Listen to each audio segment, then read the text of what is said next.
But enough of this palaver. Let's get the show on the road.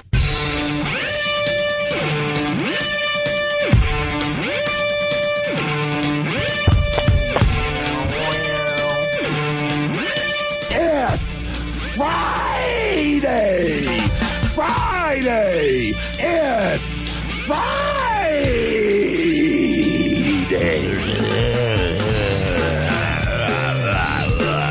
Hello. Good morning. You're about to listen to the Opie and Anthony Show. About to. They are. You have begun listening to the Opie and Anthony Show. Yesterday we woke up lactating mothers, right? Yeah. And that led to an hour discussion about being in the delivery room. Right. Just horrific stories yesterday coming in. Potential fathers waiting for their wives to deliver and being in the delivery room and their insistence on being there. How was, because I know Bonnie is expecting, and we have Rich Voss in for Jim Norton today. And, Rich, you ever been in the delivery room for any of your numerous children? Yeah, I told my, I'm not lying, I said, can they speed this up? Because I wanted to go out and have a cigarette with my two daughters. Why didn't you just smoke in the delivery room? Well, when they were back in the day, you could smoke in the delivery room. When they were in the hospital, both of them had asthma, and they were both in together. And I would sneak in the bathroom and have a cigarette, and I got in a lot of trouble. But because they had asthma, and it was a hospital.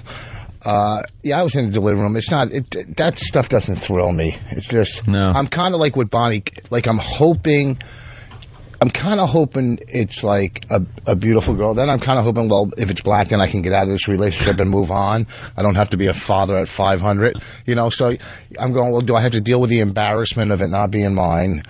But that'll be over with. We're just talking about the experience in a delivery room. Oh, it's just horrible. Stupid. You're a father of two, as it is. So, yeah. I mean, did you look at your wife back then differently after you watched the birth of your babies? Were you in the delivery room? Yeah, for both of them. And you watched and saw them coming, out?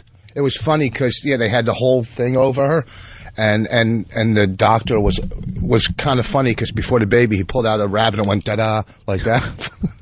That old gag. All right, listen, forget it. That's a hot dog down the hallway gag. Yeah, we're not getting any insight from Rich Voss. Anyway, so yesterday we woke up lactating women. Yeah. Knowing they have to start their day just like anyone else. Mm-hmm. And we were just going to start the radio show, but Dave from Long Island has a suggestion who we should be waking up today. Dave, what's going on? Hi. I was wondering if you could wake up the amputees.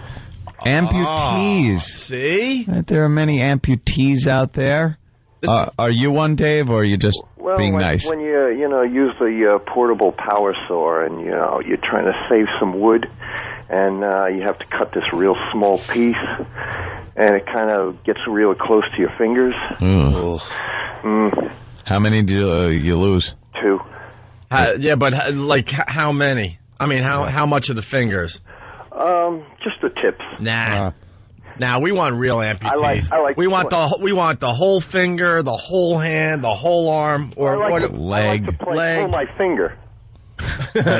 You should use push sticks, my friend. Yeah, well. They teach you that in wood shop. Yeah. Use the push sticks. That's one of those afterthoughts. All right. In honor of Dave losing 2 fingertips, we'll wake up the amputees today. Thank you. See, because Rich, we figured out a long time ago.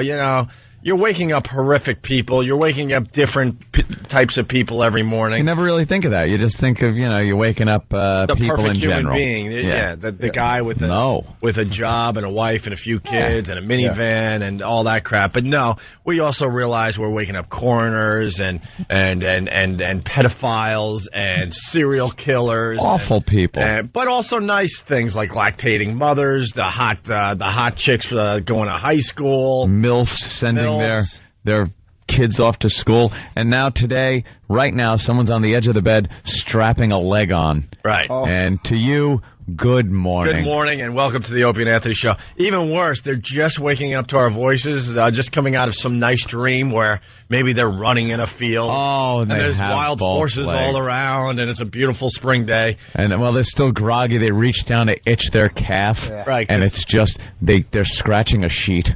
Going, oh, what? Oh, that's right. Oh, that's right. My life sucks because I lost a leg. Or they can't scratch their leg.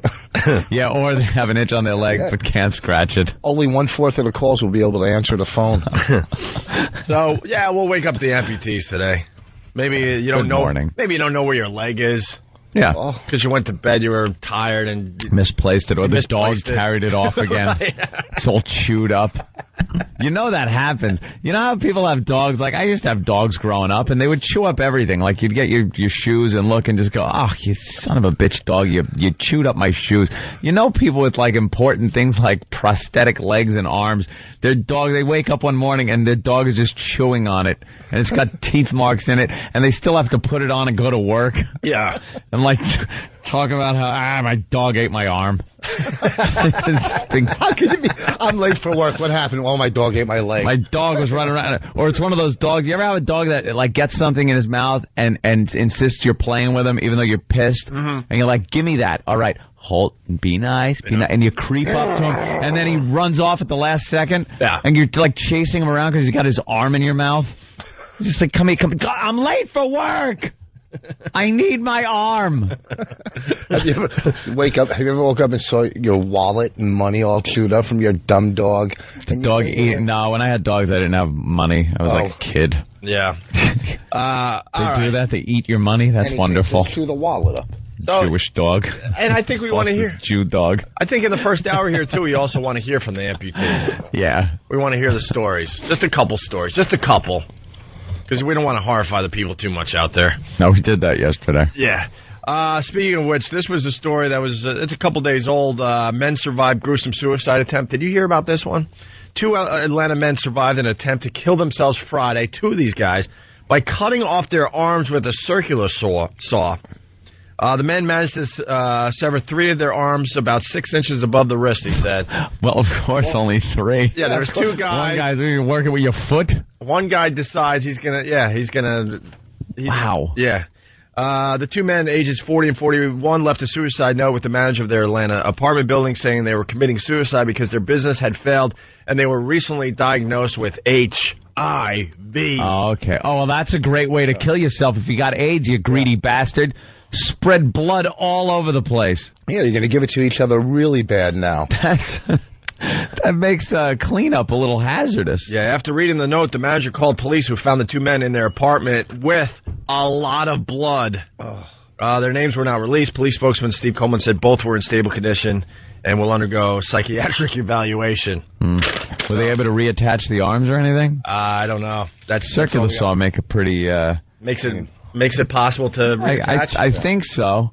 Unless he's got like a dado blade in there or something that's going to take big chunks out of it. Yeah, my friend took off 4 fingers like that, or 3 or 4, and they reattached them, but they weren't exactly where they were supposed to be. Like somebody had to move over and this, so on. His, like, what, they rearranged his fingers? Yeah, Dirk. He cut off 4 with a power like that, the saw, and he's just in shock. He yells to some kid, "Get me a bag of ice."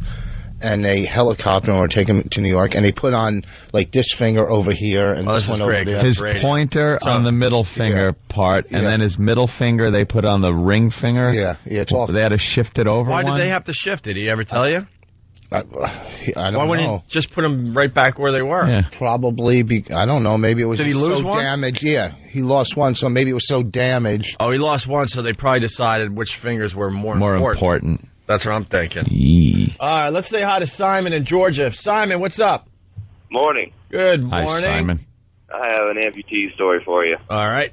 My father is an amputee. It started about 30 years ago. He worked on a shrimp boat, and whenever they pulled in the nets, he would have to keep the cable straight. And it caught his foot and pulled him up to his waist, so that kind of deadened one of his legs, but he was able to keep it. Fast forward about 25 years, he had to have it removed, and he liked to drink a lot, which is always cause for a good story. He was at his hunting camp one night, sitting at the fire. He had just gotten his leg amputated, so he had the temporary leg, which had to be strapped on with belts and suspenders, essentially. And he was talking crap to one of his buddies. I don't even think he knew the guy, doing the, hey, I love you, you're the man kind of crap. And his wife got really mad about it. And she had the amputee leg. We committed to it. Hurt. Gotta keep going. Yeah. Yeah. And then what happened? Oh, my God. She threw it like a football and hit him upside the head with it. Wow. I just cut off one of my ears. Thank you, Simon. All right. All right.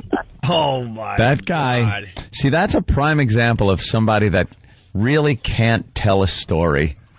You see him at parties sometimes, or it's the guy at work that comes over during a break maybe and just starts telling a story, and everyone knows he's the guy that can't really convey a story in an entertaining fashion. And you just sit there and go, oh, just finish. That was like going to see a bad movie, and the whole time you're like, I really think it's going to get good. Something's got to happen. And then the credits start rolling. Like, oh, like, what happened? This sucked. Or the guy's talking for 40 minutes, and then he says, let me make this short. Yeah. To make a long story short. Yeah, okay, thanks. Too late for that, Pally. Oh, Let's go to wow, Rhode Island. brutal. Maybe Rhode Island will help us out here. Bob, what's up? Hey, how you doing, guys? Hey, Bob. All right, Bob. Hey, I had a pit bull who decided one day it would be good to eat my mother-in-law's fake teeth while she was sleeping. Ate her dentures.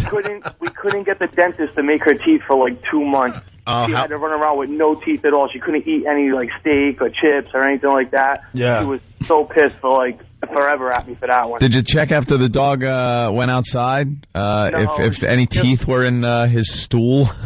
No, we didn't. My dog also ate like rat poison and bleach and everything else. She really didn't care, so we didn't really check too much after she ate stuff. That'd be really funny if, as the dog was trying to go to the bathroom, the teeth kind of just came out halfway, and people just thought it was an ugly dog that walked backwards.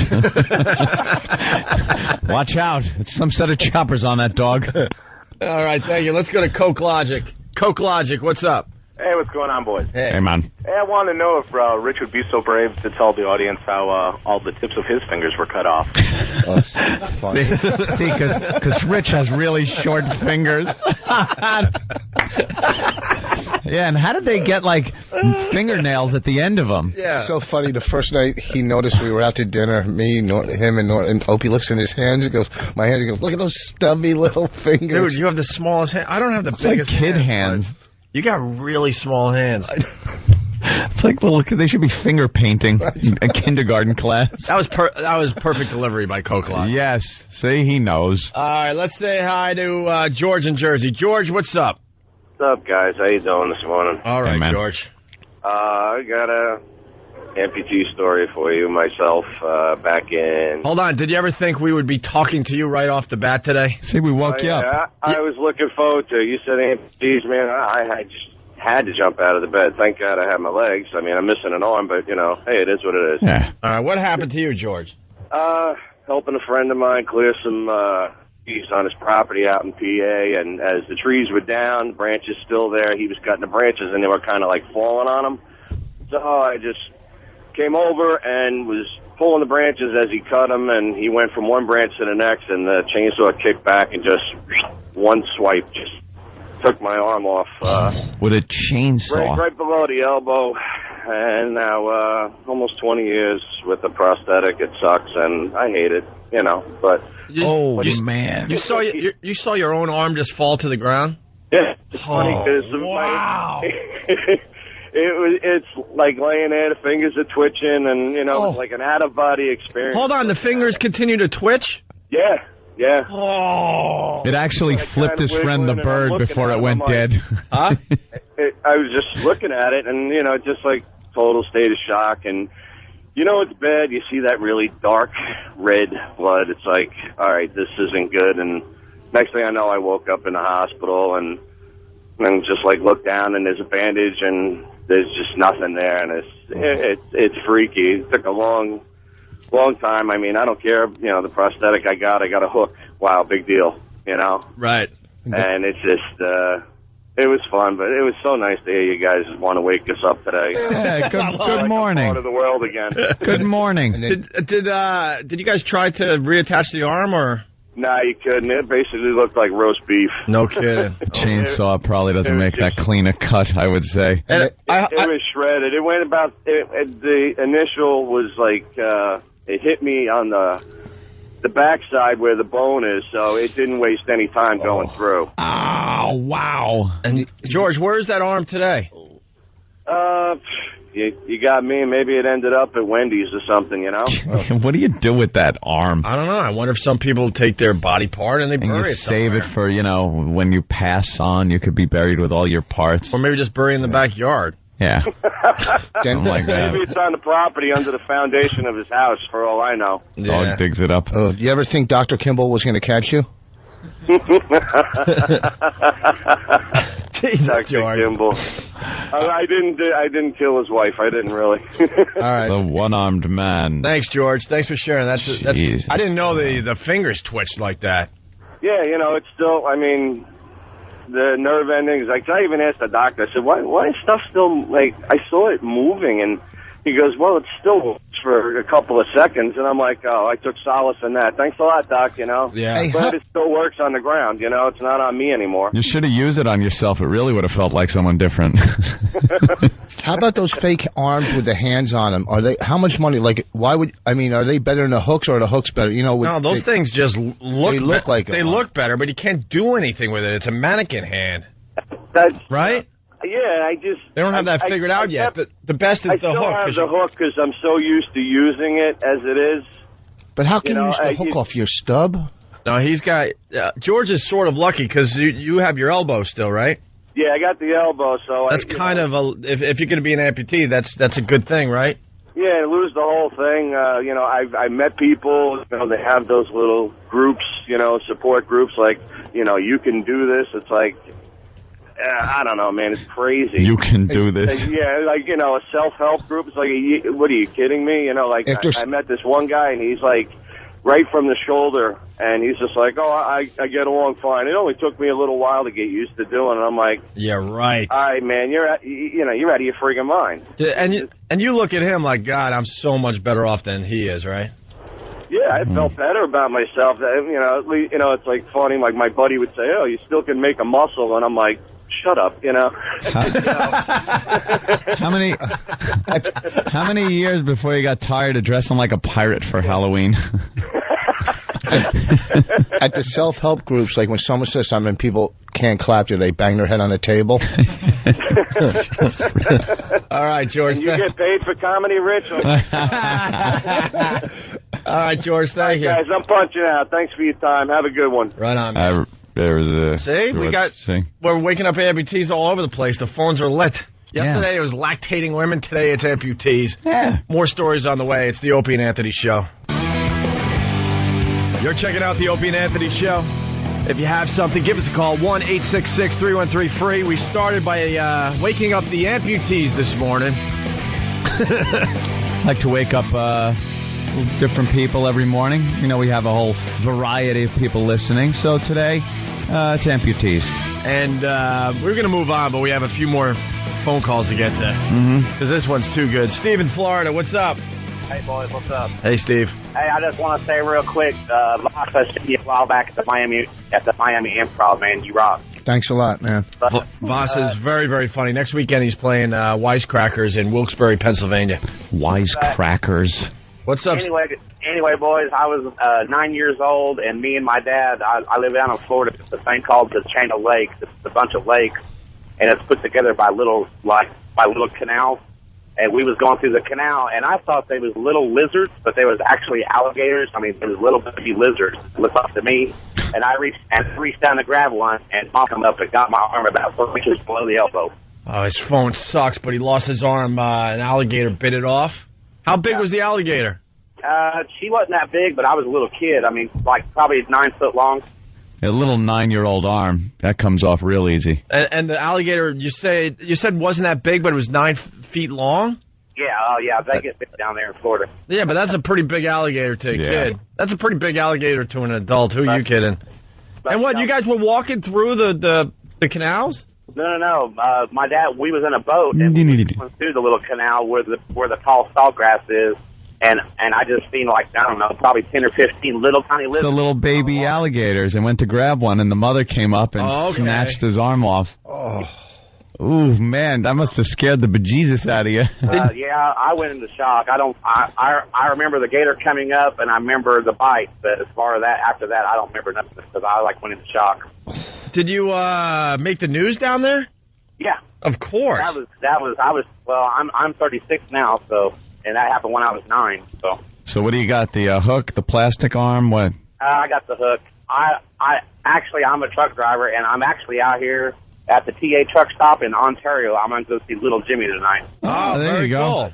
Hey, say hi to him. Tell him you were on the air. Yeah. Have him sign your hook. All right, guys. He'll have to point you out from the stage because a lot of fans will be at that show tonight. Yep. All right. I'm looking forward to it. But you lost your arm by an alligator biting it off. Have you adjusted or? What's that? Have you adjusted? Yeah, I mean, that was when I was 9. He's had the hook longer than he had the arm. So. True. Yeah. And I still have my elbow. Like I said, I still have my arm. I got probably 4 inches below my elbow. Oh, okay. How big is your other arm? It's got to be. Do you got like a nickname that they call you for getting your arm bitten off by an alligator? No. No, they didn't call you Gator Boy or something. Nah. All right, thank you, sir. Yeah. Trip All right, ruiner. guys, punch it out. All right, we're gonna go into Trip ruiner. Fishing excursion ruiner. Boy, that puts a real damper on the fishing trip. Yeah. We're gonna do a speed round, then we're gonna move on to some things. George in Queens, what's up? What's going on, boys? Hey. I was 8 visiting my uncle on his farm, and he was working on his wheat thresher. The tool slipped, and he lost his left arm from the shoulder down, and all I saw was red mist and meat. Oof. And I was holding the tools, and he's in front of me, and he turns around to take something, and I watch in slow motion as he suddenly pitches forward. He sticks out his hand, which I guess he thought was going to catch the blade guard, and it goes right in between two blades, and it's just disappeared, and all I see is a red mist and meat. And the worst part is, my aunt, who's in the cab, jumps down and screams to me to put my hand on the wound and stop the bleeding. I'm 8. I got my hands on his shoulder. I can feel the blood pulse against my palm. My aunt ties her handkerchief around my hands to his shoulder until the paramedics get there. Why did she use her own hand? Well, because he's in shock. I mean, it's just, I'm standing there. She's going inside to call the paramedics. He's bleeding profusely.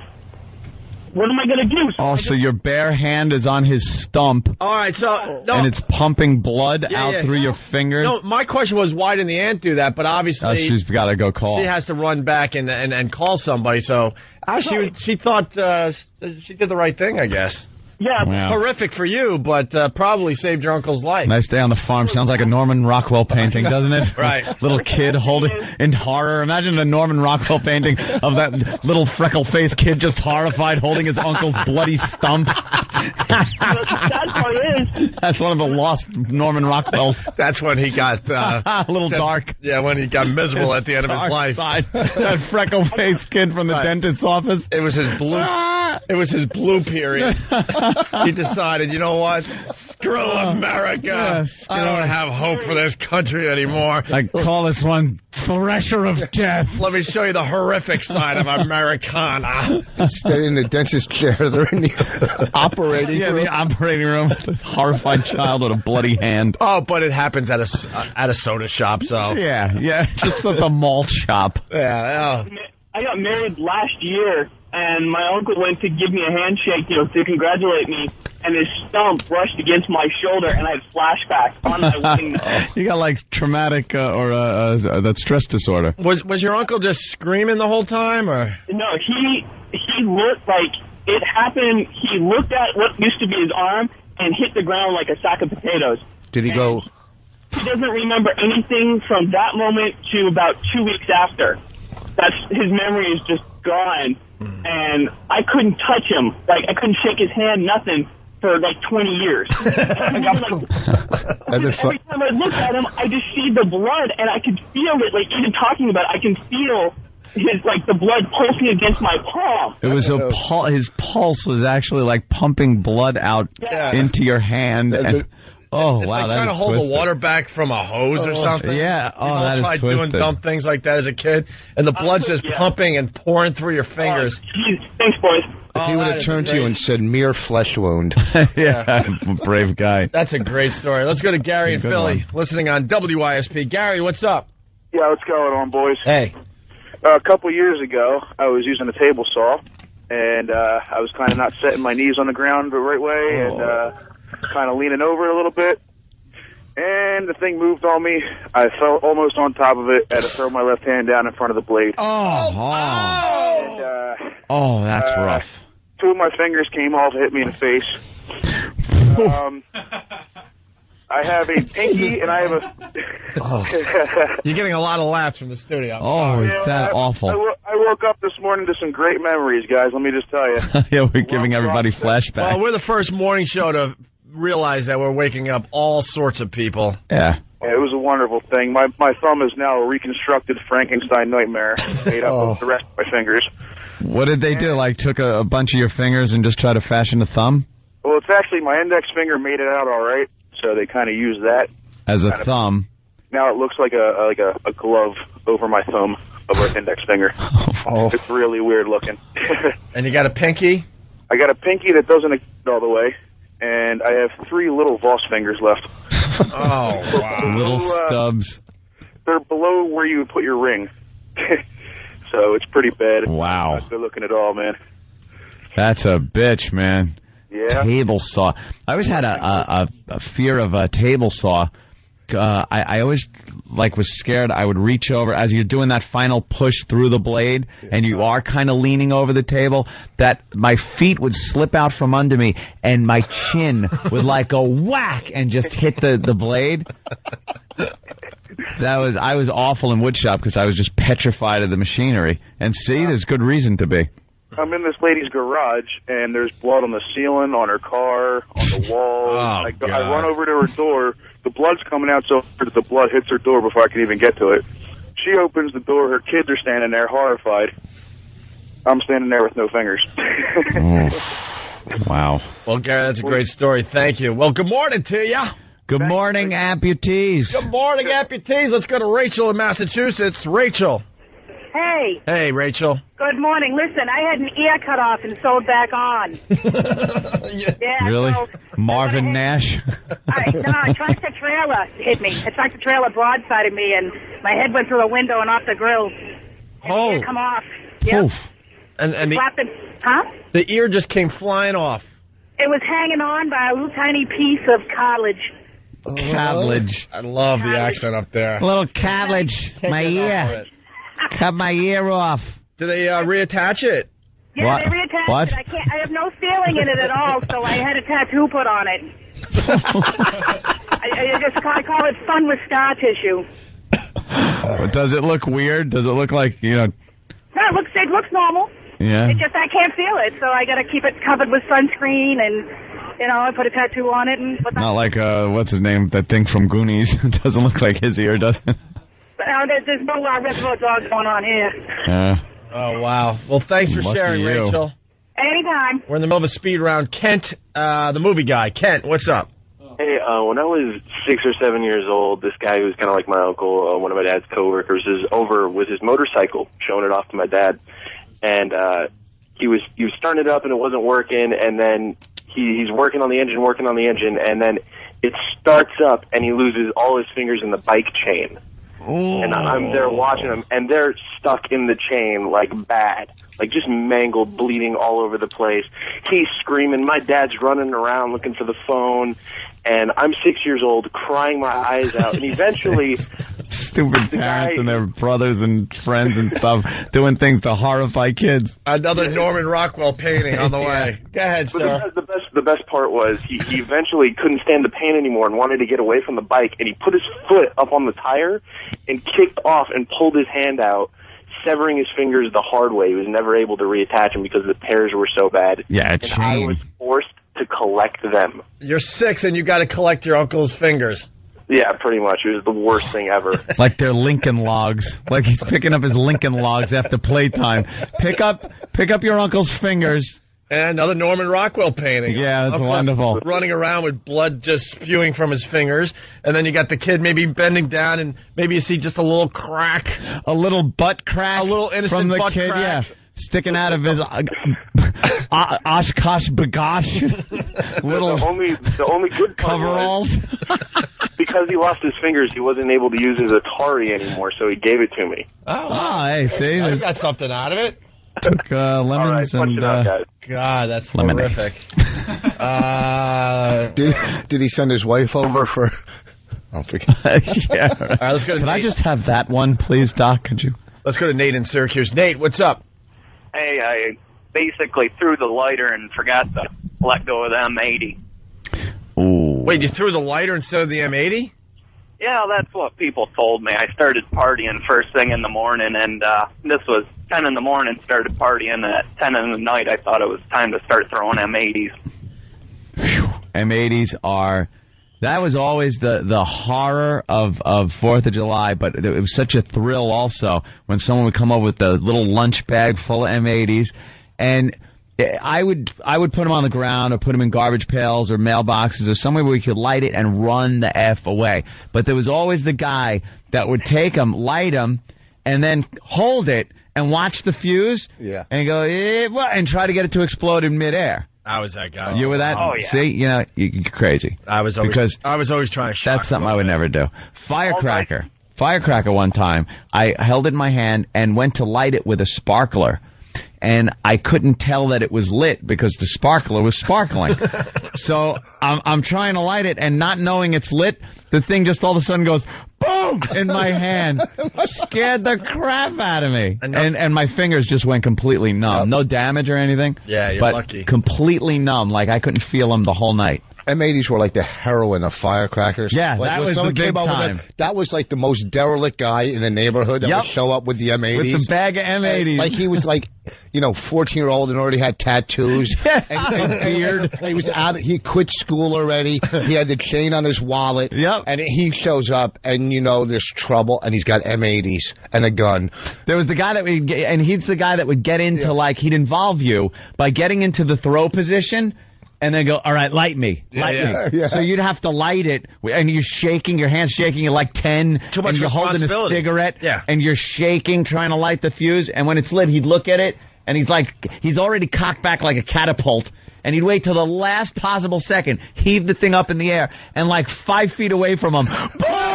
The loudest explosion. Your ears are ringing. It was so thrilling and so horrifying at the same time. I try to light a firecracker. The numbness, like you say, pull up him. My friend, his battery died, and he opens it up to look inside and lights his lighter. Oh, no. Flammable gases. That's like everyone knows the dumbest thing to do with a car battery. All right, let's go to Jake in Baltimore. Jake, what's up? Good morning, boys. How you doing? Good morning. Hey, I want to say hello to everyone that listens to us on WJFK. We don't give them enough attention. Yeah. What's going on, YSP, Jake? Actually, I'm on YSP. Oh, that's all good. I just thought Baltimore, it was close enough to the D.C. area. I was just thinking, that's all. I'm glad you listen on YSP as well in Philly. Go ahead, Jake. Back when I was 12, every Thanksgiving we used to go to my rich uncle's house for Thanksgiving. So after dinner, my sister, mom, and cousins helped clear the table. She sticks the turkey down, piece of the turkey down the garbage disposal. Uh-oh. Well, sure as hell, the thing gets jammed. Well, my stepfather had a few beers in him, going to be the superhero and fix it. He sticks his hand down there with the switch off, but it was already wound up, like the disposal was already set. As he pulls the piece of turkey out, the thing activates, and he pulls his hand down. All there is, the two tips of his left index finger and his pointer finger are missing. And the garbage disposal going about 100 miles an hour. There's blood shooting all over the kitchen. And needless to say, it was probably the worst Thanksgiving of my life. There it is. Another one. Wonderful Thanksgiving scene. Just ruined by spraying blood. Another wonderful Norman Rockwell. Of course. Painting right Piece there. of Americana, Opie. Thanksgiving. The smiling faces over the turkey. There's There's the just cooked turkey with all the dressings, and there's the dude trying to find his fingers in the background. The garbage disposal, horrified look, his mouth twisted in horror and pain. Captured perfectly by Norman Rockwell. That might be a better anime art piece. I want to move on to other things, but they're coming in fast. And a lot of people have had pieces chopped off of them or had to watch. Let's say hi to Jersey. Justin, what's up? Hi, how you doing? Hey. I work at a trauma center and on a trauma team, so I see amputations a lot. And there was a guy about 2 years ago who was using a chainsaw to cut limbs off a tree. But he was like kind of upside down and cutting upwards at a branch. God knows why. And it hit a knot and bounced back and shaved the whole side of his face off. I've seen, things you wouldn't believe, and that was by far the worst. I mean, like chainsaw to the face. They brought in the rest of his face like in a bag with ice. How much of the face was missing? Like his whole chicken cutlet. Oh, God, cutlet. Just put a cutlet on there and sew it on. Basically, you could look at his cheek and see his, back molars. Like in his that's like horror movie stuff where you see teeth through the cheek like a zombie. Yeah. Yeah, it was, honest to God, it looked like that. They ended up taking skin from his thigh or something like that and making his face. It's like a burn victim now, kind of looks like, but... It's better than what he had, I guess. Nothing worse than those chainsaw kickbacks, man. Yeah. I remember when a chainsaw would kick back, it was the scariest damn thing. Bang! Oh, that was close. I mean, this guy was inches from the blade, and it went right through his goggles and everything. Do you know what happened to the guy? Like, how do they reconstruct his face? Oh, they ended up taking, they took skin, from his thigh, and they kind of reconstructed a new cheek. Well, they always say from his thigh, but we all know it's buttocks, butt cheek. It's butt cheek. Put it on his other cheek. That's where they get some meat for you if you need a little extra somewhere else. All right, Justin, thank you. All right, no problem. Let's go to Jackson in Brooklyn. What's up, Jackson? Oh, hey, what's up, boys? How are you, man? My buddy got caught in between some machinery, and it sheared his leg off at the hip. Did you see this happen? Too. No. I was there afterwards. But you can't have much time. They put him in a coma to try and save what was left. And while he was in a coma, his mother and his dog died. Jesus. What did he do with the leg? That's what I need to know. It's a lot of leg. Like a fingertip, you're kind of just throwing it in the woods or whatever. But I mean, the hospital keeps it. You think the hospital keeps it? You're not allowed to go home with that eventually? Can't go home with your leg? Yeah, I don't think so. They probably it's yours. Cafeteria. Yeah. I'm sure there's some kind of medical issue. You can't be just handing body parts back to you. It is yours. You hang it up on the wall. Yeah. That's awful. That's like when you pull a leg off a Barbie doll. That's the kind of wound he's talking about, sheared off at the hip. Yeah. Yeah, no clean cut there, boys. All right. Thank you, sir. Let's go to Eric in Jersey. Eric, what's up? Hey, how we doing? Hey. I was living in Maine, and I was helping a buddy do a hardwood floor all through his first floor of his house. And we were doing it for 10 hours straight. And I was cutting the last piece of flooring, and the floor jammed up. It got caught up on a knot, and it kicked back. And it ended up kicking back into my stomach and impaled me with the piece of wood. How far in did it go? Probably about 3-4 inches. Oh! Good thing you're not a vampire. You'd have disintegrated right there on the floor. Turned to dust. Ashes. I still got the scar. Sure. I don't doubt it. You do. But no problems with the stomach? No. Everything was... I was in the hospital for 4 days trying to recoup. Yeesh. Well, there you go. Hey, babe, check out my wood.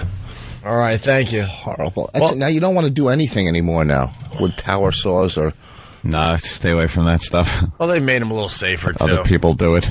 They made them a little safer. People just defeat all the safety things, though. When I was working construction, I just saw people doing horrid things with, nail guns and, they take the guard off of the circular saws. Well, why would you do that? Just to make it faster. Okay. A lot of the safety stuff on this machinery makes it a little inconvenient to use. And people just... There were guys that would have nail gun fights. You know, the safety is supposed to be that it's got to be on a flat surface and you got to push down before you could actually actuate the trigger. And they would take their 2 fingers and pull back on the safety and just start shooting the nail gun at things. And you wonder why, you know, people end up in the hospital. You see those x-rays of 5 nails in someone's skull. Yeah, those are the guys with the M80s. Yep, same guys. They had to get a job after school.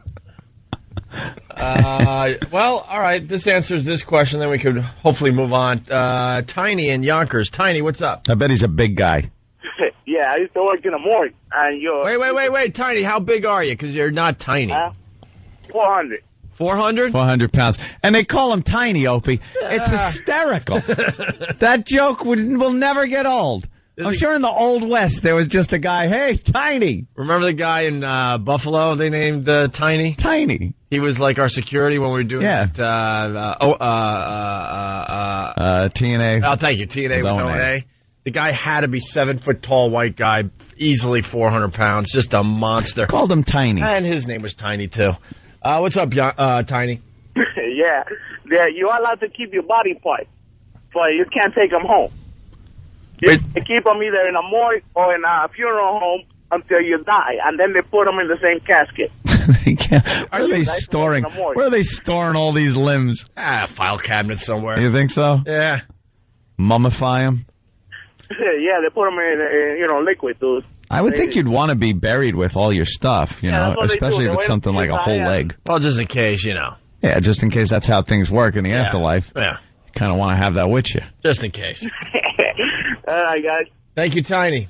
Have a good one. All right. I guess we could end right Big there. guy, Tiny. How funny is that? We got a guy that bit his own tongue off.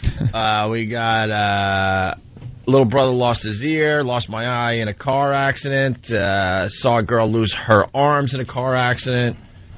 You want any of these before we take a break? Yeah.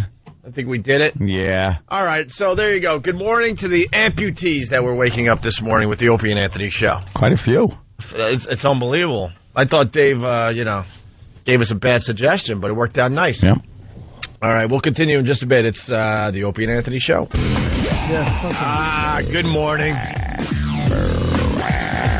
Rich Voss helping us out today. It's the Opie and Anthony show. Morning. Yeah. I always think he says monsters. That's what it sounds like. But it says something else. Every time I go, monsters, and then instant feedback goes, no, dummy. They say whatever. And then I forget. Oh, Mad Skills. That's Mad Skills. Oh. Yeah, it sounds like monsters. It sounds like monsters, right? So last night I was really bored. I was watching hockey. Islanders were sucking up the joint. So then I went on the computer. Are you watching, like, videos on the computer more than you watch TV at this point? Yeah.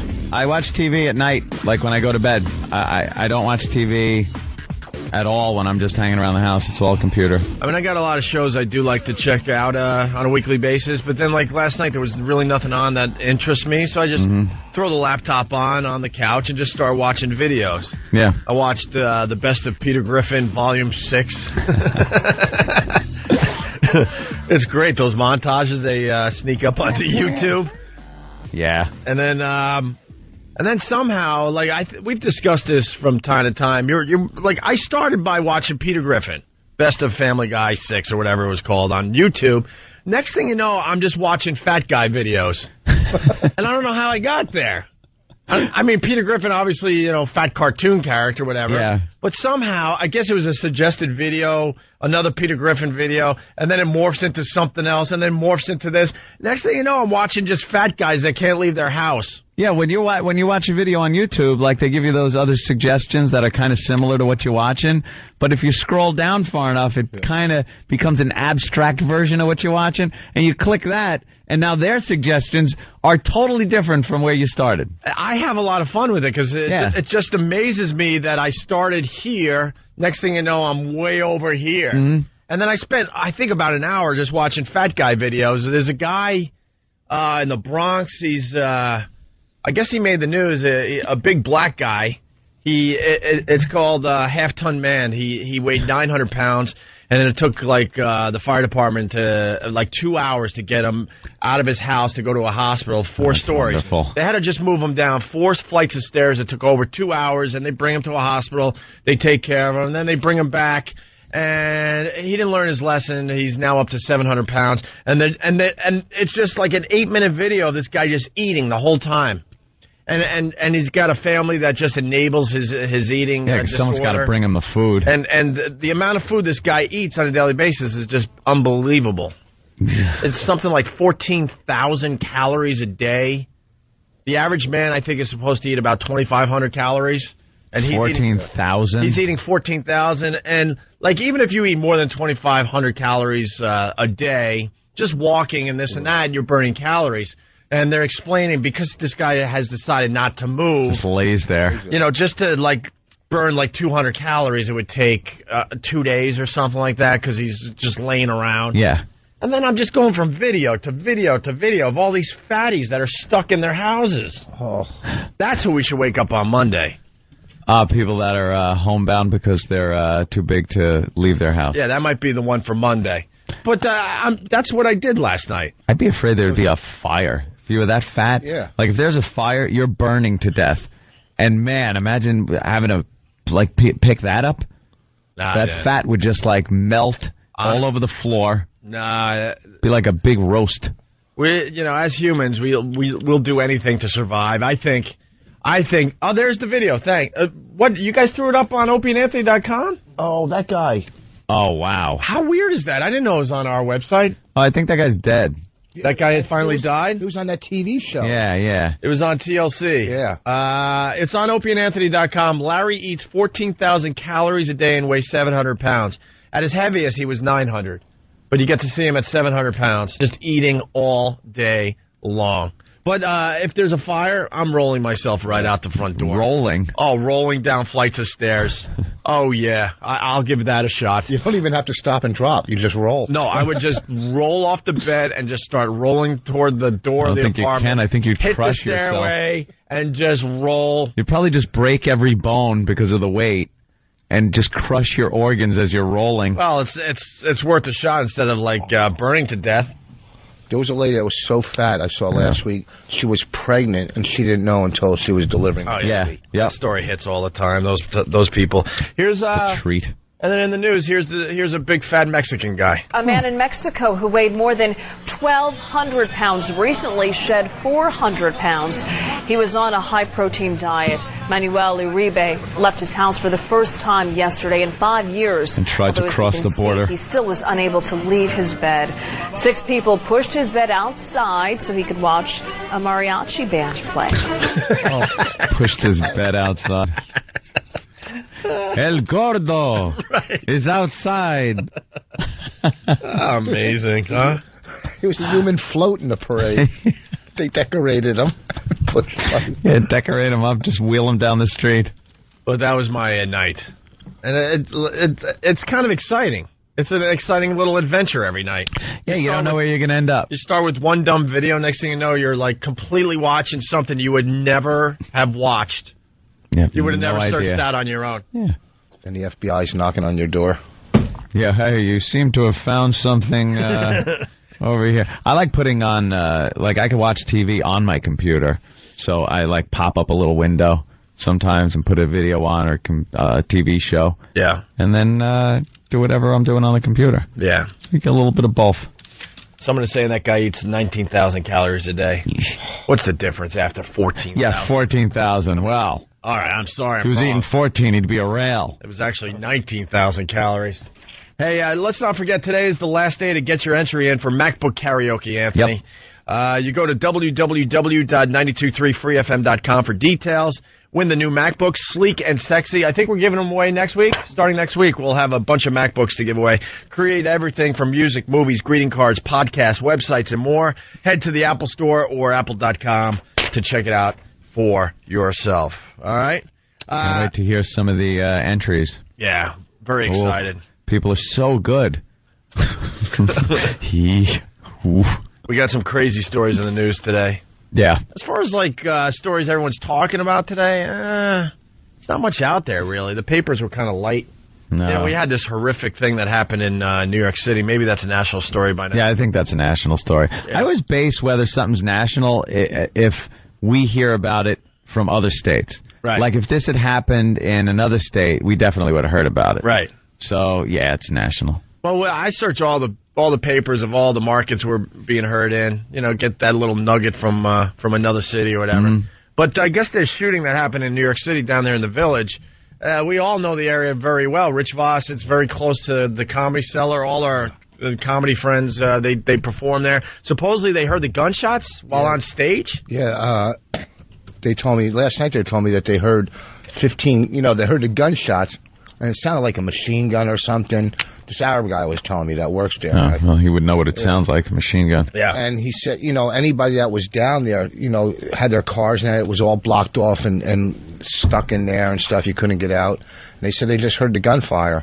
Because I think it was only like a block and a half from the club. Yeah, they're saying maybe 2 blocks. And Anthony made a good point in the office because, like, the big story in New York was the 101-year-old grandma getting punched by the thug. Big thug. As soon as we heard that, we said black guy. Black guy. And then black people called up all pissed off. Yeah. And I'm like, no, it's obvious that's something a black dude would do. Sorry, but it's true. And then when we heard this story of the gunman, we're like, white guy. When the details came in, it was like, definitely white guy. Because this had, like, angry, crazy white guy written all over it. Yeah, we profile on the show, and we have no problem admitting that. Oh, and we our percentage is great. Yeah. As far as guessing this.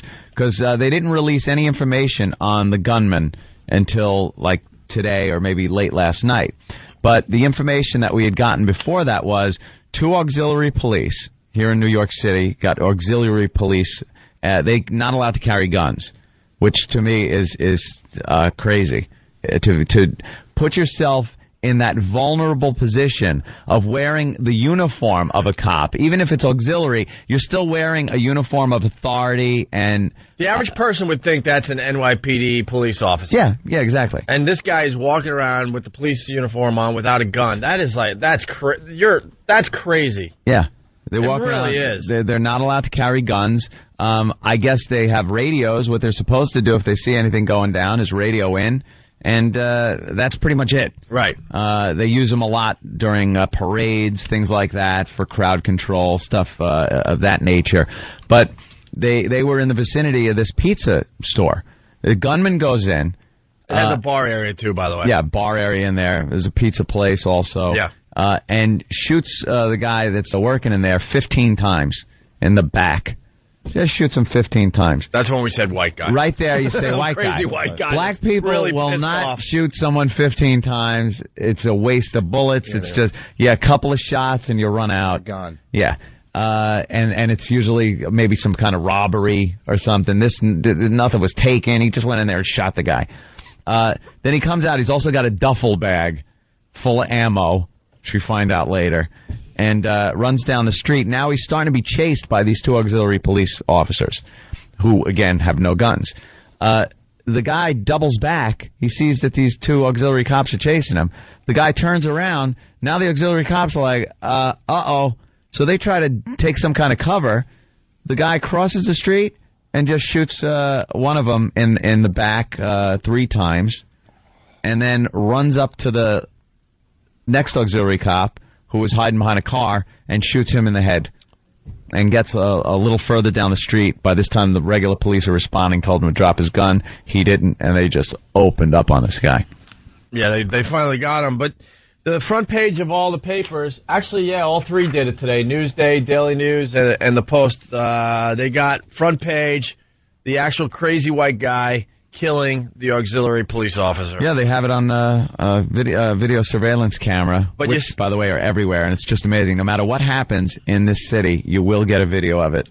Well, they said, we mentioned this on our show a couple of years ago, so it's got to be even more now, but they said when you walk around Manhattan, you're on camera more than you're not on camera at this point.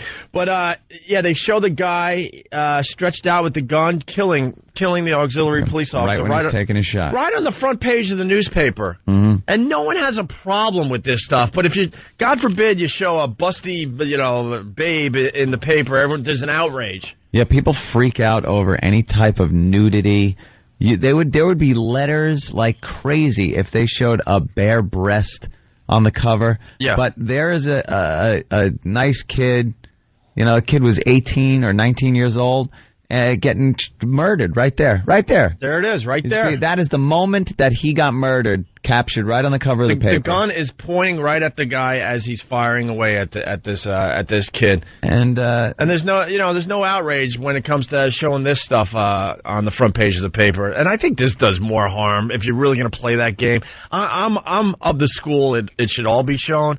But if you're going to play that game, this is more harmful to a kid than a freaking little breast. Oopsie with a breast or something. Give me a break. Or hearing a four-letter word or something like that. Right, but they chased him down, and I guess the cops ended up firing 50-some-odd times. The cops just unloaded. There's bullets all over the village right now, and holes in storefront windows. It was just an all-out shootout a couple nights ago. Yeah, but they killed him, and then when I started reading about it, it said he had a couple of guns on him. The one he was using was a .45 and a bag full of ammo.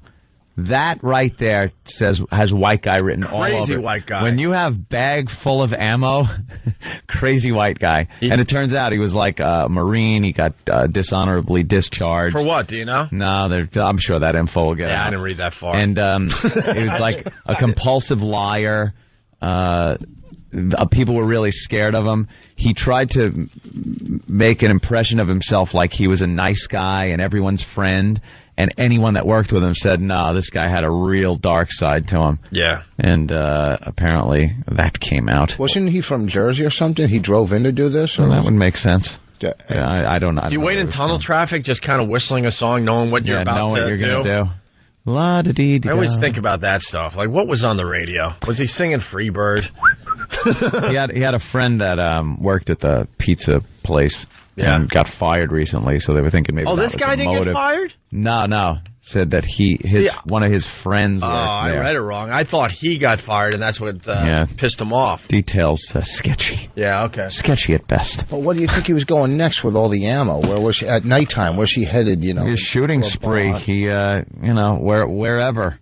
Yeah. Showdown with the cops, which he lost, but took out 2 guys. And in other news that I guess a lot of people are talking about today, Brad Delp, lead singer of Boston. Some more info creepier. More info coming in about his suicide. We learned yesterday he did it with barbecues. Suicide by barbecue grill. By barbecue grills. Yeah, supposedly there was 2. Rolled a couple of barbecue grills into the bathroom. Why the bathroom? I guess because it's outside of the actual room he's in. Right. You still get the gases, and it's probably more fireproof tile. I don't know. Yeah, he seems speculating. Everyone's saying smaller room. Everyone's saying how nice more this guy was, and he was probably thinking, look, I'll make the cleanup nice and easy for everybody.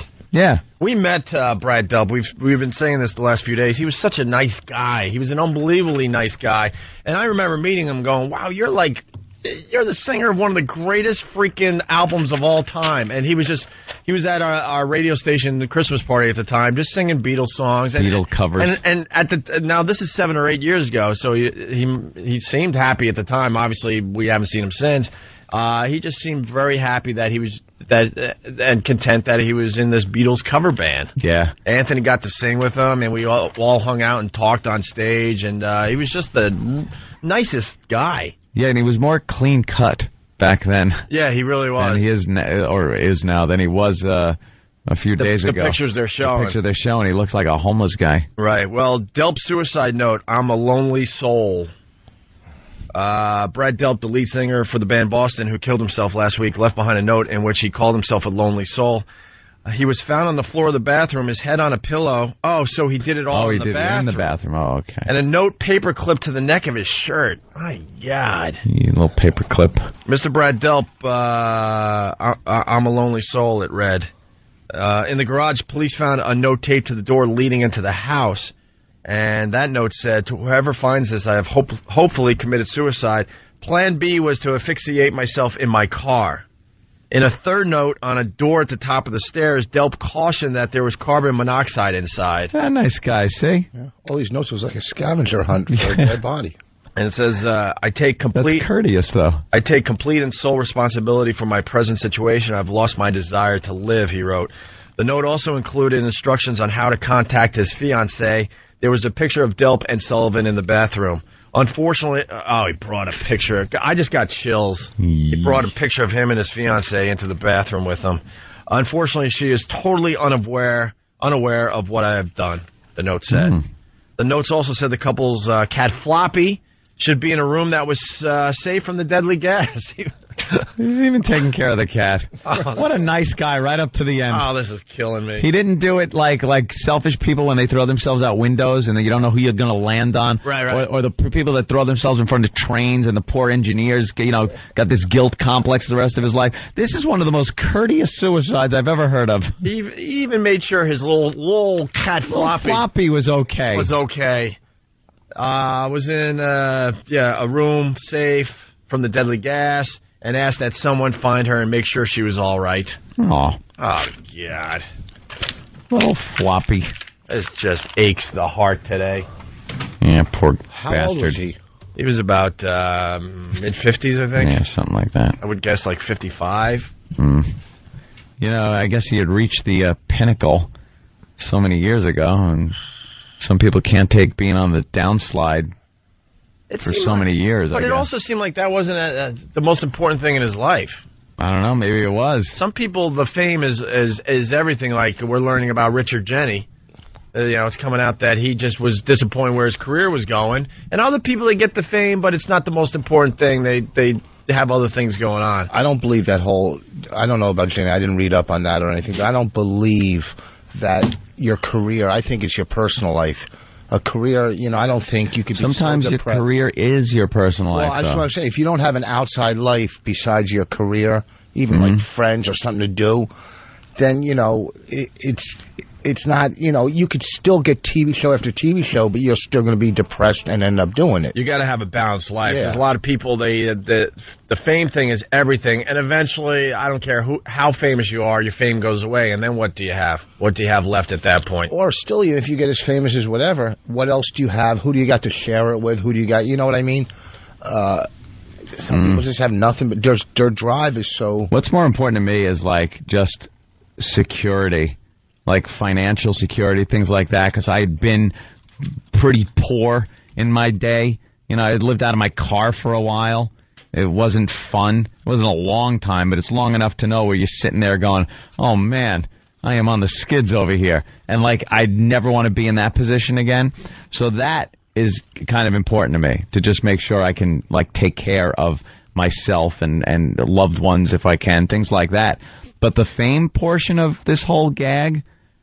that is a low priority on the list in my life. Yeah, I could give a crap. I think we've proven that over the years.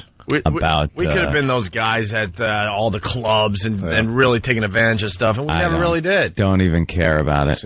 We never really did. That is the most like people say the materialistic part of celebrity is the worst thing. No, it's the fame part is the part that has no value whatsoever, and it's something that people crave so much, and it's worthless. It really is just worthless. Some people are famous and don't have, the proverbial pot to whiz in or the window to throw it out of. And but that's the most important thing to them is getting more famous. It's funny you say that because I started getting a little bit, I'll say it to keep it in perspective, a little bit of fame when I was doing radio in Buffalo. And I was making $12,000 a year.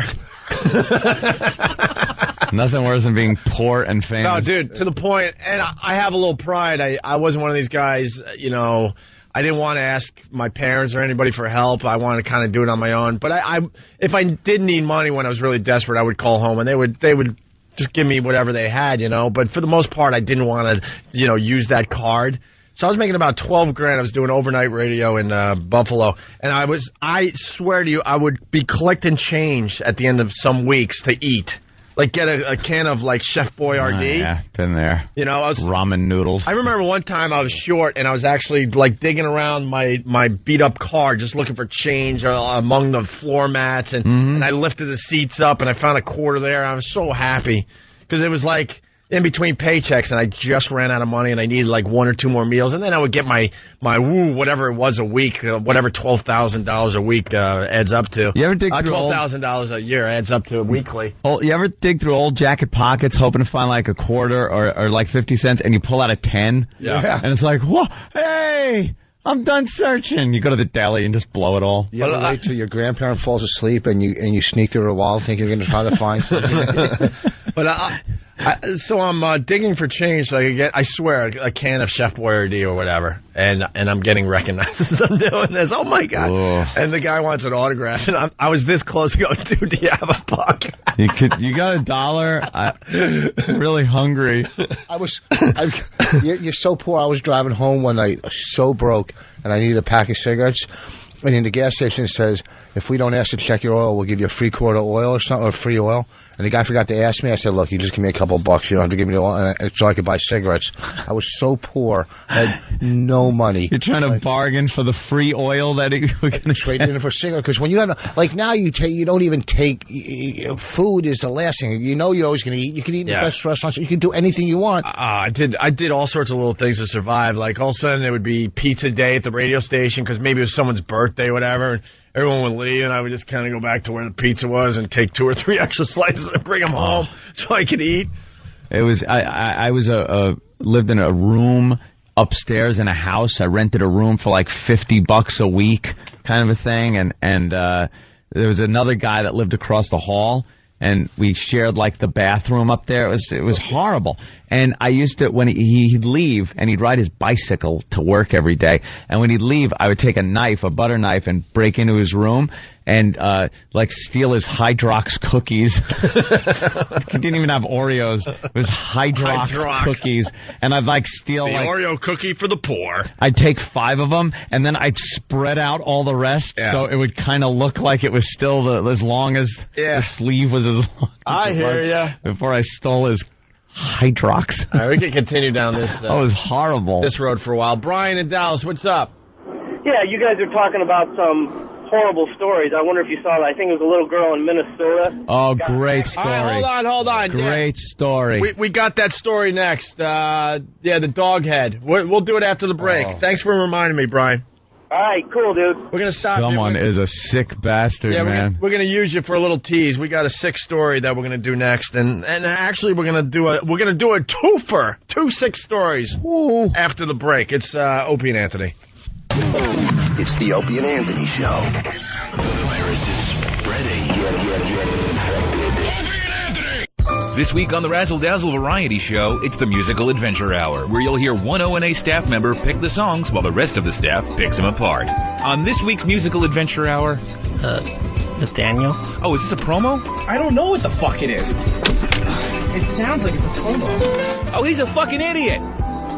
Oh, he's such a fucking idiot! Oh. Yeah, let's get right back into it. Still lots of show to go. We got a twofer here. 2 sick stories on the Opie and Anthony program. Want to start with Dead Dog Head? Yeah, this one is really twisted. There's someone in this girl's life that I don't think really likes her very much, or likes her a real lot. One or the other. Hey, Ant. I didn't know you were talking about the old lady story in the office. Jeff from New York City, just on the news on Channel 11. Maybe we can get the audio.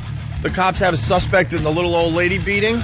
Yeah. But they can't question him because he voluntarily checked himself into a psychiatric hospital? Yeah, it's a psych hospital, so the cops can't even talk to him. I was half listening this morning. I didn't know that's what you were talking about. Yeah, they have a suspect. They think that this is the guy that punched a 101-year-old lady in the face and then went on to rob like a woman in her 80s, same way. Apparently, if you check yourself into a psych center, the cops can't touch you. Holy crap. And they can't question you. So he's just in there, and cops got to wait now. How about that? Wow. If the guy voluntarily checked himself in, something tells me he's doing it to stay out of trouble, not like, oh, wow, I think I'm sick. Maybe I should check in. See, that's a loophole. I think if you voluntarily check yourself into a psych center, you're not crazy. No. You know, the crazy ones are the ones that are kicking and screaming the whole way. The whole way they don't check themselves in. Hi, I'd like to check in. Right. It's like a hotel. I need a major credit card, please. Yeah, could you have a seat? We'll get to you in a little while. There's Reservation. some magazines that are about 5 years old next to you that you could read. Smoking or non-smoking? Yep. Do you like something that overlooks the park? That's good. Could I get the corporate rate?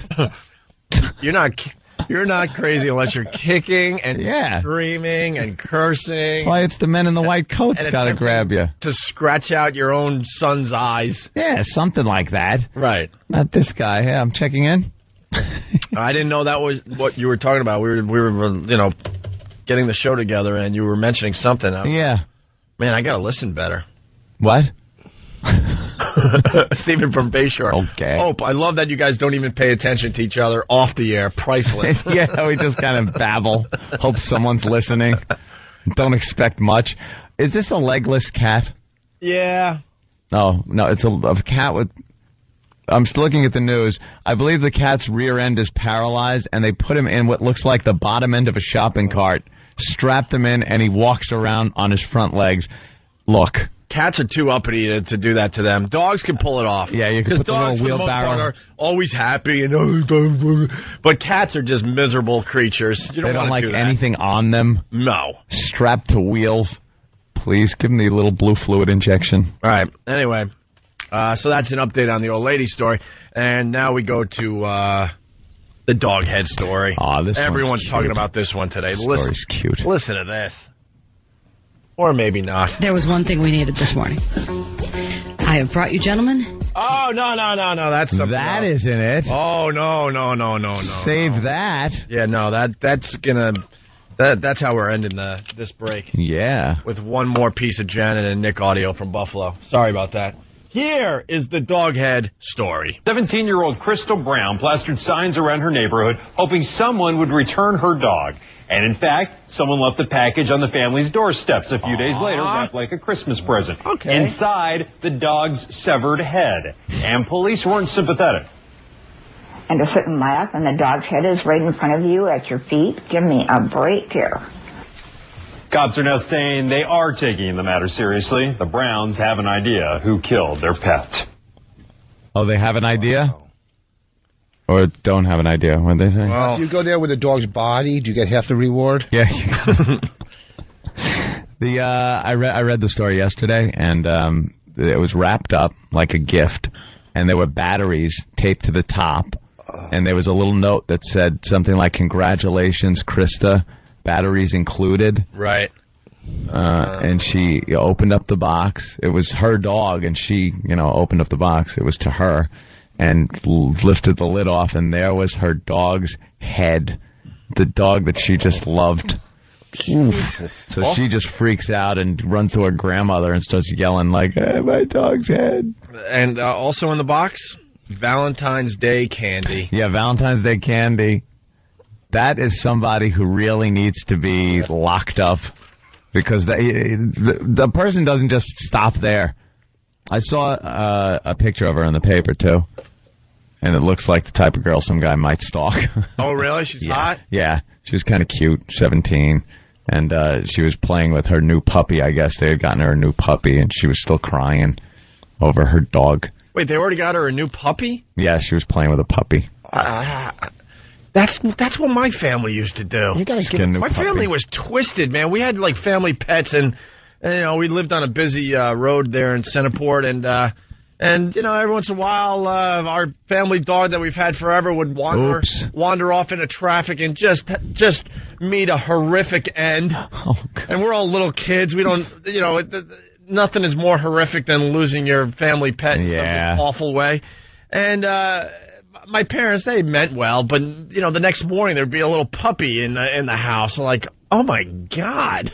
Just replace him. I know. Just replace it. You ever think they would do that with one of you kids? Right. You had so many brothers and stuff. Yeah. It's like, probably one of the kids died. They would just, get another one. Their philosophy was just replace the horrific moment with something brand new and cuddly. And cuddly. Cute. Right. You wake up in the morning as a little kid, and you see your dog just frozen in a part of the house.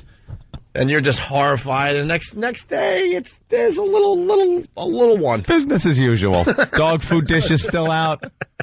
No morning process. I think my dad looked at pets like he looked at, like, I don't know, a toy. A toy, yeah, you get a new one. The toy's broken, get a new toy. Like, new one. I don't think he really understood the concept that maybe you could actually have real feelings for a pet. I think that's a good thing, though. I see it as like kind of a distraction almost and kind of a continuation. Like if your pet dies, you're going to sit there and be all depressed and stuff. But if you have a new pet that now you have to kind of take care of and you got to scratch it under the chin, like Jimmy goes, ka-chung, ka-chung, ka-chung, just give it a little scratch under the chin. You're going to kind of, I think, get over the other animal but faster. Not the next day. Yeah. Like maybe a couple weeks go by. Couple weeks? How does that dog feel? He's like the rebound dog. Yeah. You know, you're not going to love that You're dog. not as good as my other doggy. And then you finally fall for the dog, you get attached to it, and that one gets hit by a car. Yeah. Where does it stop? Yeah. Well, stop letting your dog out of the house. Let's go to Cody in Indiana. Cody, what's up?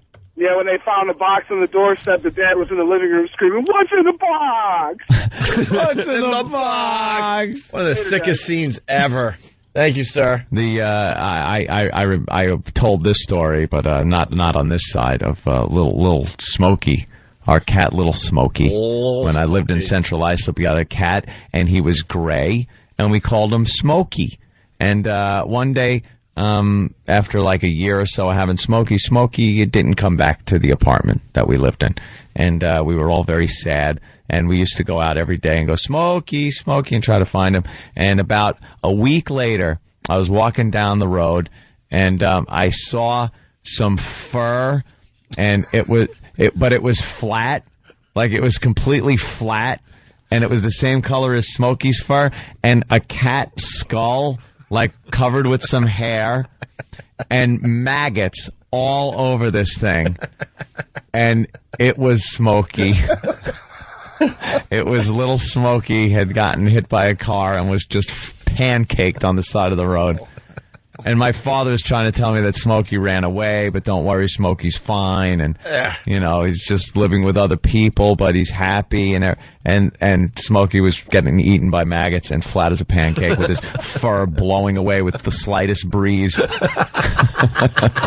It's just traumatic as Nothing a child. more horrific as a kid. No, it's finding your dead pet. Yeah. It's horrible. I thought it would live forever. Yeah, a little Smokey. Ever time. He said, well, you know, we don't have to freeze his whole body. We can freeze his head. Ah. All right. Anyway, so there's the dead dog head story. Yeah, poor girl. We'll be following that one in the coming days. You're going to have to kill that guy that did this, because that guy, they'll catch him, he'll go to jail for 5 years. Yeah, that'll be nothing. Not 5 years. He's gonna get that leads to serial killer He's stuff. coming out after that, and he's still going after that girl. Oh, yeah. He's not going to stop until... They got to know who the guy is. It's got to be pretty obvious. They'll have someone arrested by the end of the day. She probably had previous encounters with this guy. This doesn't sound like a first step, you know? Hey, I got an idea. I really like this girl. You know, maybe the first step is really trying to get her to like you, and then when she doesn't, then you cut off her dog's head and send it with Valentine's Day candy. A lot of times on Valentine's Day, I've gone the last minute to try to get flowers, and they're sold out. So... You're right. The next best thing, her dog's head. Her dog's head. All right. Well, we got a twofer. Here's the second horrific story of the morning. Grandmother of 5 is now facing sex abuse charges for making her own grandchildren perform sex acts on her. Oh my God. Could be the most horrific story. Oh my That's worse than dog head. All right. Let's bring everyone into this story. Holy jeez, what did you just imagine? Well, I'm going to help everyone out. Yeah, go ahead. Picture your grandma naked. Worse than just naked. Naked could be an oopsie when you come in. I just began. Okay. What are you, nuts? Let's play the story again, but before you hear the rest of this story, picture your own grandma naked. No, make it stop. Naked. No. Naked grandma. No. Maybe in some hot lingerie. Oh. Oh, I don't want to look at this. Picture your own grandma. Get it out. On all fours. Get it out of my head. Oh, God, I just did. Oh, is that horrid?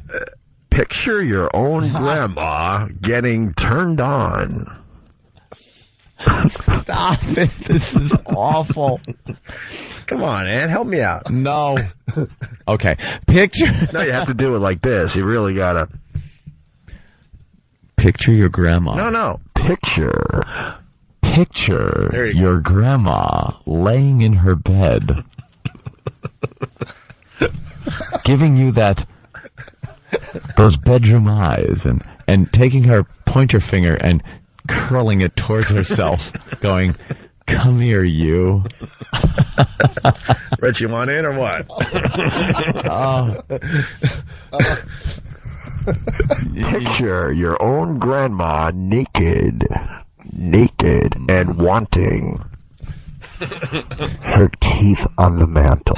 Yeah. Picture your own grandma naked, taking her teeth out. Yeah. Picture your grandma naked, saying, "Do it the way Grandma showed you." Picture your grandma saying, "More spit." Oh, jeez. Oh. Picture your own grandma naked watching German pornography. Oh. Picture your grandma naked on all fours with you doing something where you can't even see her face. And for the lucky people out there that have two grandmas left. Picture both of your grandmas naked at the same time in the same room doing horrific things to each other. Ooh. That's horrid. You know, you want to bring the audience into what you're talking about. How old were the grandkids? They couldn't have been that old, or else you just say, "Hey, Grandma, knock it off." Speaking of picturing your grandma naked, stop, E-Rock. Oh, E-Rock just popped a picture up on the computer screen. That woman has got to be... There's for all the guys that like the big boobies. There you go. Those look like summer squash. Oh, my God. She makes the people on the trains to Auschwitz look healthy. It does look like a concentration camp victim. What happens? That gravity is really something. It's a bitch. Was that Bill Burr yesterday saying that? Yeah. Like people can go to the gym, but you don't go every day. He goes, that gravity's working out every day. Yeah, it doesn't take a day off. Doesn't take a day off. And wow. What's she been on Jupiter, though? There's Grandma naked. Thank you, E-Rock. Oh, is that horrible? Thank you, E-Rock. Could you help your grandma out? No. Wow. So what was this broad doing? Hold on, Mike in New York. Mike, what's up? Hey, dude, you guys are killing me, man. Picture your own grandma naked before we play this story. Yeah. I listen to you guys all the time. Love your show, man, but you guys are sick. All right, thank you. Thank you, Bye. Mike. Let's say hi to Nicole. Nicole. Hi. Hi. I think you guys made me throw up in my mouth a little bit. Yeah, that's... Oh, my God. I'm so nauseous right now. I don't know even what I'm going to do when I get to work. We're great at hypnotizing our audience. Like, this is what I want to happen. The show's going to end in about an hour, and you're going to go about your regular day. But somewhere this weekend, I want you to hear this voice. Picture your own grandma naked. Oh, my God. I'm never going to be able to look at my grandmother. This is a shame again. It's St. Patty's Day weekend also, so a lot of Irish people are going to be visiting their family and perhaps seeing Grandma. Right. Picture your own grandma naked, drunk, and wanting. What? She's very needy. Oh, it's been at least 2 decades. And you're the lucky one she's thinking about. All right. Well, I mean, we stopped the story there because it does get horrific. Yeah. It really does. This is disgusting. But now that everyone's on board, here we go. The grandmother of 5 is now facing sex abuse charges for making her own grandchildren perform sex acts on her in front of a webcam. The 49-year-old Colorado woman reportedly told investigators she had 2 of her granddaughters touch her as a dude watched. Instant messages were traced from a guy's computer who is also facing child porn charges in Canada. Police say all the children were under the age of 15, and they were found inside a home with moldy food and feces in almost every room. Jesus. Oh, yeah. You know what? Just kill all of them. Oh. But here's the thing. Who cares about the moldy food? Moldy food? Oh, my God. Outrage. Yes. The grandmother made the kids touch her, and there was paint peeling on the ceiling. Oh, my God. It was mold. Close the story out with, come on. The apartment was found without cable television. Are you kidding? My God, Those poor children. Let's go to Chris in Houston. Chris, what's up?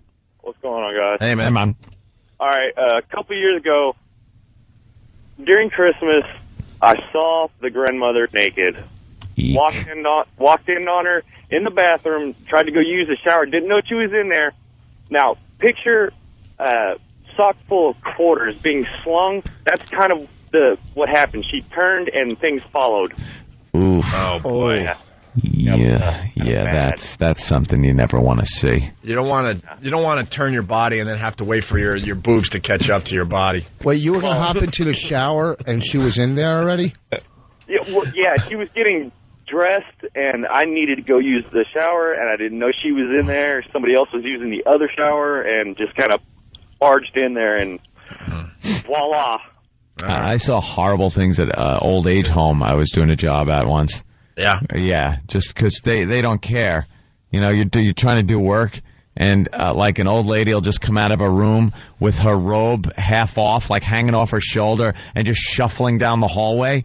And and it's just like, no, Mrs. Johnson, get back in your room, one of the nurses, and she's just like, but my kids are here. No, they're not. They haven't been here in years. And I got a look. I was on my ladder and got a look, and her boobs were just all one color. Like the human body loses any difference in pigment except for like liver spots. Right. But like, you know, I understand. It's supposed to be a darker portion and then I got you. lighter. It was all one, like, you got to see the whole powdery color. Yeah, the whole thing. Nice. It was it wasn't. It wasn't. What nice. is this on? What? Nice. Hey, by the way, Evan from Cincinnati, did they say the grandma was 49? Can I play Guess the Race? No, you can't, sir. No, you can't. Debbie on Long Island, what's up? Yeah, hey, how you doing? I love you guys. Listen to you every morning. Hey, Debbie. That image was so horrible that the only thing I could do to get my grandmother out of my mind was to think of a pink elephant. The power of suggestion is terrific. I love it. Yeah, it was great, but then I was imagining myself in a room with a pink elephant, and he kept turning back and staring at me like I felt guilty or something. Picture your grandma naked with peanut butter as she calls the family dog. Oh, jeez. Oh, God, I'm so happy I don't have a dog. Oh. You got one last one in, or what? Five grandkids. Can you imagine being the fifth one? One, you got to be with your grandma, but now you got to follow your four brothers and sisters. Yeah. You're like, Jesus, I'm the ugliest one. All right, there you go. Rich from Bohemia out there on Long Island. Rich, what's up? Yeah, when you guys do that voice, that picture your grandma naked, it sounds like a David Caruso intro. Yeah, right? We gotta find the music, and maybe we can do it for those. Well, if you want to join us, you got to do the bit the right way. You call us, and you got to, distort a little bit. Picture your grandma naked. That will be in your head all weekend long, and you'll be cursing the Opie and Anthony show. Smell of mothballs and hairspray. Oh, you gotta perform, and you're just looking over at an old 1940s picture of her and her husband, your grandfather, on the night table. Those are kind of creepy to look at, like the old pictures of your grandma when she was like young at parties at Coney Island or something. And then there she is, just like E.T. body. Remember, Grandma has needs too. You're there to take care of them. All right, listen. Here's the update on, speaking of grandmas, the 101-year-old that we were talking about that got punched by the mugger there. Here's the update that we kind of hinted at a little while ago. Cops are closing in on the thug who violently robbed 2 elderly women. Police have not been able to question the man who they believe is in this surveillance video. You can see him punching a 101-year-old granny during the robbery in Queens. The man voluntarily checked himself into a mental hospital, and cops won't identify the suspect, but they do say he has a criminal record. Oh, they got him. Of course. They so got him. Oh, that's going to be great. I can't wait for that update. All right. We'll step aside. I think Louis C.K.'s coming in. Nice. Didn't he write No? What? No? What happened? You had to travel?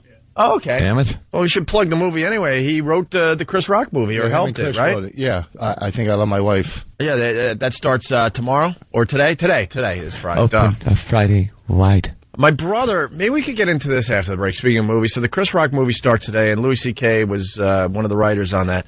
My brother saw 300, and he called me up, and it was like, it was a good movie, but it was kind of gay.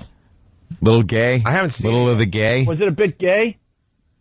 Because men are undressed? Is that gay? Oh, men are naked? Well, because men are undressed. Well, that would be one of the things. Well, Oz was, Oz showed its share of naked men. And a lot of people watch that. Rome has a scene in it that is just horrific. It's not horrific. Stop it. Jesus. I thought there was an elephant on the camera. It was so big they decorated it. It was, they really did. There were things on it. Guy could have picked up peanuts and fed himself. How the hell did you find a website called Granny Island, you sick gaff? Granny Island, E-Rock. It's all just grannies. I'm loving the E-Rock because he just surfs. When we get into something, he surfs and finds the most horrific things associated with it. Well, he caught an ugly wave. Jesus. He found a site called Granny Island, and I got to tell you, Rachel, age 55, not too bad as far as a granny goes. Is that the one that's on the left side? On the left? Not too bad. Oh, then there's some. Wow. Wow, Grandma's hungry. Holy crap. Is that a gilf? A what? Is she a gilf? A granny I'd like to... yeah. Is that it? Is that what they call them? I'm sure there's a gilf website. Gilf. Oh, boy. Wow, Grandma. That Save picture... some for somebody else, will you? That picture is so altered and photoshopped. Which one? No, the one on the left there. That one? Yeah. There's no way she looks like that in real life. It's Brenda. She's age 68. Well, maybe the Photoshop makes her look like she's 58. I mean, give me a break. I mean, you know what that looks. She's got Granny Island. She's got the copper tone tan butt. Stop it. No way she's got a little even tan like that. There's no way a 7-year-old has a better body than my wife. Jeez, Rich. Rich, she's going to have your Bonnie. She's carrying your baby. What's wrong with you? That's a good point. All right, we got to regroup and we'll continue. Granny Island. Wow. Hot nude. Wait, Gremlin's absolutely favorite mature porn sites. Hot nude Granny. Granny's Place. Granny Island is just hilarious. Granny Fantasy. Yeah. My God, Lovey. It just goes on and on. Bravo to E-Rock, finding Granny Island. All right. He had it in his favorites. Who's kidding who? Huh? He had it in his favorites, the sick bastard. Yeah, all right. Maybe we'll get into the 300 discussion. I forgot what my brother said, but it was hilarious. He said something during the movie because he was just a little uncomfortable at the male nudity and said something, and the whole theater started cracking up because they all were thinking the same thing. And I forgot what he told me. I was a little tired. I was a little tired when he called me yesterday. Maybe he'll call today. And let's not forget, we don't have to promote it, but it is happening. F.H. Riley's tomorrow. We're doing a little St. Patty's Day karaoke thing at my brother's restaurant, 400 New York Avenue in the heart of Huntington Village. You're going, right, Ed? Yes, absolutely. You'll definitely be there? All right. Yep. It's going to be a nice party in Huntington tomorrow night. So hopefully we'll see just a few of you there. It's a small place. Good luck. The place is going to be packed now. You think? Oh, yeah. It's the Opie and Anthony Show. Hear what everyone else is talking about. O&A Uncut and Live, continuing the show on XM Satellite Radio starting at 9 a.m. Eastern. Visit xmradio.com to subscribe. It's the Opie and Anthony Show.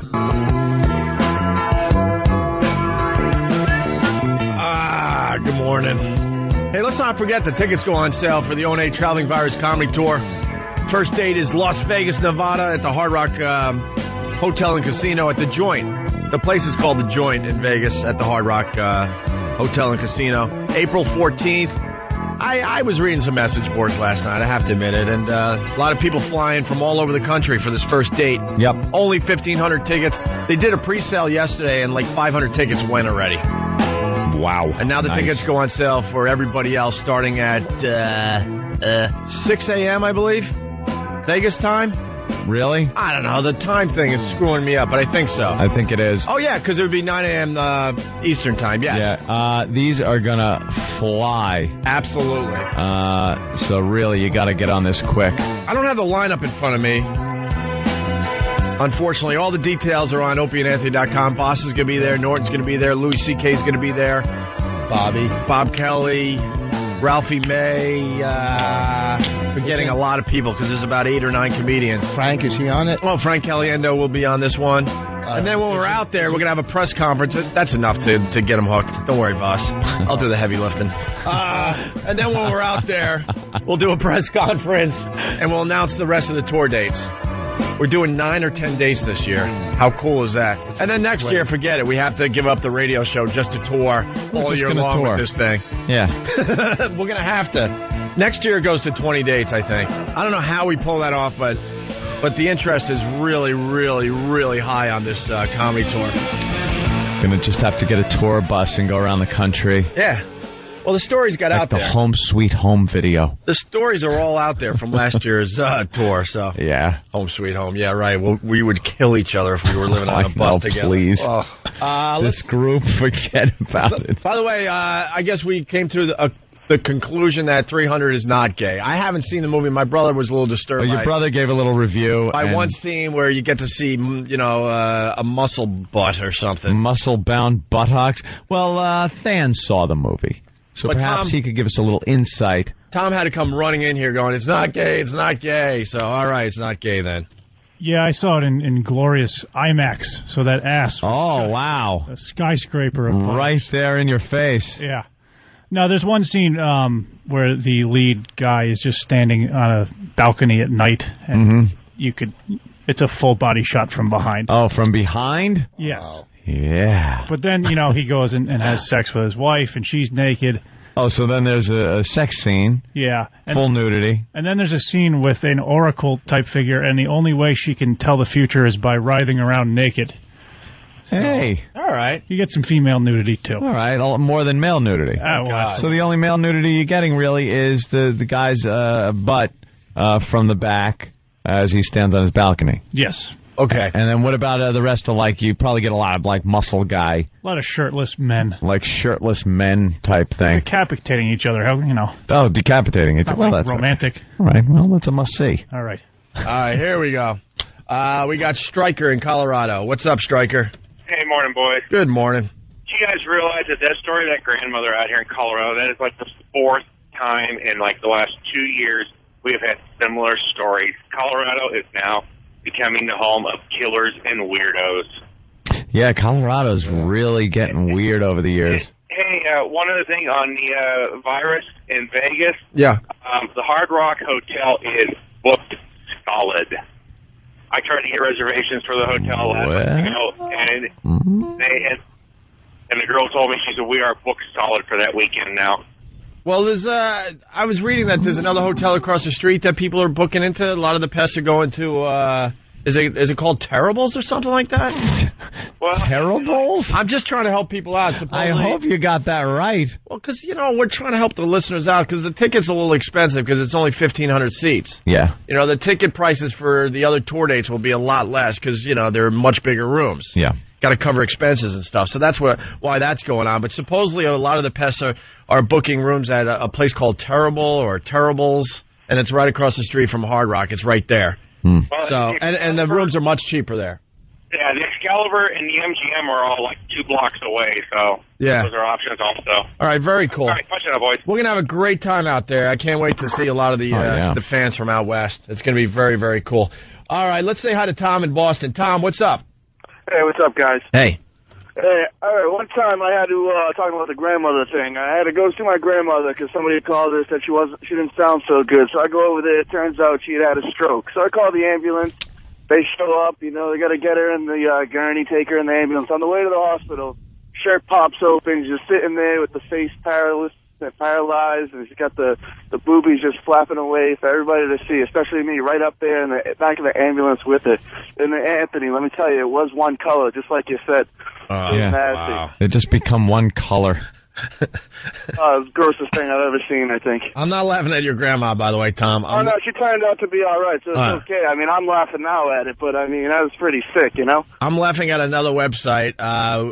E-Rock discovered Granny Island, and now I'm looking at a website called oldfarteffing.com. That's hot. Oh, that's great. Guys, thanks. Just in case the thought is leaving your brain, picture your own grandma naked. No. Let's say hi to Will in Michigan. Will. Hey, guys. Hey. I just got to say, I work third shift, so I listen to you guys before I go to bed. Yeah. And now I am afraid that I'm going to be having dreams of my grandma asking me to spread open her grilled cheese sandwich and take a little bite. I'm just afraid to go to bed now. So thank you guys for scarring me for life. All right. Sorry about that, sir. Hey, now I'm getting reports that Terribles is booked solid. They're on, something like that, from Nevada. What's up? What do you got? Yeah, when you announced Wednesday about being in Vegas, I checked for the Hard Rock. It was booked. And then I checked to see what was close, and Terribles was close, and it was booked already, too. All right. That's about all I got. All right, I guess you're going to have to, find out for yourself. Hey, by the way, our phone number is 1-866-313-FREE. No one's playing the Picture Your Grandma Naked game. Why? Because they don't want to. Yeah, but you're supposed to call up. Disgusting. Distort your voice and just say, picture your grandma naked. And then needing. Yeah, there you go. Doing horrific things. All right, enough with that website there, E-Rock. I just saw a video. It looked like, I think her name was Molly Shannon on SNL. Like an older version of her just getting destroyed. Let's just put it that way. Destroyed.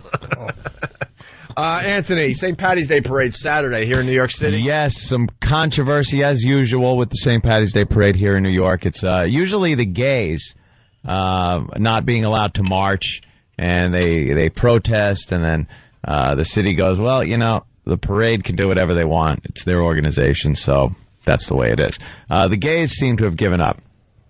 But now the organizer of the parade, and his name slips my mind at the moment, but it's been in the news, he is putting the fire department, the FDNY, at the back of the parade route. Why? Now, for years, traditionally, they are right behind the NYPD in the parade. That's never good, by the way. And what? Oh, yeah. Oh, man, those guys hate each other. Couple of fisticuffs. Oh, wow. Well, they could all get together on St. Patty's Day. And we love both groups. We don't play favorites, but those guys, oh, man. Yeah, well, it's known they don't really get along. And St. Patty's Day parade, there's some drinking going on. It's just. So the parade organizer, the head muckety-muck there, is saying that, the firemen get too drunk during this whole thing and doesn't want them at the front of the parade. So he's putting them all the way in the back, and it's a complete snub, disrespect. And all I'm thinking is a short few years ago, 5 years ago or so, these guys were the heroes of 9/11. Remember the St. Patty's Day parade after 9/11? I mean, people crying, just standing ovations, everything. Whatever you could give these guys, there wasn't enough to give these guys as they were marching down that parade route. And 5 short years later, they're now scumbags that have to pick up the rear of a parade. It's a complete disrespect to the fire department by this jackass that runs the parade. What is it, his personal vendetta against these guys? First of all, everyone drinks on St. Patty's Day. Everyone has a drink out there. You can see public intoxication, and you're not even supposed to be drinking out there, but somehow it just happens. And it's just a complete lack of respect and just shows how short-sighted people are. Like I said, 5 years ago, heroes. 5 years later, get to the back of the parade route, you're drunk. Just an embarrassment. Yeah, not cool. How do you say somebody owns or runs a parade? Doesn't the city own it? They got to pay taxes on it? No, they get permits, they get whatever they need, and it's run by whatever the organization is. It's it's one of the oldest parades in the country. I mean, these guys the same organization's been running this parade for years and years. Can we put a stop to the parades, by the way? I mean, the ones we all know and love, fine. Well, but St. Patty's is one. Yeah, of course, that should continue. Yeah. The Thanksgiving Day parade should continue, and a couple others there. But every weekend in New York City, they Moroccan parade, the West Indian Day parade, some of those. Celebrating different cultures here in the city. I got to drive. Yeah, get out of my way. Let's say hi to Stan in Jersey. Stan, what's up? Hey, boys, how you doing? Good. Or as I guess as a predecessor voice of yours would say, boys. Boys. You guys talking about websites. The predecessor porn industry film that started it all was a movie called Ripples and Wrinkles. Ripples and Wrinkles? Fat chicks and old ladies, and it starred the infamous Ron Jeremy. Yeah. Tasting tacos and dipping lick into, All right, be careful. Yeah. Yeah, with we get it. I mean, you know what, though? We have challenged our listeners for many, many, many, many, many, many years. We have the greatest porn over at the other joint.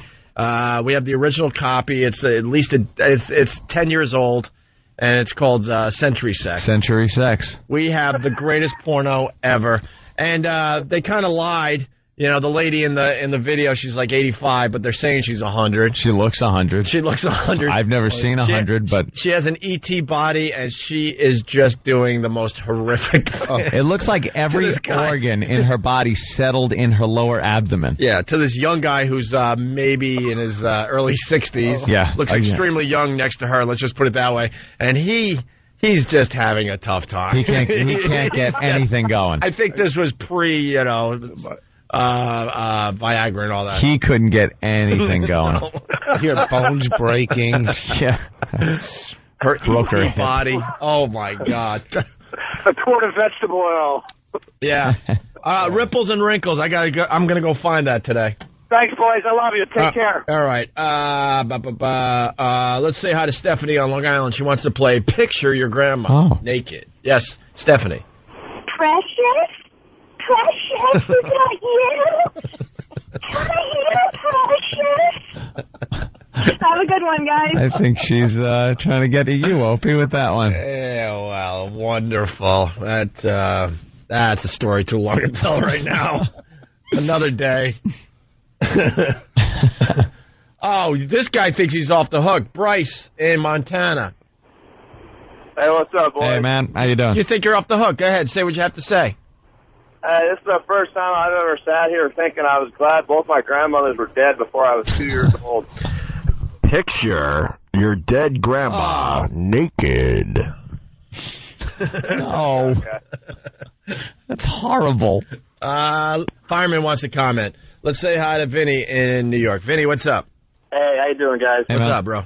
Nothing. I work in Brooklyn at Engine 230, marching the parade every year. And, yeah, everybody gets a little banged up, but all it does, now we don't step off till 1 p.m. It just gives us more time to get banged up before we march off. Yeah, see? Someone else is saying that. Right? Gives him more time. Now we'll be more drunk than we usually are by the time we start marching. There you go. All right, thank you. And we got the NYPD checking in. Got to keep it fair. Keep it fair. Keep it fair, huh? Steve, what's up? Yeah, I'm a New York City police officer, and I think it's awesome that this guy finally had some cojones to tell the fire department what they can and can't do. We can't even wear shamrocks or green carnations on our jackets, and these guys have been getting away with murder for the last few years, so I think it's awesome that this guy finally put them in their place. Why can't you guys wear shamrocks or anything? It's been going on for years.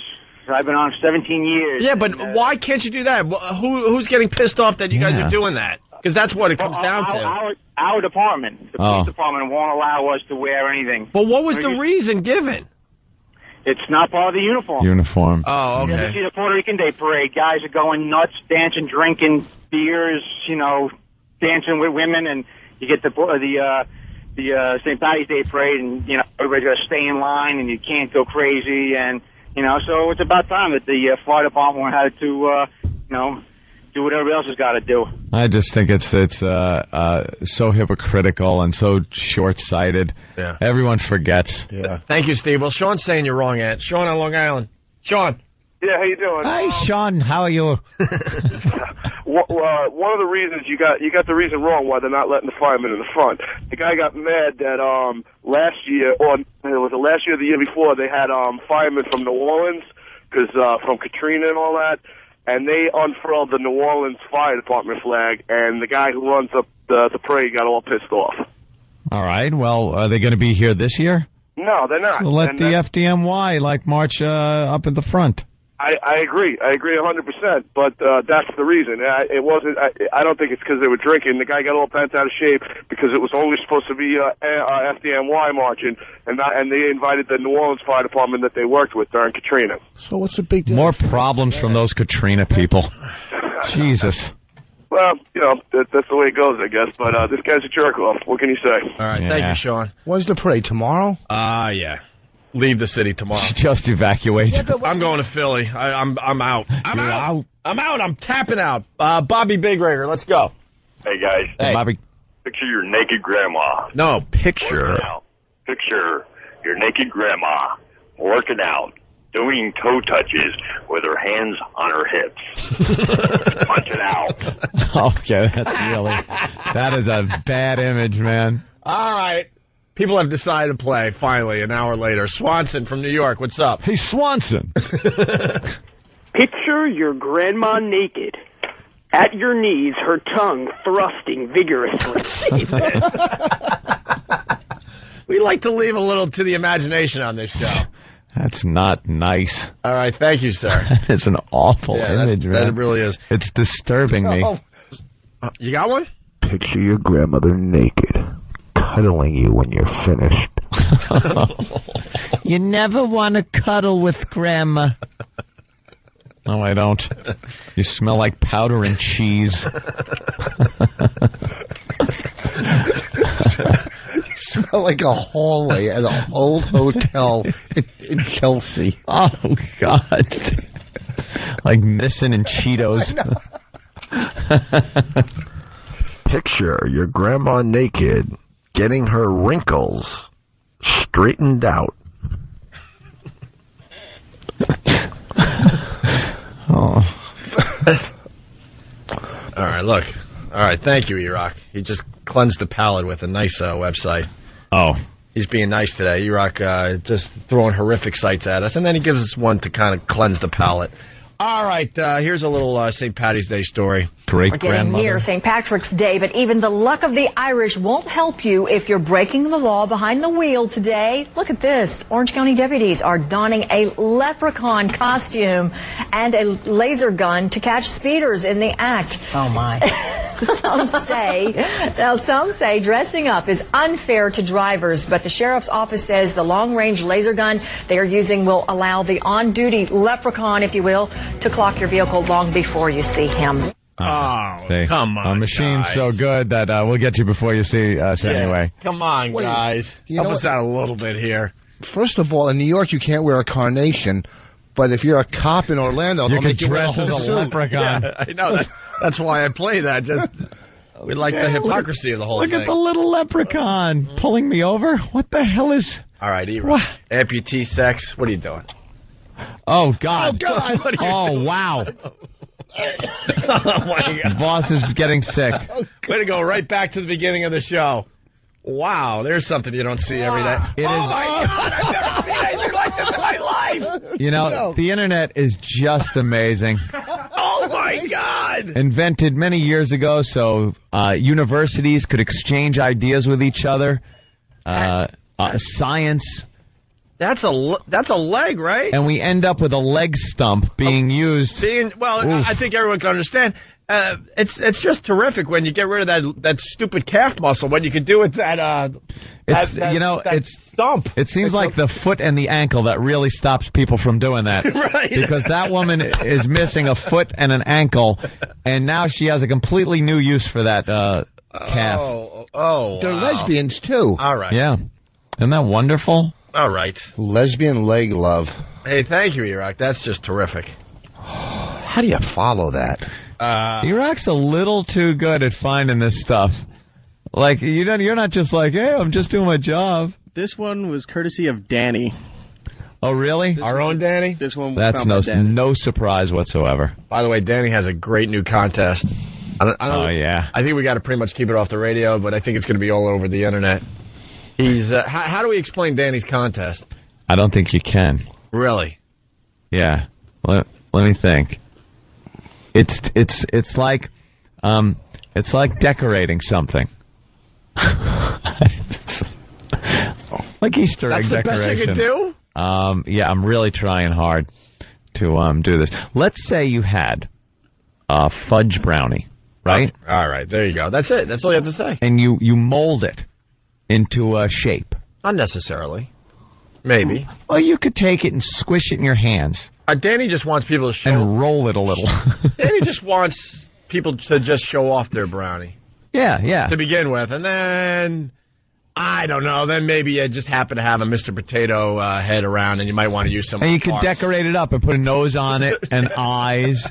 And just decorate up your little brownie that maybe you've squished in your hand and rolled a little bit on a tabletop so it looks nice. But, it's coming soon to the Opie and Anthony show. Yeah. That one will be one of those internet things. Congrats, Danny. Yeah. Great concept. Only you. Sponsored, too, by the way. We just gave this guy a raise for this stuff. What's wrong with us? All right, let's say hi to Chuck in Ohio. Chuck, what's going on? Picture your grandmother naked, crawling out of a truck in a truck stop. Punching out. That whore. Let's go to Doug in Virginia Beach. Doug. Picture your grandma naked, sitting on the bed, Indian style, clipping her toenail. Oh, big yellow ones flying. All right, a few more of those, and we'll mop up a little bit. We have our last look at the Janet and Nick show from Buffalo. That I got to hear. Love it. And I don't know if we could get into this, but we were mentioning in an article, there's a show out of Washington that does a show that's opposite from what we do. Obviously, it's I guess Christian based. Yeah, but they're like kind of a shock jock show. Shock jock, Christian based, morning zoo, keep everything nice type of radio show. Love God thing. Ish. It's out of Jersey, so we might take a look at them as well after the break. We'll see. We'll figure it out. It's Opie and Anthony. It's the Opie and Anthony show.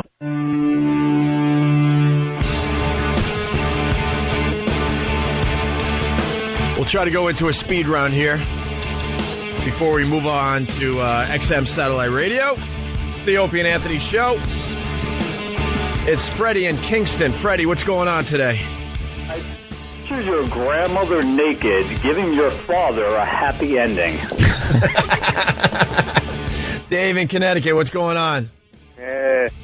Picture your grandmother naked, putting on lotion. It rubs the lotion on its skin. It does this whenever it's told.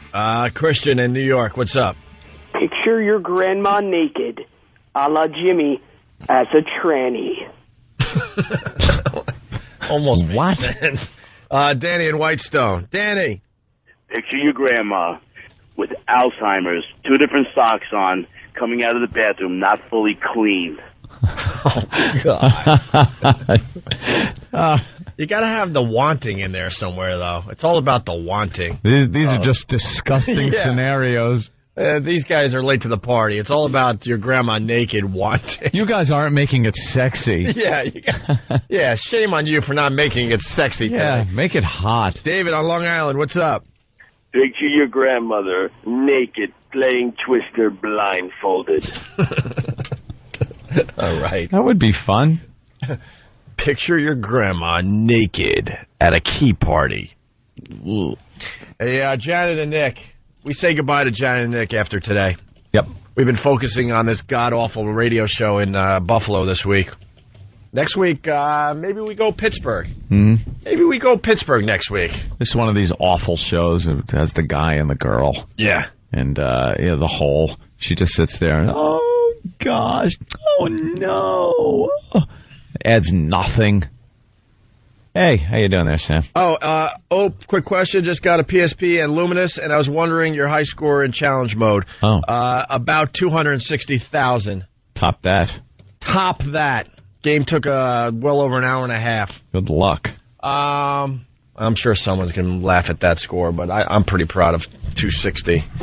All right. So we got Sam. He's been working this bit all week for us. Candy head. It's just Sam. It's just Sam. So we got some audio of them today. As we're doing Picture Your Grandma Naked, they're talking about, I think, birthday cake.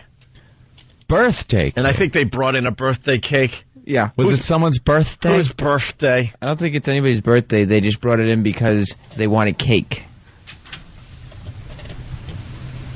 What?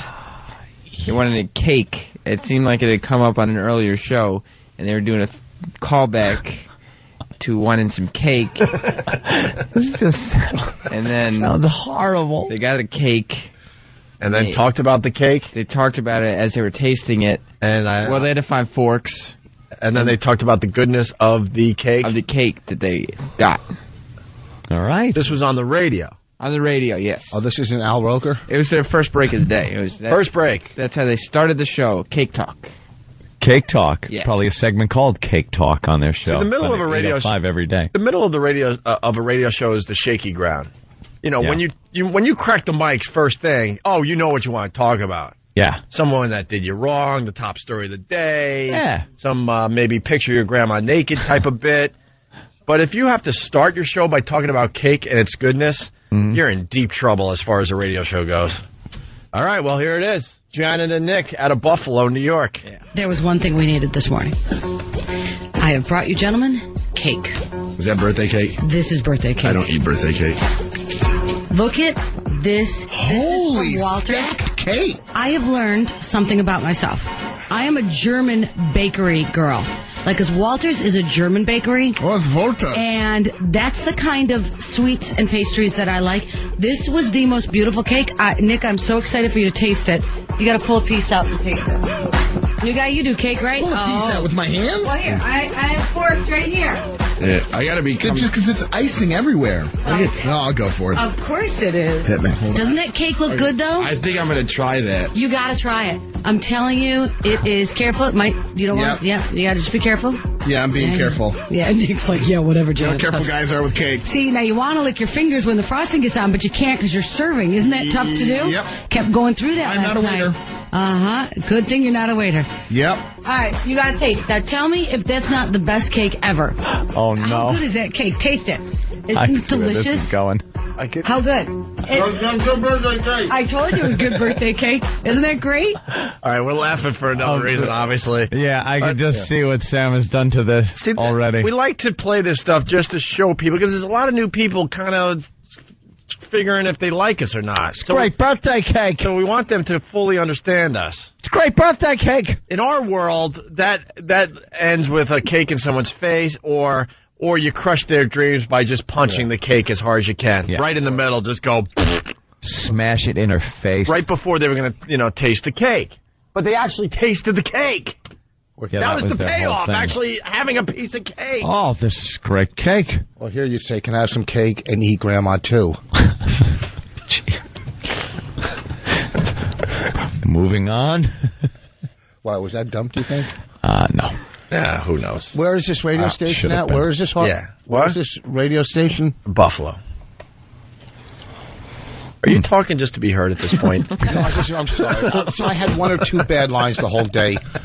You can't always focus on the negative, and even Patrice told me something. I love the people that feel like, you know what, I haven't talked in a while on the show. I better just say something. I only said it in Buffalo like 2 or 3 times to set this thing up. And I know we have we're really not good listeners on this show, but my God, why would that matter at that point? Because I was wondering if I did the station, if I did these two people. Because I would say, yeah, it's Buffalo. And you go, oh, yeah, of course. That's what you expect out of Buffalo? No, this is happening every city in America has a show Everywhere's like got this. these. So in the end, it doesn't really matter where this is coming from. But it's extra exciting for the people in Buffalo because they're like, oh, I think I've seen a billboard of these dopes or something. Oh. So they're a little closer to the bit than the rest of the country, but everyone can play along. All right. So Ant was laughing because you know the obvious. Yeah. I think Sam might have hit another home run today. Sam? I try. You're feeling good. Yeah, all I hit is home runs. So modest. So the bit, Rich, because you haven't been around, we take that audio and now we make it funnier and we bring them into the shock jock world. See, it's our job to make these awful shows sound interesting and funny. Mm-hmm. Got it? Okay. All right. With that said, here's that same break, but definitely funnier. And I haven't heard it, but I guarantee you hit a home run. All right. I guarantee. There was one thing we needed this morning. I have brought you, gentlemen.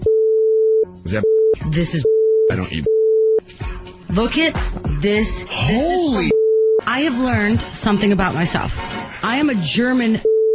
That's the kind of that I like. This was the most beautiful.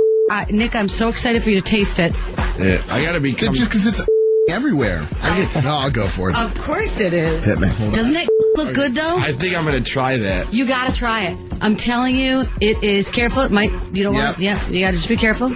Yeah, I'm being careful. Yeah, Nick's like, yeah, whatever, You know Janet. how careful guys are with. See, now you want to lick when the gets on, but you can't because you're.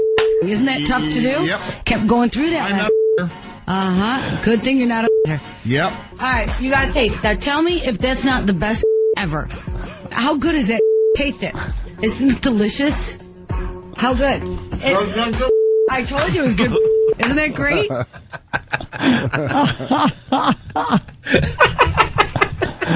See, they're a filthy show. Yeah, see how filthy they are?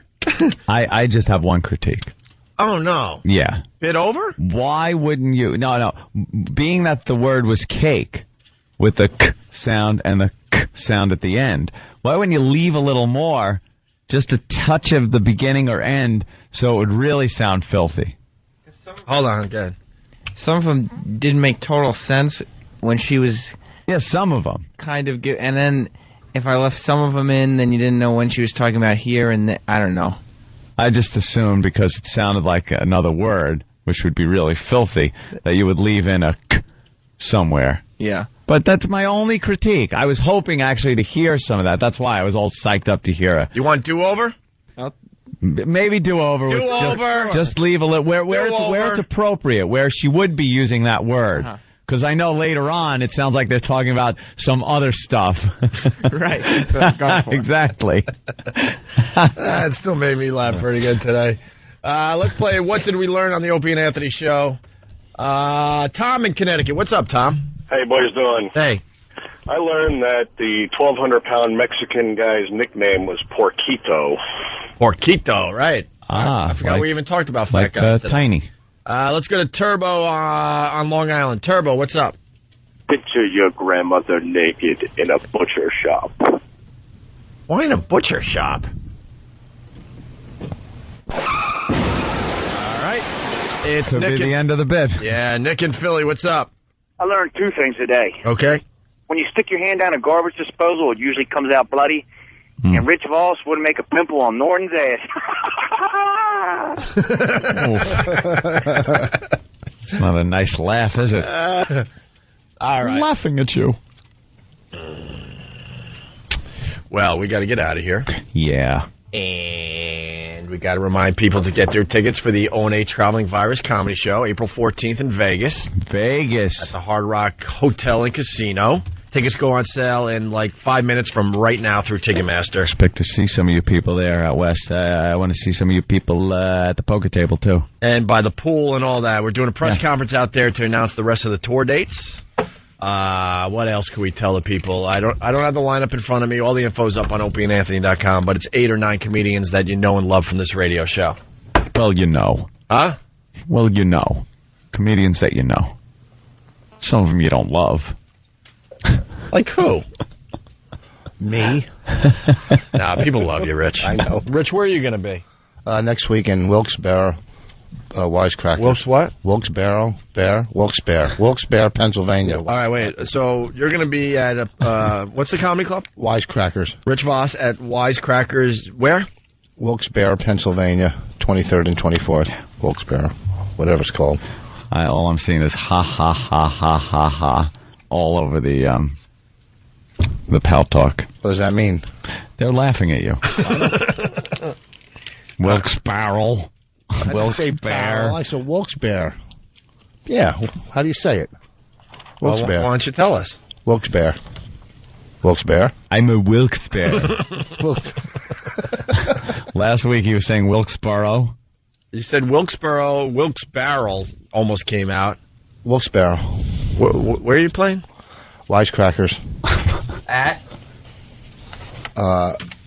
I don't know, north of the Poconos. Pennsylvania. Rich is hilarious. He really is. If you're in the area, go see him at Wisecrackers in Wilkes-Barre. Wilkes-Barre. Someone's saying John Wilkes Booth. Like what? All right, let's say hi to Wayne in Maine. Wayne, what did you learn on the Opie and Anthony show today? I learned that amputees need loving too. Yeah, we learned that from E-Rock. Thank you for that website, E-Rock. I'll be sharing that with my family and friends later today. Yeah. All right, we really got to get out of here. The phones are lit, but I don't know what they want to talk about, unfortunately, which is fine. We took a lot of phone calls today. If you're not joining us over at XM, have a great day. Maybe we'll see a few of you guys tomorrow at Bro's Restaurant there in Huntington Village, F.H. Riley's, 400 New York Avenue. It's going to be a mob scene, obviously. Oh, absolutely. Just about everyone from the radio show will be there, just kind of celebrating St. Patty's Day and doing the karaoke thing. Right. All right, guys. Rich, thank you so much. Thank you. We'll see you guys over at XM. If not, have a great weekend. The Opie and Anthony XM walkover begins now. Oh, my God. Whose stupid idea was this? Fuck this. We got tricked. We started feeling that spring weather, the sun, the temperature was rising. So we're like, it's time to bring the walk over. Remember back. the walkover? Yeah. Yeah, we would do that, and we would take the mics with us and go outside. And yesterday it was about 70 degrees. Yeah. At one point. And today it's fucking freezing. It's 30 degrees. Snowing. It's a 40-degree difference. But I want to say hi to everyone that made it. Yeah. People showed up. These guys are as crazy as we are. People showed up. Oh, by the way, the walkover, we're retiring it after today for another 2 weeks. Yeah, fuck that. Fuck this shit. We're not ready for this. I am not doing this. No. Oh, God, it's windy, too. But we got St. Patty's Day T-shirts for everybody today. We got free food from Rivoli's of Tom's River waiting for everybody at XM. Holy shit. This is cold. A gust of wind just hit. Okay, this is fucking brutal. Yeah. This is like Weather Channel shit. No, it's great.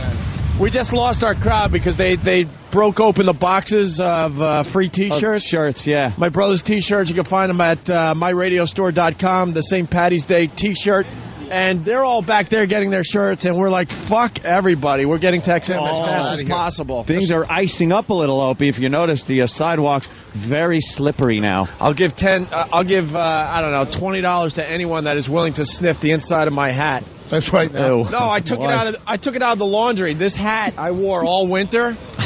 And I'm like, all right, it's time to retire the hat, get it washed, whatever. And then the weather changed drastically. And so you pulled it out of the laundry? I pulled it out of the laundry. This freaking hat I'm wearing right now stinks to high hell. Did it have some skid-marked underwear in it? It might as well have. There's a fireman with us. We got to make him go to the back of the line. Oh, yeah. This is fucking stupid. This is ridiculous. Yeah. Of all the fucking days to bring back this stupid walkover, we pick a day where it's... Yeah, if Don Wicklin and Eric Logan, if they're listening, we retire the walk for another 2 weeks. Get out of my way! Get out of the way with your umbrella! I'm cold, lady. Fuck. Oh, dumb I can't whore. believe we're not doing this on ice skates. Oh. Might as well. I just heard a gunshot behind me, and I don't even care. I hope it was me. I'm too cold. All right. Oh, this is bad. Oh, this is not fun. Oh, not good at all. What are we waiting for? Yeah. We're going to have a fucking street. I'm not stopping for shit today. Hey, cold enough for you? It's It's ice. Ice is falling from the sky. Oh my God! It's It like is sleet. so cold and fucking frozen. Well, hey, what happened? Almost tripped Mr. Business Guy. Yeah. The Pal Talk camera rolling. I don't know. And it's fun to hold cold metal out Yeah, here. no kidding. Because I couldn't find the gloves. I was able to get the hat out of the laundry, but I can't find the freaking gloves today. That's why I dress like it's winter until like June. You're smart. Just in case. Thank you. All right, we gotta. Shit, my fucking face is freezing. That's all right. How the hell does Biggie? If it was full of cocks, it would be gay. Biggie Smalls has another CD that's New album out? Is he touring? He died 10 years ago. He has a better career than Rich Voss, and he's been dead for 10 years. Biggie Smalls has a new CD coming out. Voss's smally hands. All right, we're bringing everybody up Shit. to enjoy the food from Rivoli's from Tom's River, but we can't stay out there. Oh, this is. It is beyond cold out there. The wind's blowing, sleet in your eyes. Pure pneumonia. Staff deal with everybody else and Hey, XM, logistics. we tried, but 2 more weeks without the walkover. That's just stupid. That's absolutely what we have to do. Hello, All sir. right. We'll see you upstairs in a couple minutes. Bye. Nothing says good morning like some fine chicken parm. I was like, you know what, though? For us, it's lunchtime. Yeah. That went down so easy. That proves that you got a restaurant with good food. If you could eat chicken parm at 9 in the morning. Rivoli's, thank you so much, from Tom's River, 781 Fisher Boulevard in Tom's River. Great, great place. The pests go there from time to time. Oh, yeah. It's another restaurant we fully support. He's unbelievable. Good now I'm guy. looking at all these little pastry things. I'm eating. Yeah, what do you got? The marsala? Yeah, that was good. Yeah, something like that. Oh, give me a piece of the chicken marsala before the animals get to it. Good. We got about 100 people that did the walkover with us today. Maybe even more. I don't know. Dude, that The was crowd- so stupid cold out. Well, it seemed like a good idea. We saw spring in the air. We're like, you know what? Why don't we bring the walkover back in time for St. Patty's Day and have like a little party before, before the weekend. And the original idea was to like surprise everybody that showed up and just go to a diner and buy everybody breakfast, but we couldn't get that to happen. So then Tom's River, Rivoli's of Tom's River stepped up and got us all the food, and we decided just to have a party here at XM in the viewing area.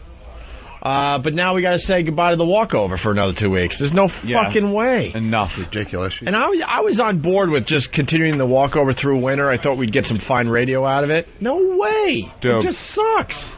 That wind hitting you in the face when we turned the corner right when we left. Yeah, it was ice just hitting your eyes. Then it was just I couldn't fucking think of anything else.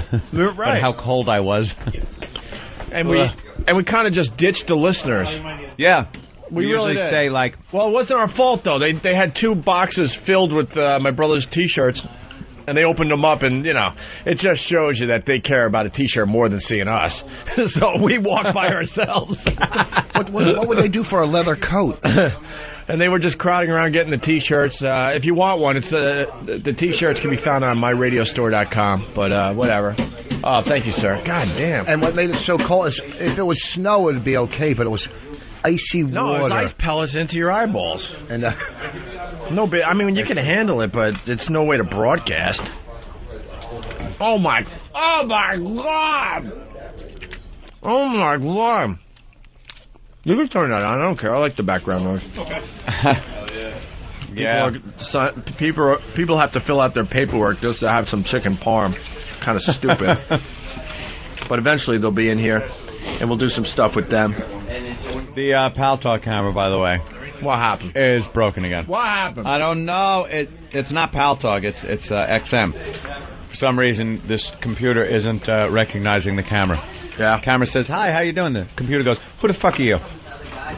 I don't know who you are. I don't recognize you. But they should recognize you at this point. It should. Is this sausage? Oh my God! It's so good. That's what you'll get. We gave you such good radio this morning. No, we're just going to eat. What are we going to do today here?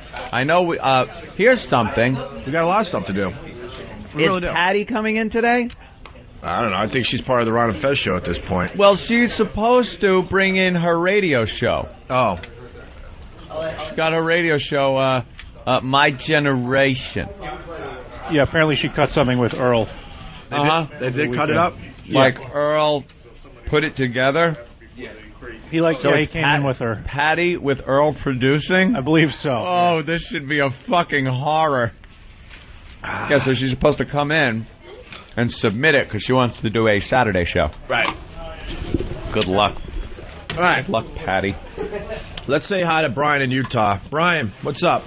Hey, guys, I'm trying to see what it's going to take to get some tickets to the Traveling Virus Tour because I can't afford them. You guys want a little too much for them, so I'll see what it's going to take to keep you guys give me some. Well, the tickets went on sale for the Vegas show. April 14th, Hard Rock Hotel and Casino. All the details on opieandanthony.com. But the headline is tickets are on sale right now through Ticketmaster. It's going to sell out today. I guarantee it. I think that's a guarantee. Was Pete smart enough to give us some tickets so we could give them away to some of our poor listeners? Because this is an expensive ticket, and then you got to figure out. A lot of people are flying in, and then they're getting hotel rooms. It's expensive. Yeah, we should get. We need a few to just give away to people. Get some freebies. We need freebies. I don't know what to tell you. Hey, Brian. Yeah. Yeah, I really don't know. I don't know what to tell you. How are you going to get to Vegas? We can't afford the whole trip.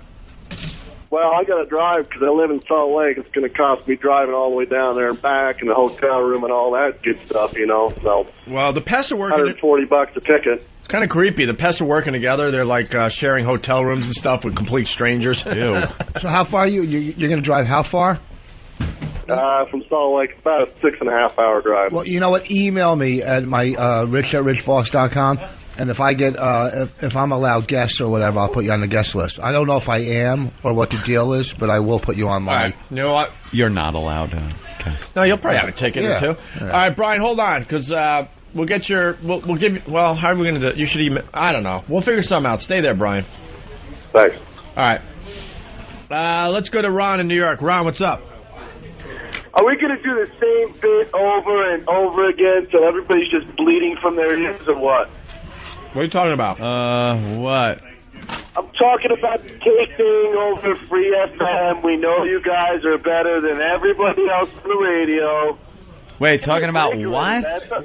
Ron, what? The Jack and Kathy crap or whatever those DJs' names were about, the whole cake eating contest. Dude, oh my God, it was not even fucking 5 minutes at the end of the show. Did you hear? We did fucking 2 hours and 55 minutes every day you gotta Ron, keep it in perspective. I'm sick of you fuckers. I'm so sick of the fucking message boards and sick of people like, then get your fucking serious radio. Oh, it's Friday. Stop like... I forgot it's Friday. Yeah, Friday, stop threatening us and go get your fucking serious radio. It's if you Friday. don't like the fucking show, go somewhere else. Howie's off. It's Friday. I forgot. Why am I sensitive? Because it's douchebags like that are wrecking it for everybody else, and they're allowed to take over message boards and wreck everyone's day. Go fuck yourself.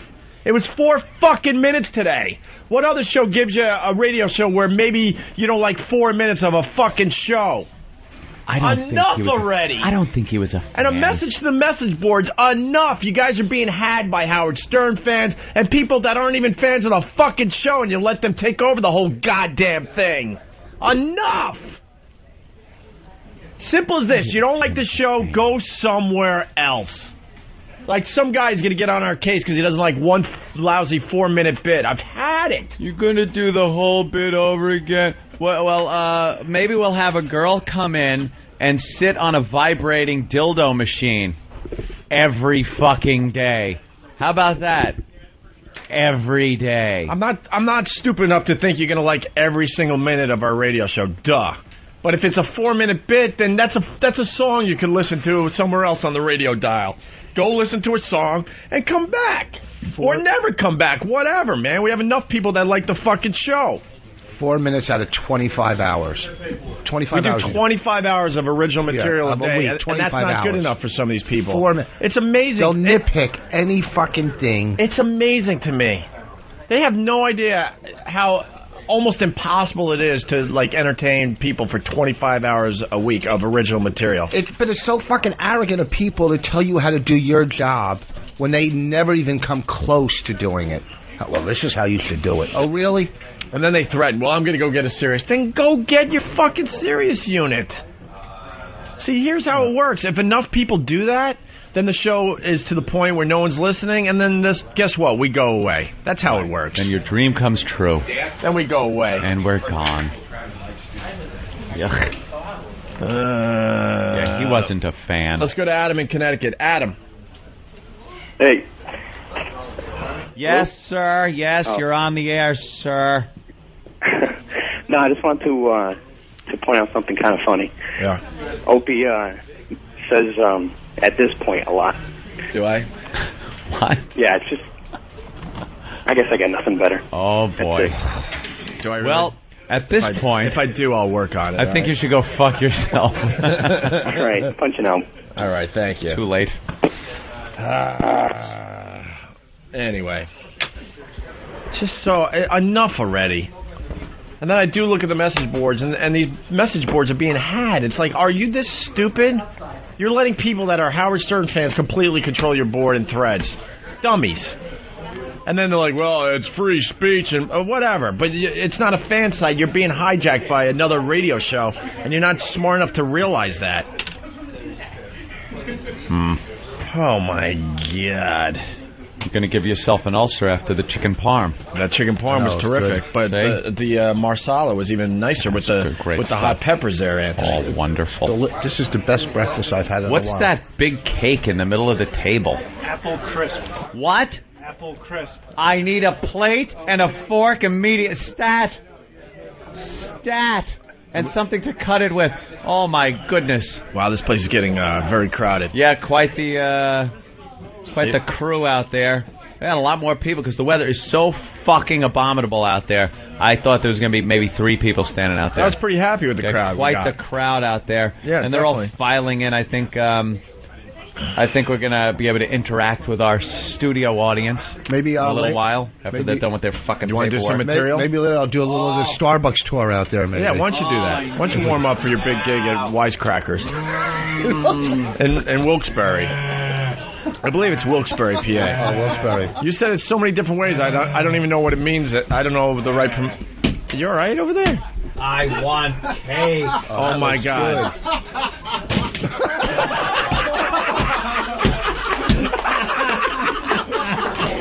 That's how the bit's done. That's how the bit's done. If that was the last piece, I'd have been pissed. Fucking Anthony just cut himself a huge piece of this apple whatever cake. It's not apple pie. I don't know what the fuck it is. It looks so good. He's trying to walk by Rich, and Rich just knocks the whole fucking thing out of his hand. Crumbs went into my face. There you go. Ah, you fuck. Oh, that's fucking good. That's why we play the Jan and Nick audio. See, it always leads to something. Oh, leads to a fine moment. Funny, Rich. Dude, man, you I had was some not anger. expecting it. I turned around. He smacked it squared fucking down out of my hand, and crumbs came flying up into my face. Yeah, like it was a diving board. Yeah. Fucking Rich. It's all over you, bro. I know, it's everywhere. You got, like, powder in the middle. Yeah, look at this. I got powdered sugar on me. That's because I'm sweet. Let's go to British Bulldog. British Bulldog, what's up? Hey, good morning, Hey, this will make Opie happy. It's not why I called, but I'm a truck driver, obviously. Got the brand new Sirius in the dash, never turned the fucker on. I've got XM sitting right on top of it. Anyway, so why I called, I want to hear some more of that dreadful audio. I want to hear the reserve in the back pocket Sam CD just in case he fucked up this week. Yeah, Didn't he have one? I thought it sounded, really, really funny when it made it sound like Nick was trying some cock. Yeah, really. Trying some cock and eating some cum. And by the way, people are saying, why are you letting that guy get to you? I'll tell you why, because I'm trying to make a point. A true fan of the Opie and Anthony show is not going to call because they didn't like one lousy 4-minute segment of the fucking show. Yeah. The true fans would, if they realized we're sucking for the entire day or day after day, then they would start calling like, dude, what the fuck's up? Mm-hmm. But as soon as you call because you didn't like 4 minutes of a bit, you're not a fan. And if he's listening to it so much that he heard every single time we've done that, then he's listening all the time. So then he is a fucking fan. I love the people that think that we just. There's times when I go to turn you guys down because I'm fucking laughing so hard I'm nearly crying and I can't drive straight on the road. But you know, move on. This show is like it's going to be a roller coaster. We're going to be on some major highs and then we're going to dip down into some lows. I love the people that think we just have nothing but radio gold in our back pockets and like they don't understand why we're not playing those cards. Like, why aren't you playing those cards? Why the same thing? Well, maybe because we thought it was funny and we could get something out of it. All I could think of now is, but Rich, I earned that cake. Oh no, Rich! Why did you do that? All right, let's go to James. What's up, James? Everyone warming up finally from that walkover? Yeah. What's up, James? Rich Ross is a real good comic. I love him. A bunch of friends of mine and I were going to go see him when he was coming into the neighborhood. But what an asshole he is! Why? He, his promos that he does. Oh, the guys, you'll find out. You can figure it out yourself. We couldn't find it. We called. We made phone calls trying to find out where this place in Quakertown was. But he goes, oh, the firehouse in Quakertown. Well, there's a bunch of firehouses in Quakertown. Rich. Well, listen. Here's the thing. That Quakertown gig, you're lucky. I didn't feel good. I was sick. It was horrible. Were you in Allentown area? Yes, I am. Okay. All right. He's saying put more info in your plugs, Rich. Oh, okay. Sorry. Let's go to Chief on Long Island. Chief, what's up? Yeah, I'm so sick and tired of these people calling up bitching about something they don't like on the show. You know what? Tell them to flush his XM down the freaking toilet and go fuck his mom. I mean, Jesus Christ. It really gets frustrating. It gets frustrating after a while because every bit we do, we have people liking it, and then we have people that don't like it, and they go somewhere else or whatever. They understand the show. But that's exactly. But that guy didn't like that bit, and they think it's getting a little. He personally thinks it's a little tired. No. Instant feedback is piling in from people that love that particular bit. So to them, they like it, and to them, maybe they only heard maybe a couple times that we've done it out of the many times that we actually did it. If that makes sense. That guy was an ass.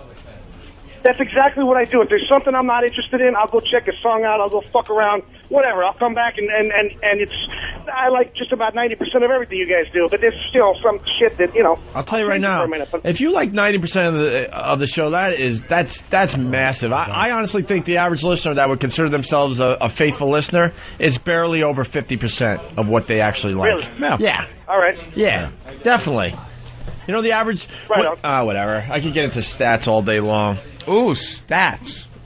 On regular radio, someone that would call themselves a fan of a radio show listens way less than an hour every day. Yeah. Way less. It's pretty much their commute, which is, some people do have the longer commute, but in general, it's like 20 minutes a day. That's all they catch. And they're the ones that would go out of the way to tell someone else about the show because they're, faithful listeners of the show. Yeah. If you're a stand-up comic, if someone like me or a Norton or a Patrice, if someone doesn't walk out on your show, then you're not doing your job. If they don't fucking leave. If you don't have a couple of people leave or pissed off, then Patrice throws people out. Rod, why are you back? Yeah.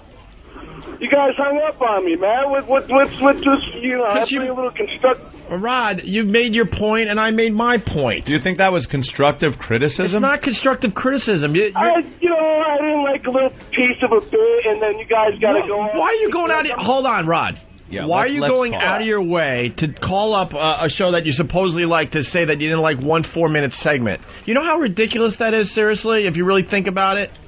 Do you think guys say, call if you don't like it, we'll take your calls, we don't care, we'll face anybody. We do. And then, Rod, you want to hang up the phone. Rod, we faced you. Yeah, I saw you. I didn't have to go to you. We faced you, and we let you say what you said, and then and we put you back on. And we strongly disagreed. So what's the problem there? I just think you guys get a little fucking carried away with this shit sometimes, man. It's just sometimes you don't have to beat a dead horse. You know what I mean? We thought the bit was funny. Beat a dead horse. Hey, Rod. But that's your opinion. I'm looking at other opinions where they're like, keep the bit going. I really like that bit, and it's not old to me. And do you know most people don't listen that much that they would have heard that bit every time we did it? Do you understand Well, I that? happen to like you guys, man. You're saying I'm not a fucking fan. I've been listening since NEW days. When you walk out on your favorite band because of one song you don't like? And Rod, you know that we even overthink it to the point where today we decided to do that bit late in the show because we've done that bit earlier in the show, in the middle of the show, because we're even thinking on that level to move it around a little bit just in case, because supposedly every 15 or 20 minutes the audience is changing. So we even try on our end to at least move it around just in case you happen to be, only listening to the show, let's say from 7:30 to 8 every day. So we're like, all right, in the 7:30 hour yesterday we played this, so let's do something different in that hour. In the past 5 shows, out of those 5 shows, how many times do you think you played that bit?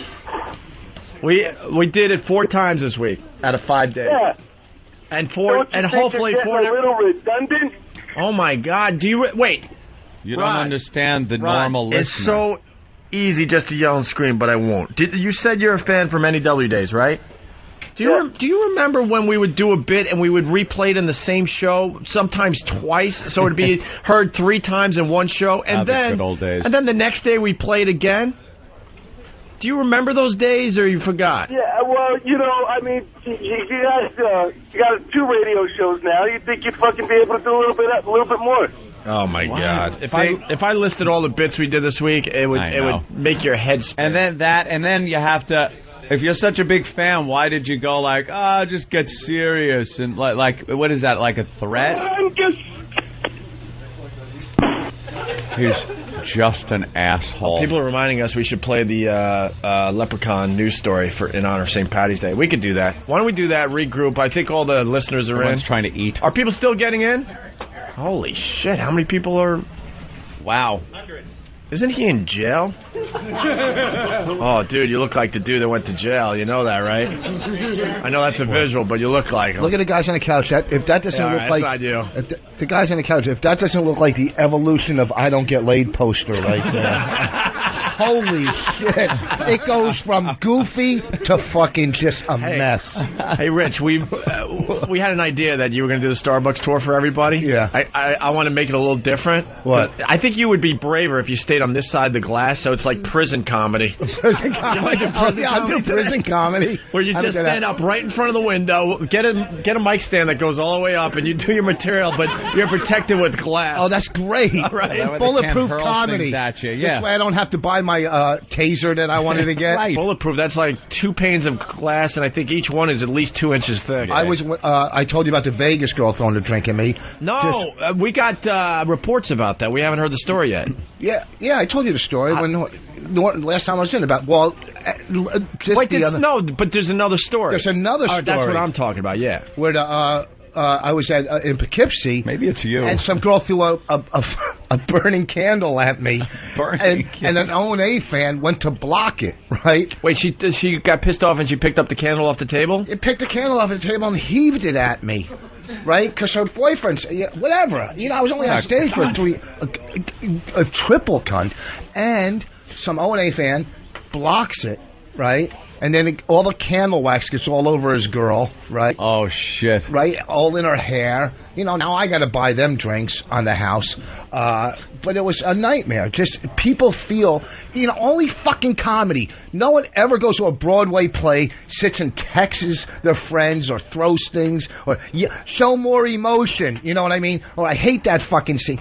Comedy. You're a court jester. It's fucking no respect. It's just she threw a fucking candle at me and walked out. Like I said to her, grab her and have her arrested. What'd you say that got her fucking pissed?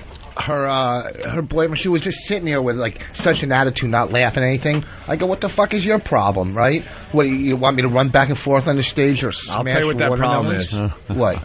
The guy is a huge fan of yours and probably the radio show, and I love it when this happens and you're convinced your wife or girlfriend is going to just love it, so you drag him in and then you realize it was a huge mistake and she's hating you and now hates her husband or boyfriend that dragged her into the comedy club. Well, it's just not her, quote, cup of tea. Yeah, because I said, what the fuck is your problem? She's sitting there twirling her necklace all, and I go to her boyfriend who's laughing. Like, I go, what the fuck is her problem? He goes, fuck her, I cut her tongue out. I go, good. And I said something like, good, now you don't have to put any effort when you eat her pussy or something. Boom, candle. Candle. But a fan running like, Secret Service to block the candle That's from nice. you. He'd take a bullet for you. Yeah, it was cool. Well, it wasn't cool. All right. Sacrificed his girlfriend. Let's say hi to Colin in New Jersey. Colin, what's up? Yo, fellas. First of all, Opie, is everything okay? Are you okay? I'm a little concerned. No, fine. Are you okay? It was just a little flare-up. Picture your grandmother naked. Yeah, see, calling I was the all show. happy today. Yeah, what about that bit? That was an original O&A bit right there. on. That we're going to develop in the coming weeks. You watch. Picture your aunt. You knowing us, it's going to end up with some, old couple fucking in front of us. Who wants to volunteer their grandma? I know a lady in Florida. Jesus. All right, Colin, thank you. I appreciate it. All right, guys. Frunkus to you. Jim in New Mexico. Jim, what's up? Hey, guys, we've been at a house fire here about the last 3.5 hours. Well, we're picking up the hose. I pull up my truck, turn on my XM so we can listen to you guys. You guys are entertaining the piss out of all of us. We're laughing our ass off. You can tell that guy to go fuck himself. And he won't be sitting next to me in Vegas, but I'll see you boys on the 14th. Oh, cool. Yeah, tickets are going fast. We got to get Pete on the phone. I want to get a ticket count through Ticketmaster for the O&A Traveling Virus Comedy Show, April 14th in Vegas. Jim. Yeah. How's the fire going? Well, we got it out. It was a condo. Saved the ones around it. It was a pretty good save. We lost one, though. Some idiot came in here, splashed and dashed, and kind of disrupted our night, but what the heck, that's what we're here for. But, hey, you guys made the last hour of this very enjoyable. Everybody's laughing their ass off. Can't even roll up the hose and stuff, do everything right. Because listen to you guys. So that guy doesn't know what the hell he's talking about. It was a splash and dash. I've never heard of that. Larson. Throw some gas in there, yeah. Yeah. All right, Jim, thank you. Hey, thanks, guys. See you in Vegas. All right, yeah, cool, sounds good. Yeah, the Pest Out West, they're going to be joining the Vegas show. I wonder if that... I'm just wondering if someone could beat that story, listening to the show as they put out a fire. People listen to the show as they're doing, just strange, horrific odd things. If you could beat that, give us a call. Patrick in Indiana. Patrick. Hey, man, what's up? I listen every day to you guys. You guys make me laugh about 95% of the time, but this bit is wonderful. You guys need to expand it, like the TV ministers, these religious zealots on the radio. You guys need to expand the bit. Make these really good two-shoes even make them sound even worse. Cartoons. Yeah. Yeah. But get your Jerry Falwells out there. The funny thing is that guy just called the wrong day because we actually rested the bit yesterday thinking, all right, let's rest it a day. We'll bring it back one more time on Friday before we say goodbye to those douches in Buffalo. All right, Patrick. Thank you so much, sir. Thank you, guys. You're great. All right. Why don't we play the Leprechaun bit? Stalker Patti is here. Yep. Yeah, we want to try out her radio show.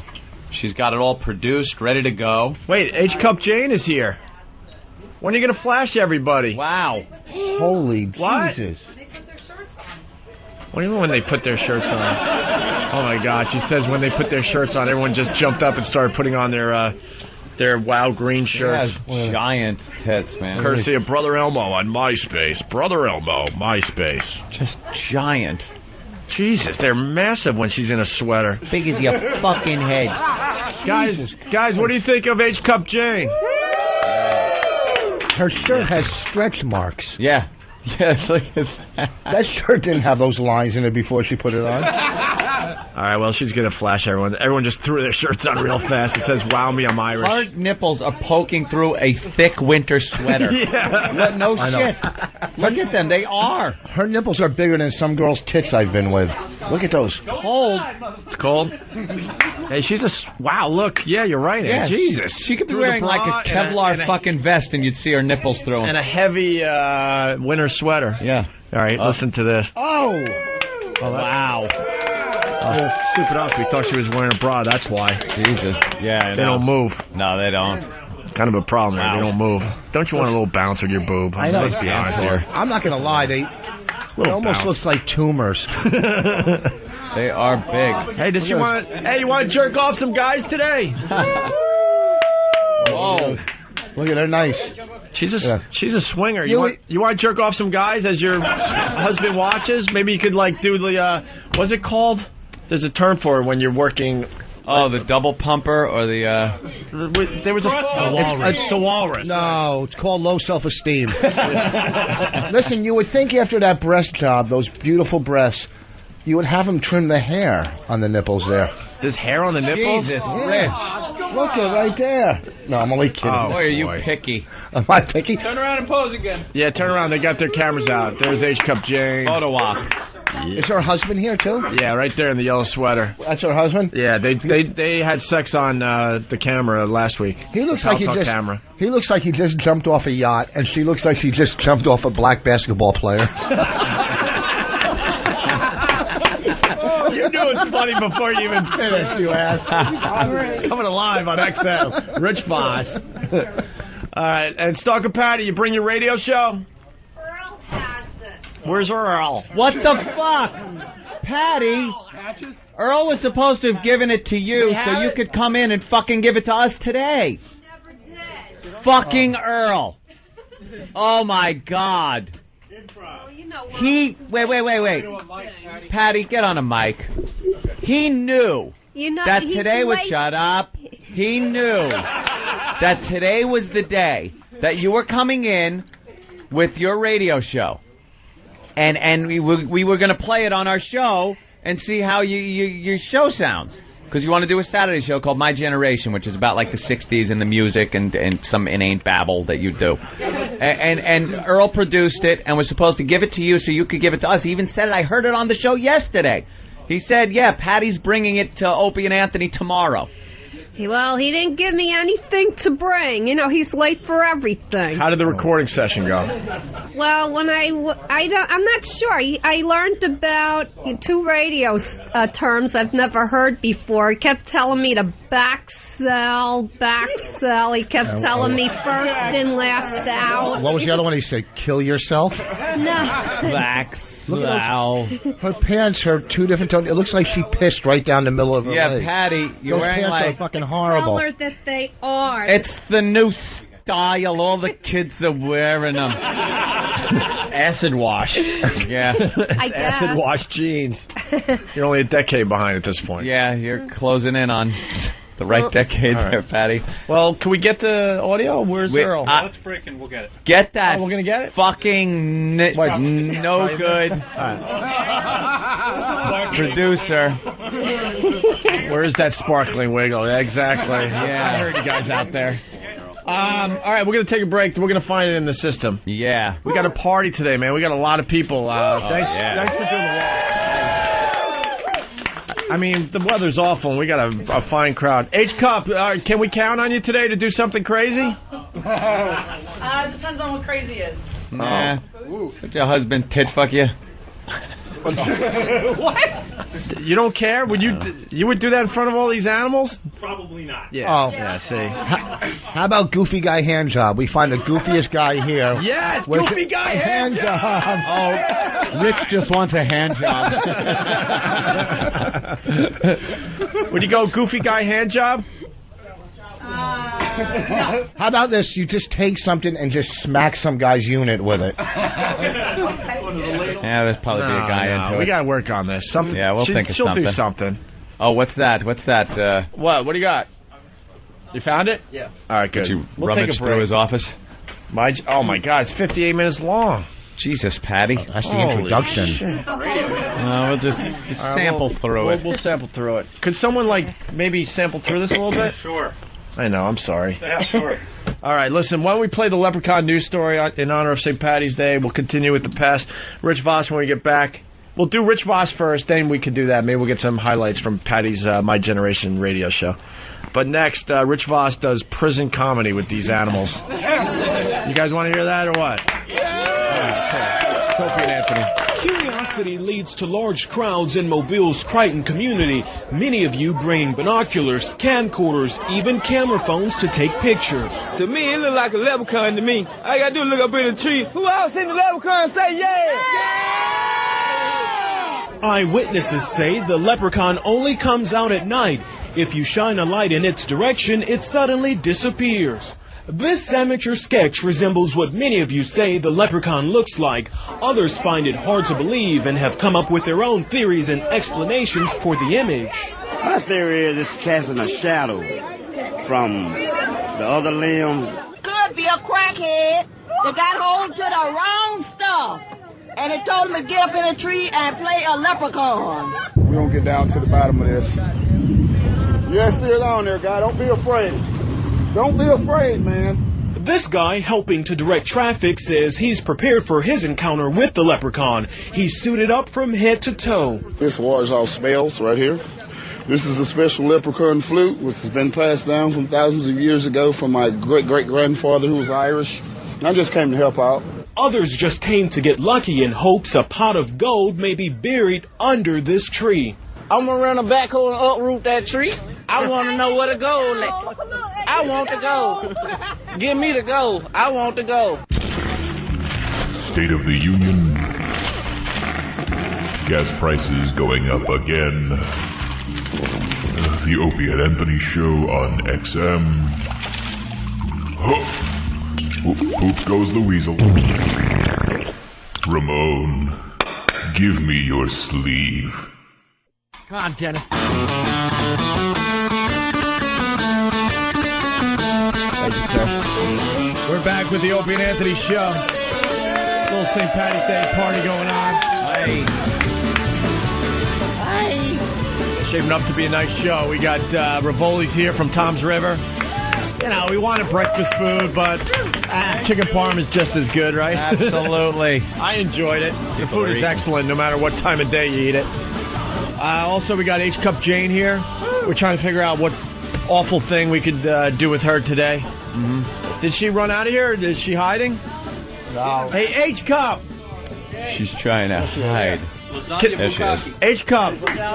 That's what I was sort of thinking. Actually, someone is thinking just like we are. H-Cup, can we throw shit on your boobs later? Lasagna bukkake. Lasagna! Huh? Lasagna bukkake. All right, Dan, get a mic on her. Here's the deal. I'll explain. You see Stalker Patti? Yes. She made a bukkake video. Oh, God. Like a fake bukkake video. Yeah, it wasn't real like jizz. No. Here's the bit. H-Cup, here's the bit. You can even watch the video of what we did to Patty, and we did it to her face, but we want to do it to your boobs today. And all it is like whatever we can find around the joint. You lay down, and you take, I don't know, like a minute of goodness. Minute of goodness. Yeah, everything from milk to lotion, condiments, to dignity. To dignity. Yeah. Ketchup. Oh, we're going to Mom's after, so I have to be a little... Oh, well, just take all your clothes off, and we got towels, and just towel off, and you're out of here. Yeah, then you go in the bathroom and wash up a little. Yeah, you got to give us the showstopper today. All right, let me see the video. Let's go to the video. Oh, God. Listen. No, you don't. Too much work. Yeah, I know. What, like back in high school? That's Hey, listen, if you have tits that big, you got to put them to use. What's the sense of having tits like that? There's no freebies with this show. People have to understand that. Always works. Oh, I got it. Here's another one. That Pamela girl from the other day thinks we just want to hang out with her. No, we don't. Here's the make out with a girl or hit the sidewalk. All right, here's the thing. We take her tits and we draw like a target. Yeah. And we'll have some of these guys shooting spitballs. Meatballs. Spitballs at her tits, and whoever gets the closest gets to spank it on her back. I'm trying to be creative. I'm trying. What's that? Hey, do we have a powerful flashlight? Cherry darts. We were supposed to do Boob-o-lantern with you. Oh, Boob-o-lantern. Yeah, we need like a big flashlight, like a mag light or Mars, if you got some powerful flashlights, we could use those today as well. We're just making shit up as we go. Stalker Patty's here. We got her My Generation show. She handed in finally. My Generation. And we got Rich Voss, who's playing Wisecrackers next weekend in Wilkes-Barre, PA. Yeah. Wilkes-Barre.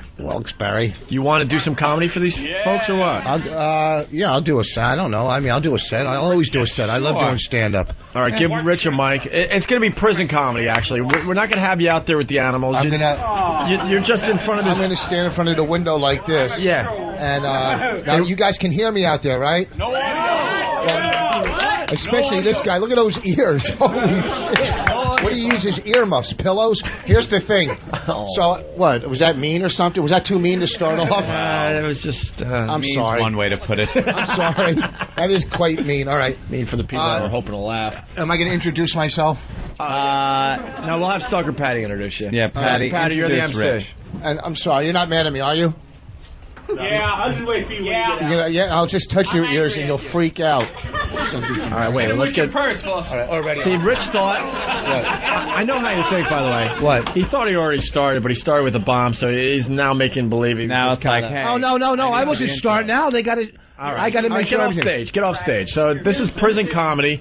Voss will stand in front of this huge window and face the O&A pest. MC the crowd there, Patty. Get out and say, No, get outside there. Perk them up a little bit and... Yeah. You can take your headphones off. Yeah. You'll hear us, all right? And you got to give him a joke, Patty. You got one joke? Yeah. The MC always has a few jokes just to kind of warm up the crowd. Any joke. And then you announce their headliner, Rich Voss. Oh, boy. Tough crowd.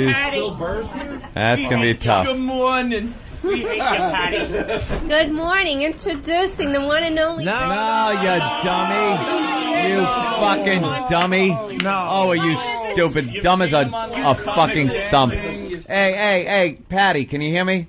Yeah. All right, listen, here's what you got to do. These guys have seen a few comedy shows because they're walking their throat. Yeah. First you do that. Patty, you got to come out and you got to greet the crowd and how you doing, but you got to get them up for the show. So what you got to do is tell them who you are and then tell a joke. Welcome them to this comedy club, to whatever the club, it's called. What's the club called? It's called Maximum Security Comedy. Maximum Security Comedy.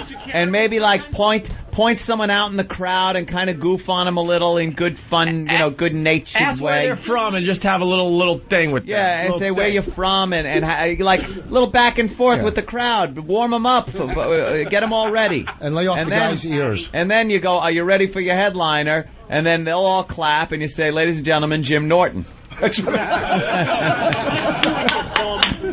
Hello, ladies and gentlemen. Welcome to Maximum Security Comedy. My name is... Throwing shit at her already. I want to welcome you all My name is... Opie and Anthony's studio. Yeah, what's your name, you dummy? Come on, get with your... All right, you want her to start over? This is... Yeah, start over. Say, you guys let them know who you are. Yeah. Good morning. This is me, Stalker Patti from Opie. You sound like owls. He's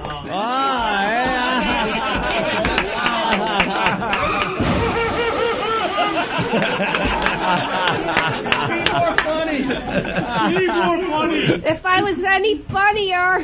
The other one's the big son. Wait, she's got a joke. If I was any funnier, I would be depressed. Or deported. But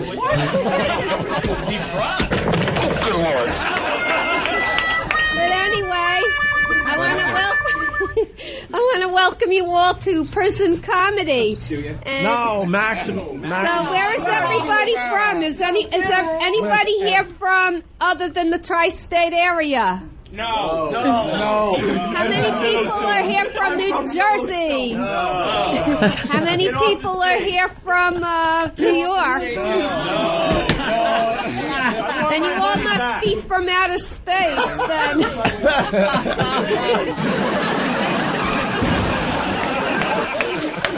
Are you ready for your headliner? I wanted to work the crowd a little more. Work the crowd a little more. Work the crowd, Patty. Pick out one person. You didn't introduce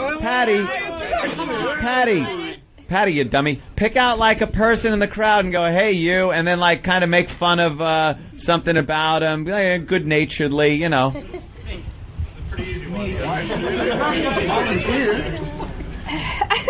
Just go, hey, where'd you get that hat? I don't know. Yeah, Stalker Patti. Hey. You did good with the joke, but now you gotta just make fun of a random person. Yeah, out work there. the crowd. Look, find someone that looks a little off. I think people in the room. Oh, hey, another joke. Okay, terrific. Good. Boring. Come on, let's go. Come on, Patty, handle the hecklers. Irish. I'm not fucking Irish. He's black. I'm a Negro. Is he really? Then he must. Where is he? I'm a white Negro. Oh, all right. On the negative side. Whoa! Hey, oh, what the hell is he talking about? I'm a white Negro, Patty. Okay. Terrific. On your ass. Yeah, I'll get Al Sharpton on your ass and Jesse. You're letting the crowd take control, Patty. Put those hecklers in their place. Go ahead. Your whole job is to get the crowd ready for Rich Voss. What are you gonna do, Patty? I'm gonna tell your mom. Put them in their place. That's easy. I don't have my mommy. That's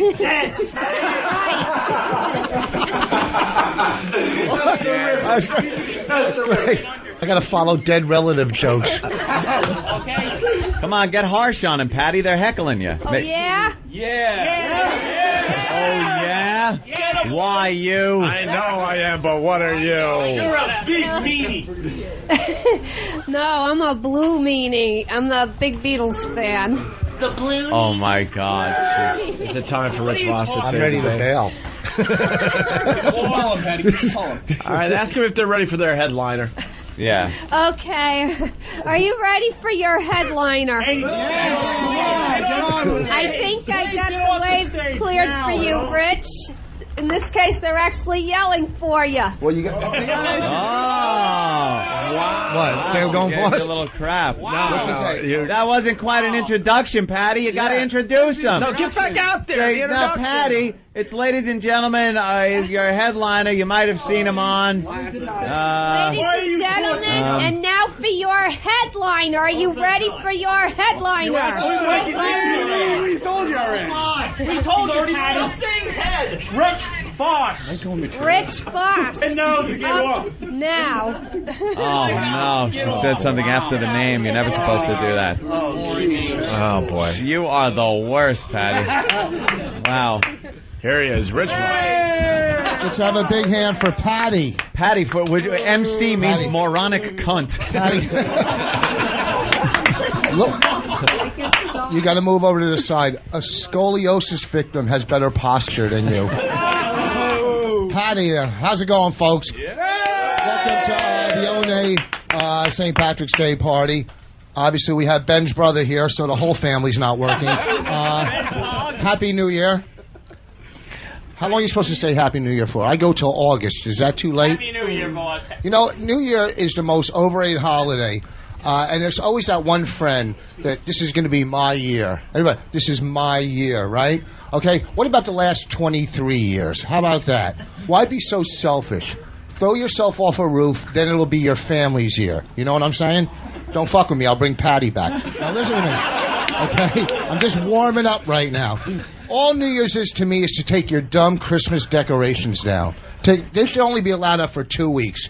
People that hang Christmas decorations are saying, hey, we're not Jews. That's all they're saying, okay? I'm a Jew, I know. Fuck your decorations and fuck your blow-up snowmen, okay? I stabbed 4 of them this year. Now, why does that guy have his sunglasses? Are you the cool fan? No, I want to stare at Buffalo Paul's young relatives. What's that? Take off your glasses and kiss the cute boy next to you. Look at that. Look at this. He looks like he should be on a bus in a Clint Eastwood movie, that guy with the hair. And you can't even get like a real black audience fan. You have a half a black guy in the back, right? And this white, black, Irish leprechaun right here. We got this is the gathering of Santa's broken toys coming for free food. All right, we should be selling workout videos here. We make nothing. Okay, the Asian girl or whatever you are, is that your boyfriend next to you? The one who thinks he's Kevin Smith? Huh? Is that your boyfriend? Okay. How long have you two been going out? 2 years. What? 2 years. 2 years? Where did you guys meet at? LastChance.com? I'm just asking them. That's a boyfriend and girlfriend thing right there. These two, okay? Holy shit. Look at these fucking misshapen heads. I'm telling you. Tonight when I'm fucking my wife, I'm going to think of your head to keep from coming. Okay? I'm just fucking with you. Don't get crazy, all right? Don't do anything stupid like brush your teeth. Anyhow, you fucking walking jackass. Come on, let's see those tits right there. Come on. Look at that. Wow. Daddy's disappointments. And your husband's you and your husband are swingers? Maybe can I come over by myself? Can I owe you somebody? Have you ever been with a black guy? No. No? Racist, why? Because your husband can't follow it, can he? Look how tight his pants are. I can see his nuts and a nickel. Look at those little fucking... Your husband's a half a fag that's going to have a yeast infection by the end of the day. With a fucking yellow sweater. The only reason he wants another couple is so he can look at cock. Come out of the closet now at the party. Right now, just tell everybody, I want... Look at this guy. He's just talking to himself in the middle there. You, the one who's just... This guy, right there. Everybody's had an uncle. Let it go. You. It'll get better. Fucking half a fag. It's fucking crew, I swear to God. I'm trying to find the coolest one here.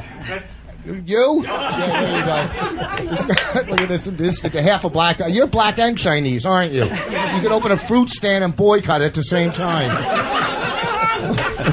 Look at these fucking three guys. Can you imagine being a girl on an island with these three guys? You have to fuck a tree. You know what I'm saying? When's the last time you got laid with the glasses right here?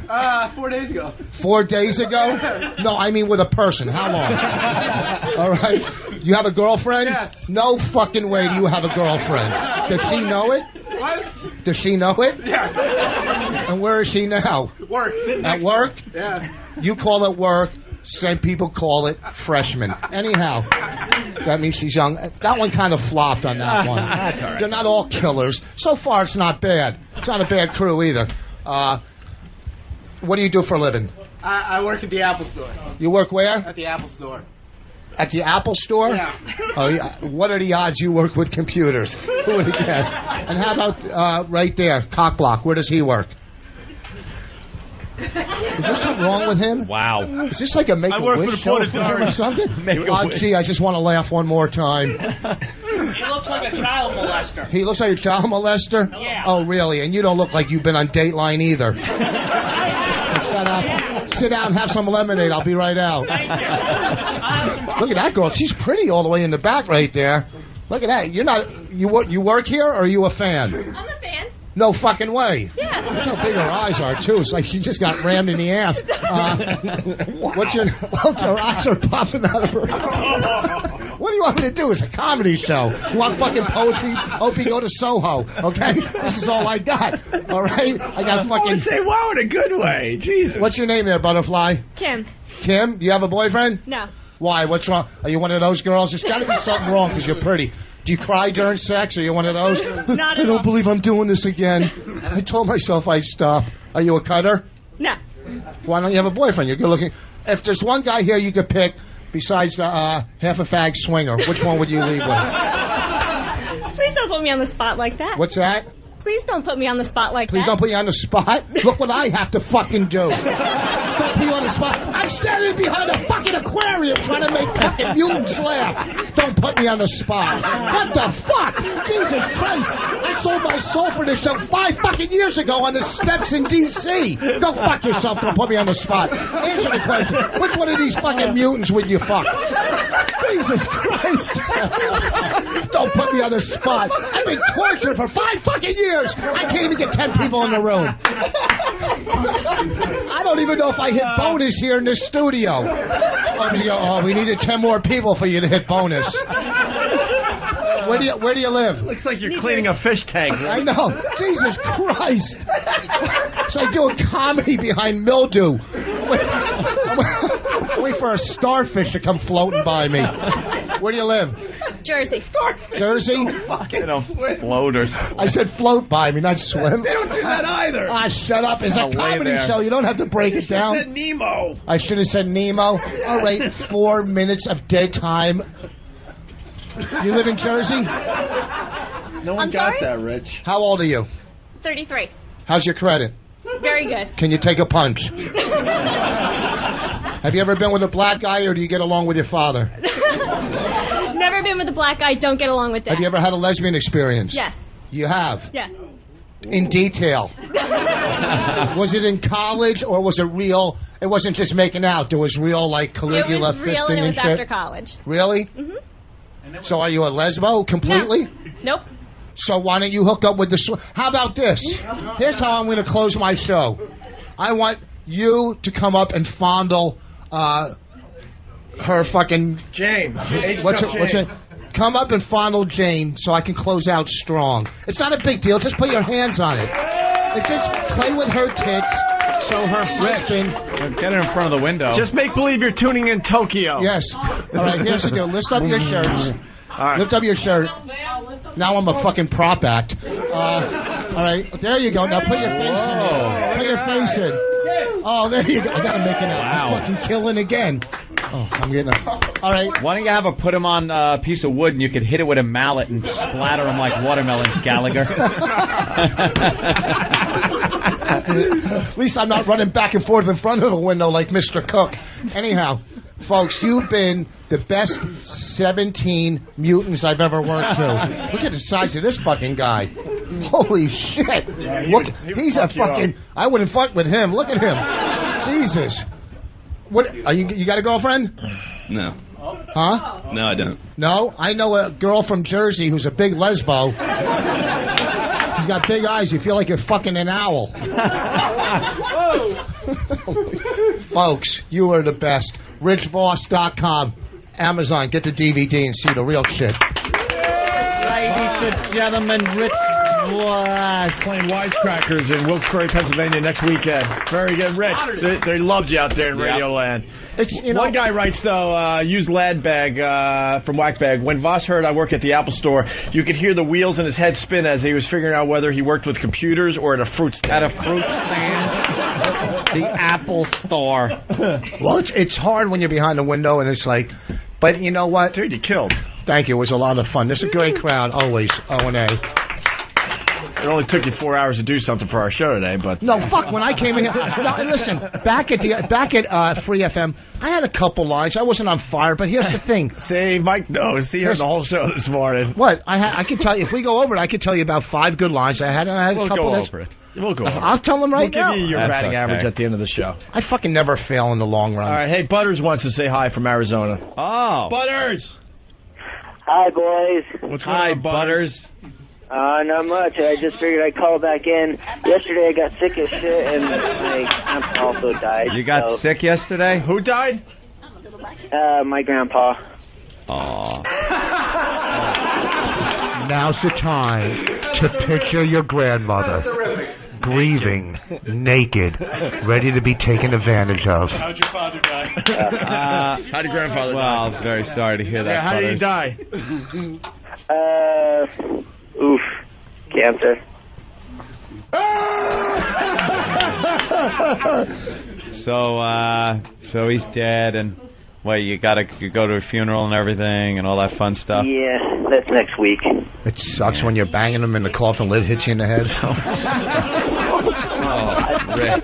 We made it. That's awful. Did you love him, Butters? Did you love him? Yeah, I like him a lot. He was my white side of the family. He was what? It was my white side of the family. The white side? What's the other? Mexican. The Mexican other side. Things. Mexican? You got any Indian in you? Supposedly a little bit. Yeah. Are you going to get the Mexicans to carry him? Butters, you're bringing down the show. It's our big St. Patty's Day party here. Wow. I'm sorry, guys, but I did think of a few things to talk about. Remember how you guys asked me, like, if you were gay? And all that I did lately? No. What? No. I actually have a New Year's Eve story that I wanted to tell you guys. A New Year's Eve story. Now's the opportunity to hear one of these stories that Doug Stanhope was talking about. He said Butters tells these stories, and they kind of don't really go anywhere. But we'll see. We'll make our own opinion. Okay, Butters, tell us the New Year's Eve story. All right. It was New Year's Eve. Me and my parents and a friend of mine went up to Tucson. We went to the Olive Garden, and previously I had hit on a waitress over there, but she didn't, respond back to me at all. So by waitress, you mean waiter, right? No, waitress. Oh, waitress named Todd. Waitress with a cock, right? No, it wasn't even a female. It was 100% female. Okay. And I hit on her, but it didn't go anywhere. So I got pissed off at her. So I drew her remember how I told you I had draw comics? Yeah. So dogs I drew her blowing me. What? I drew her blowing me. You drew a picture of her blowing you. Where on the paper tablecloth or something? Light break. No, it was just basically just two bodies. I didn't draw any background. No, where did you draw it? On the tablecloth? Yeah, it would be a good story if you drew it on her back with a knife. I mean, wow, you drew it. Yeah. In your room all alone as you jerked off thinking about guys. Great. You showed her. And what's Where did you draw it? No. Actually, I drew it at work. So it wasn't even. So she didn't see it. No. So if she doesn't see it, how is that getting her back in any way, shape, or form? It's not. It was mostly for me. Wow, Doug is right. Doug Stanhope's right, Butters. You don't tell an interesting story. You really could take the oxygen out of a room. Well, what about the sex shop my mom took me to? Alrighty. All right. We give you one more chance. This is your last chance. What about the sex shop? All right. Well, we went to the sex shop, and it was already bad enough when my parents take me. Oof. And we went there, and I was looking around this stuff, and my mom yelled out all the way through the store, "Hey, son, you want the pocket pussy?" And I just go, "No." And she also asked me if I wanted a blow-up doll, too. Hey, right in front of all my face. By the way, a very good observation coming in from Muffle Voice. They're calling you, or he's calling you, Mini Fez. Mini Fez? Mini Fez or what, right? You sound like... Oh, no. You sound like our own Fez from the Ron and Fez show. Mini and Fez. then there was one time Mother took me to the sex shop. All right. Minus the Fezatorial. Well, thank you, Butters. Say hi to Doug Stanhope when you see him. Elliot's punching out Philly. He said, "This is boring. Punch it out. See you guys Monday." Great. Right. Thanks, Butters. I'm sorry, guys. I'm sorry. That's terrible. How far did you travel to an Olive Garden? Yeah, really? Say that again? See, we're trying to make something out of Butters for this radio show. I don't know. We might have to cut our losses. Not yet, but, if you remember, you didn't like Pat from Moonachie at the beginning. Oh, yeah, that's true. Butters might hit his stride at some point. All right, I Butters. doubt it, but we'll talk to you on Monday, all right? Oh, sure, why not, man? I'll think of a few more things, like a few voices, and also, is it okay if I can bring one of my grandma's dirty books in there? What do you mean? Dirty books? What's a grandma dirty book? She reads these novels that are like romantic novels, and they're like pornographic. We've gotten some of your personal things about me of your MySpace. Current mood, depressed. Are you depressed a lot? Not as much as I used to be back then. I wrote it says, as you may or may not know, I have a fucking crush on a cartoon named Sango. Sango from Inuyasha. Yeah. She's sexy to me because she's everything I've ever wanted in a woman. Yeah. Two dimensions. What, your cock? What is about her that you like? What is about her I like? Yeah. Well, I know you guys haven't watched it, but it's like her voice, her personality that she has during the show, her attitude towards stuff, and it's just everything that she does in the show. It's really hard to explain. So you're in love with the that's the only anime. Yeah, but that's the only one. All right, wait a minute. It says you masturbate every day, like most men. I'm just admitting it here, sometimes more than 3 times a day. Holy Jesus. This is when I get bored, though. My record is 12 times in one day. I had better things to do. I can beat it if I try and get the time. You can beat 12. What do you beat off to magazines or comic books or fantasize in your head? What do you use? Jesus, what are you shooting? Brain cells? No, not at all. Just jerk off, and maybe think of Hongo or something else. Think of a cartoon while you're jerking off. All right. Oh, I know. Well, that's they made hentai. You ever jerk off to baseball cards?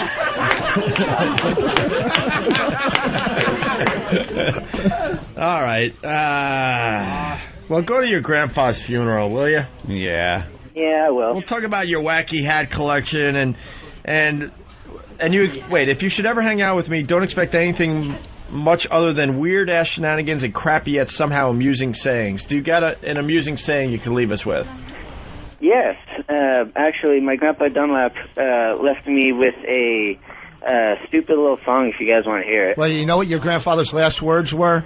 Yes, he's my grandson. No, his last words. You get the idea of where I was going with that? If I just had a funny joke. Trying. Your grandfather's last words were, "He's what?" No. This is a. This is another grandpa. All right. How many do you have? Well, I had 3, but now I have 1. well, he is Mexican. All right. Well, give us your song or whatever you were going to do for us. All right.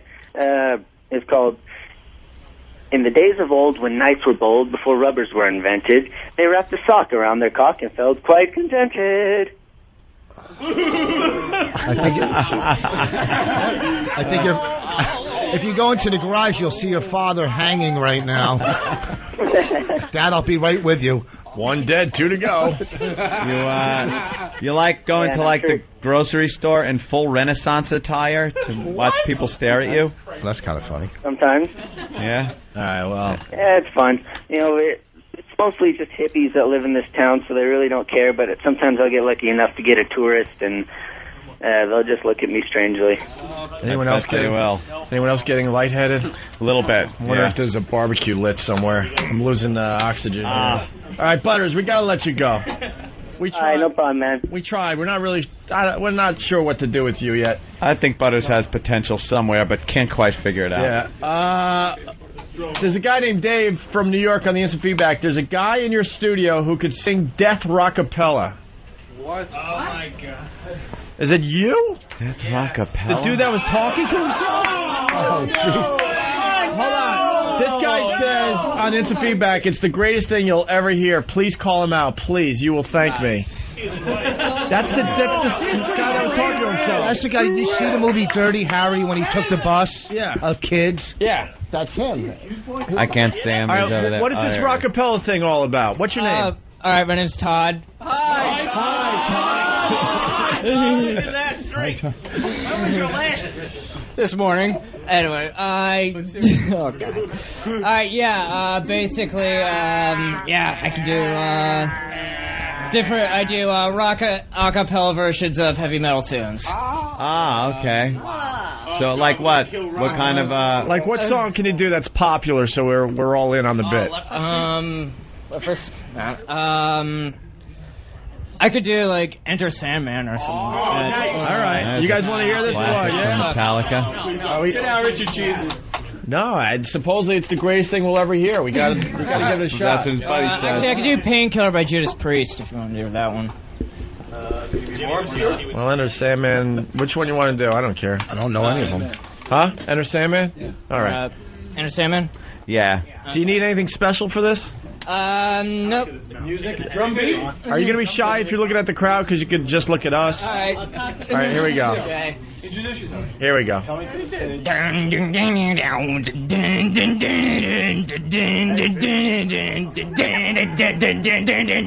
Say your prayers, little one. Don't forget my son to include everyone. I'll tuck you in, but within TV35 sin. Tell the Sandman he comes. Did you shoot yourself? See with one eye open. Keep it your pillow tight. And tonight. And tonight. Take my hand. We're off to Never, Neverland. Wow, wow, I just killed my Hey, I gotta get him. Did you shit yourself? Someone yelled out. Butter just killed himself. Thank you. Hey, that's all right. Wow. Wow, he turns like fucking purple. Yeah. He turns totally purple when he does that. You have another one that's your fave? Probably Painkiller by Judas Priest. All right, a little Painkiller to end it. When he sings this, he looks like a fucking porn star wearing a cock ring. I know. Just turns fucking purple. All right.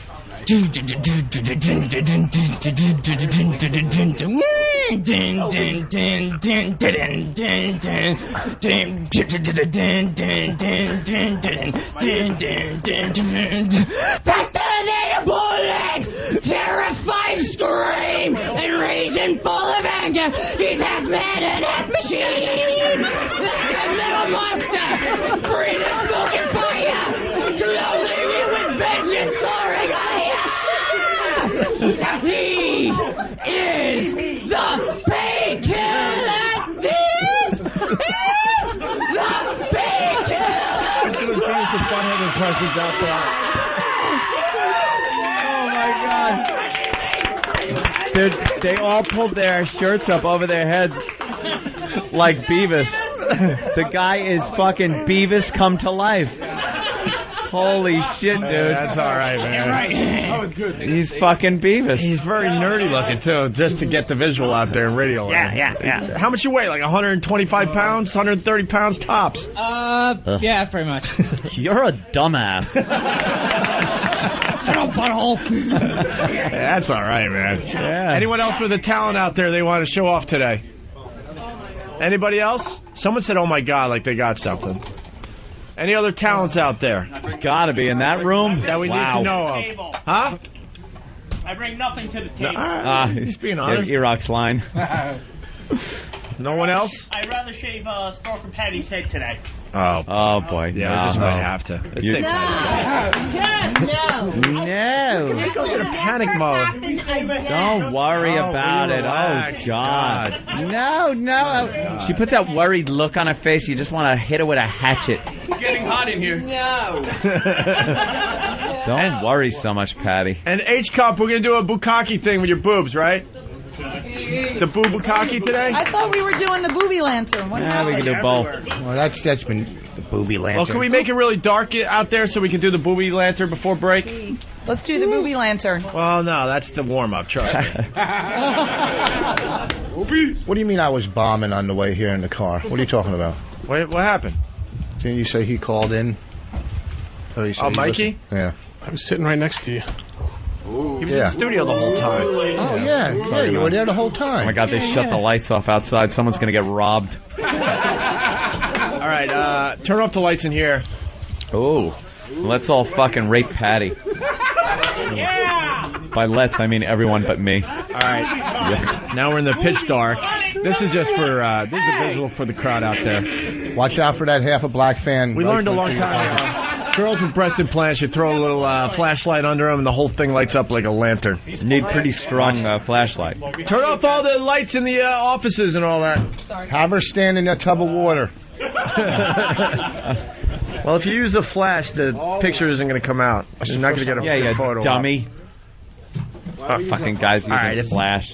Can we do the shades or? Please, there is no flash photography during the Boob-o-lantern phase of the show. Thank you.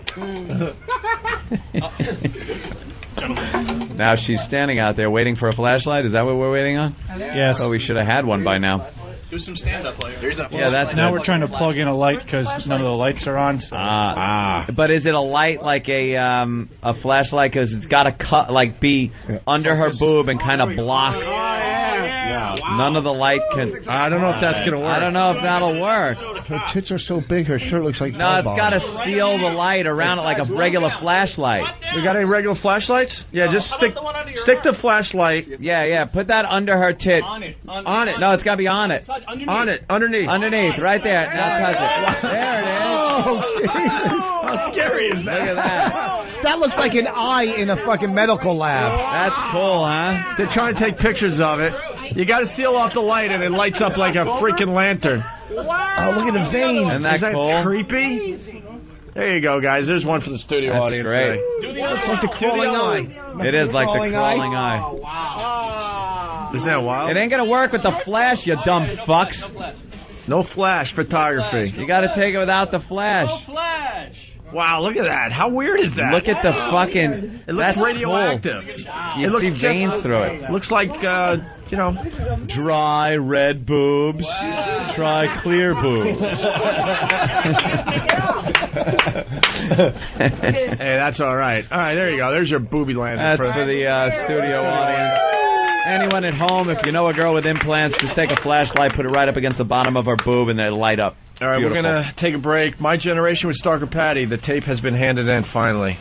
We got her talking in between songs, so they're quick little clips. Her talking about the music, so we'll do that next. Stay there. Good. In a scorching world, mired in imperfection. What the hell is that? It's a bagel, but for some reason at this place, they put it like on the grill. One man. It's all about me. Will challenge the status quo. They don't have a toaster? That annoys me. Navigating treacherous terrain. There's crap all over it. Like I'm seeing grease. Confronting the unknown. And there's something green on it, which could be a pepper or a booger. It's awful. With a platoon of interns. You sheep. And military precision. Go! Fix it! The world will witness a revolution. Bagel diva. Coming soon. Come on. To a bakery near you. Are you kidding? Hey, the Opie and Anthony Show loves women. And to show our support for females and all the joy they bring to our lives, we've developed the Money Snatch. The Money Snatch is an opportunity for those less fortunate ladies to make a little extra money and to have a lot of fun doing it. The Opie and Anthony Show wants to take a group of young ladies, put them in a room full of money, and whatever they can hold on to, they get to keep. And there's no catch. Seriously, no catch.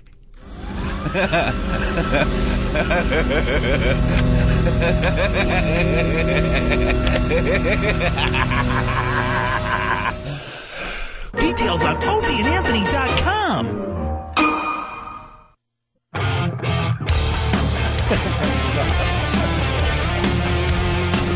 We're back with the Opie and Anthony Show. We have a very festive crowd outside the studio. They did the walkover today. They're enjoying the food from Rivoli's and Tom's River. They got the Wow Me, I'm Irish t-shirts my brother made. If you want one, if you're not going to join us at F.H. Riley's tomorrow night, you can go to myradiostore.com to get them. It's so odd. I'm watching them on Pal Talk. Yeah. They're right there out the window. But you'd rather watch them on Pal Talk. I'd rather watch them. It's almost like watching, in Scarface when Tony Montana is his security cameras and all the Colombians are coming over the wall. That's what it seems like to me. If you watch it on TV, it doesn't look as dangerous. Doesn't look like they're as close. Yeah, doesn't look like they're as close. But there's some guys out there. I'm just so glad they're on our side. Oh, how fucking tall is that dude? How tall are you? 7 foot? And on the other side of the wall. That's only 6'7"? I know, but it seems even taller. I'm wearing heels. He looks a lot taller in person. Yeah. And this is our lives. We're trying to stall because they had to run out and get stuff to make fake jizz. Fake jizz concoction, yes. Tasty. It's right here in the middle of the pastry. Well, yeah, we could have used that. Why use fake? All right, what else? Enough guys here. Stalker Patti in studio. Oh, just a quickie. Hold the flowers. Sinbad's alive. What? Did you hear about this? Yeah, well, someone last night said there was a rumor that he was dead. Condolences poured in for comedian Sinbad after the online encyclopedia Wikipedia announced his death yesterday, but it turned out the grieving was premature and the comic is alive and well. Oof. And no one cares, Yeah, exactly. But you can't trust that Wikipedia for nothing. No. People just go in there and make up their own shit. All right, you guys want to hear a taste of Stalker Patti's My Generation show? No! All right, I heard yes. By the way, during that break, we played the new promo for the Money Snatch game we're going to play eventually. Ooh. And then Stalker Patti, as we're coming back from break, goes, I was thinking of doing the Money Snatch. Patti, grab the microphone. And then we all started just dry heaving right in front of her. Now, Patti, you would do the Money Snatch? I'd try. You know what the Money Snatch is, right? Yeah, I know. Can you describe it, please? Well, hopefully we'll use a condom and you put it up in your intimate areas and the money's got to go We're not there. on Free FM. You put it up. Yeah. She Well, doesn't you have gotta that. put the money in a hoo-hoo coochie, and you gotta carry it around and sit down. You know, Pop that coochie. You know, Anthony, I was thinking. Yeah. You know, like we like to try things out in the O&A lab. At the Institute. At the O&A Institute. I see a lot of guys out there that might or might not have a few dollars on them. A few bucks. And Stalker Patti, turn around and look at all that cold hard cash staring at you. Jesus. Wow, one Our guy's audience holding is up a fucking dollar. broke. Jesus. Look at the half black guy held up a food stamp. Patty. He stole it from the other guy. Patty, I'm just thinking, you know, you haven't really done anything exciting for our radio show in a long time, but man, you'll do great radio for Ron and Fez whenever you can, right? Yeah. I'm not there that much. How about we rope off the animals, we throw some cash down, and we see what you can do in a minute's time. A minute. You pick up as much money as you can. I'll throw some on the floor too. I came with a little bit. And you know what? We could use a mask or a paper bag, so no one knows it's you, except for the people here. And we have what are they called? The things that roll on? Even condoms? Condoms. Condoms. Yeah, we have a condom. So you wanna take that and roll it over the money, and then you gotta, you know. You could get enough money to buy your teeth extensions. Oh, good. Little chiclets. Well, do you think you could do that? But now you're a 51-year-old virgin. Yeah. So now, how thick of a wad of cash do you think you're going to get in there? Not very. I don't know. I don't know. It just seems like something. Have you used a dildo before on yourself at all? Patty's a dirty girl. Let's be honest. Yeah, she's getting dirty. closer to being like. She's just dirty with herself, though, now. You got vibrators at home, right? I got one. You got one. I got it as a gift. How many times do you use it? Do you use it weekly at this point? How often? Well, I have to admit it. I have tried it a few times. How many times a week would you say we you busted use? her cherry, man, and since then, I think she's doing it a lot. Patty, how often would you say you use the dildo? Her cherry was green. No, when if I can't sleep and I need to relax, it helps. I need to sleep jerk. I think the guys can relate Little to that. sleep. So, do you lay there and do you orgasm? I'm not sure what that feels like. It relaxes me, but I'm embarrassed. No, don't be embarrassed, Patty. I just want to know: do you shake a little bit? Do you feel a release of energy of sorts? Is that kind of how it feels? I'm going to tell you, I can't do it that long. You can't do it that long. Why? No, because I can't. Can you do one for us today? Because you can't what? We got a vibrator in the joint? met Patty. Go look into this. Look in the sex closet. See if we got a vibrator too in there. quickly. Wait, you come too quickly? I haven't put it. I'm so embarrassed. Is that why that? So she puts the vibrator on and she comes immediately and then goes to sleep. You're a man. Yeah. I don't know what you call it. Wait, how do you get that cut on your lip? When you were done there, you just rammed the vibrator and missed? Any batteries? No. All we need is a battery. We have batteries in the house. Under the table. Fucking hearing her. Yeah. No, she doesn't shove it in. I don't do that. See, she just kind of knocks on the door a little bit. Knocks on the door. Keep it on the outside. I don't believe it. That's a brand new vibrator. It's still in the package. We just need a battery. Is that like one you have?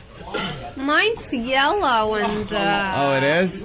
Old-fashioned one. Old-fashioned? Made of ivory? Do you have a name for it? No. It started off brown, but that dry pussy turned it yellow. Yellow.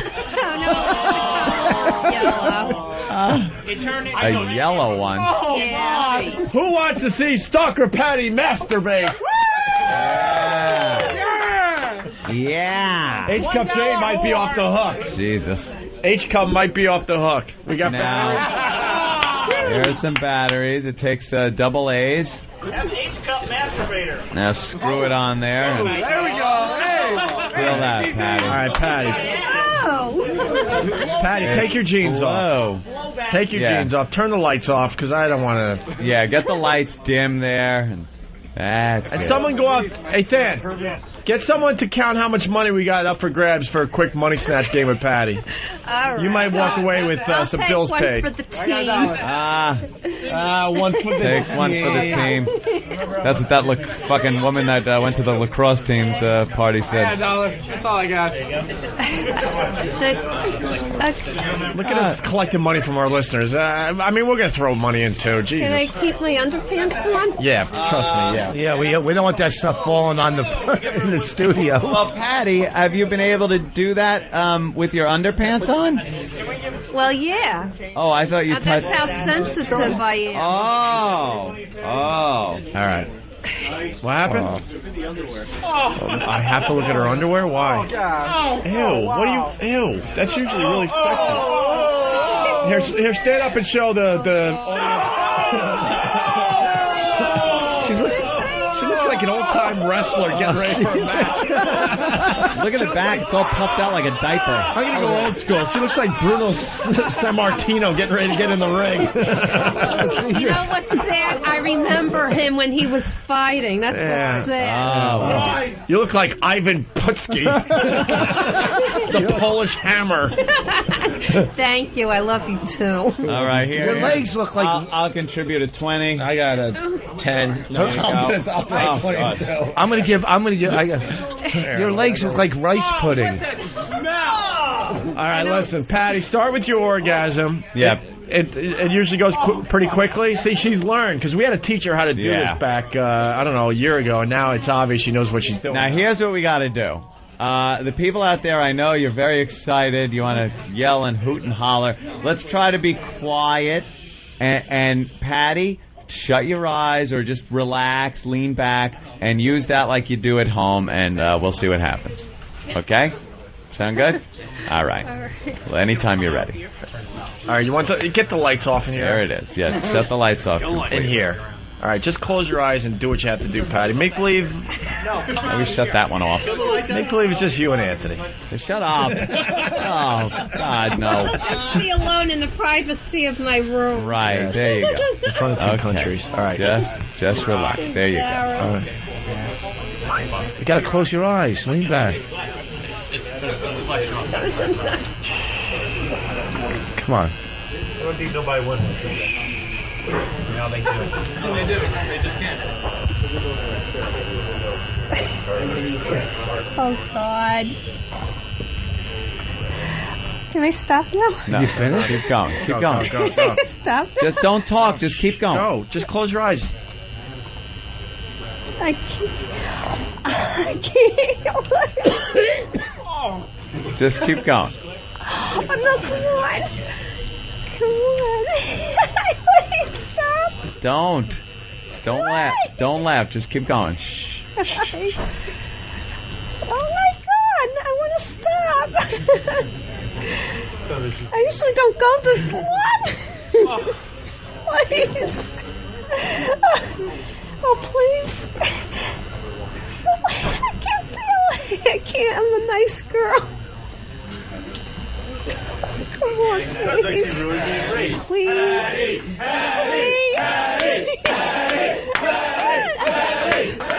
Patty, keep it there. Keep it there. Put it in your pants. Put it in your underwear. Why? Just put it in. I've never done that. I need that. I need it in affirmative. there. Put it in the underwear. Oh, I've never done that. It's a whole nother do it ball that game. way. Listen to me. I touched the doorknob. Let's go. Yeah, you know where to touch. Put it Just in the do that and keep it there. And relax and shut your eyes and just don't think. Why? Why am I doing Don't think so this? much. Just think of airtime. Oh my God. No, wait, this is too much now. I gotta stop. It's too much. No. I can't handle this. Don't. And I've never done it this long before. I can't. Have you? When you do it at home, do you have an orgasm? All I know is that I can't stand it after a few minutes and I gotta stop. Because she's a good girl. You build up to a point where you're going to fucking orgasm and then you just stop. Because you feel all guilty. Yeah, all right. We're not even here. Just go. Oh my God. Oh my God. Oh, does it feel good? Bad girl. I'm embarrassed. Just move it around there. Why'd you pull that away so fast? Don't wash that off. Why'd you pull that away so fast? I don't want to say why. Oh my God, she's just ready to go. And you're ready to go? Will you just go? Patty, would you just go? Do that until you're done. We're not going to let you stop until you finish. Just finish.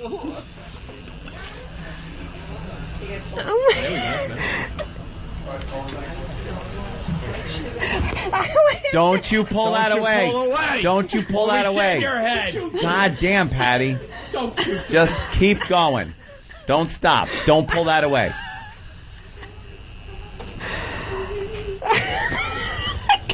Don't pull it away. I can't. I can't. She's shaking like crazy. I can't help it. Leave it there. Why do I got tortured? Just leave it there. Move it around a little like you were before. She looks like she has Parkinson's. I can't help it. I'm shaking. You see her shaking all over the place? I can't help it. She's having a seizure. I can't. Don't move it. Don't wipe off the vibrator when you're done. Would you stop laughing and just... I can't. I'm going to cry. Don't worry. Oh, wait. Your dead relatives in heaven are looking at you. I can't. I can't. Keep it down there. That's her stopping. Keep it down there. Why? Press it up against there. I'm doing this. What are you, fucking trigger? I can't help it. Counting? I'm just sensitive, that's all. I can't help it. It's a reaction. Picture your grandmother naked to get the thought of Patty masturbating out of your head. That's Chester's liver from Whack Bag. All right, back to Patty. Right, fuck Chester liver. There you go, Patty. There it is. Why are you doing I can't. This is torture. Torture? Yeah, she does. She sounds like she's raping Somebody herself. is keeping me from... I can't help it. I can't help it. Stop. She's making no, me... keep She's going. making me keep my feet stuck. It's just a reaction. H-cup, go show her. Why is she moving like that? I don't know. Her head is going like... She's going to make me Just turn keep gay. it there. Because I'm not used to the feeling. Of what? I can't talk about it. The feeling of what? Chris from I guess Oklahoma sex. City. Chris from Oklahoma City. I never thought someone could rape themselves. Yeah. Practically making me. Come on, get the orgasm done. Let's go. Ew. She's having an asthma What the attack. hell are you doing? Come on, please. Talk dirty to yourself. I'm getting exhausted. Oh, great. All She's going right. to die having an orgasm great. on our show. Wonderful. All right. I'm getting tired. All right. Take the goddamn thing No, away. don't wipe it off. Don't wipe it off. Why? We'll pay, or give to somebody from the studio or it's a guy something if he swallows that. Ew. Come on. So one of these guys is going to swallow it. Boy, Rich, you couldn't wait to say that. I know. That's the contest. Come on. I can't move. You know that? He's going to take it? Paralyzed? Right here. Look, he's going to take it. Wait, what's your name? I'll fucking do it for O&A Glory. Hold on. We're done with you. This is for O&A Glory. O&A Glory. All right, what's your name? Alex. Alex, where are you from? Alex. I live out in Astoria. All right, let's go, Alex. Alex is taking the dildo that Patty just used. I got it. And In his mouth, the whole thing. oh, he's deep throating it. Oh, he's sucking on that dildo. Holy shit. Holy shit. I How does Patty taste there, buddy? Wow. It's a little salty, little tangy. Oh, God damn. Oh, Jesus. Are you supposed to be paralyzed temporarily? What, you can't move? Yeah, I Definitely can need a drink of hardly water. move. What? I can hardly move. You can hardly move. This guy just ate fucking Charlotte's Web just now. Well, more importantly, Wow. Patty can't move. She's paralyzed. Yeah, Patty, what happened? I don't know. It just numbs you. It numbs you. It numbs you. You know, you passed the point where you could have sex. Wait, am I turning white? No. I thought I was for a second. That's a team player right You're there. a mess, Patty. Sorry. Did you have an orgasm? Did you come? I don't know if I did or not. All I know is that I'm Do paralyzed. you feel and guilty numb. right now? When she started Yes, I doing came. this, when she started, I feel weird. she started rocking like back I and never forth. get to this point where I can't move for a second. I still Can you move feel yet? it in my arms feel heavy for some reason. Oh yeah. But is that normal? I think she had an orgasm. She has no Yeah, I idea think she had you one. got an orgasm. Patty, we got $118. Wow. But you have That'll to do Money pay my- Snatch. Yeah. Oh, fuck, add more to it. God damn it. But are you gonna be able to move? Well, now you have 120. I'll see what I can do. I guess I'm moist enough. Wow. Did you get a little wet down there, Patty? All right, did we... Now I feel it. You feel like you're wet? Yeah. Yeah? Well, What now I do. I didn't feel anything the first couple of minutes. Yeah, but now it's like, what is it, all wet in your panties? I don't know. I'm embarrassed. All right, listen, Patty. Can we Holy rope off shit. the area for a quick game of Money Snatch? She fucking came and turned into Christopher Reeve. Yeah. Holy I shit. can't help it. Are you supposed to get numb? I guess that's part of it for you. Coke Logic is having a great day on instant feedback from Whackbag. Ha ha! Ode glory! Someone skull fucked a dead monkey and no one remembers his name. Oh, classic line. Holy shit. Fuck you, Coke Logic. He's on fire today. All right, they're clearing the field for a quick game of Money Snatch to end the Opie and Anthony show today. Patty, you got to be completely naked. Do you want a mask? Yeah, I should get one. You want a paper bag would be good for you. Yeah, probably. Paper bag. I'm a 5-bagger. And one's going to be leather. I'll be completely honest with you. That's the first time she has made me really laugh. That's funny. I'm a 5-bagger. I know it. I'm a 5-bagger. You're truly not ugly. You're not ugly. Jimmy likes your ass. You gotta Well, just... that's because I take care of myself. I Well- don't overeat or All anything right. like that. Make sure we cut some holes in the bag so she doesn't fucking suffocate. Yeah. What bag do we got? Use a plastic one, a rubber band. A little space helmet. Yeah.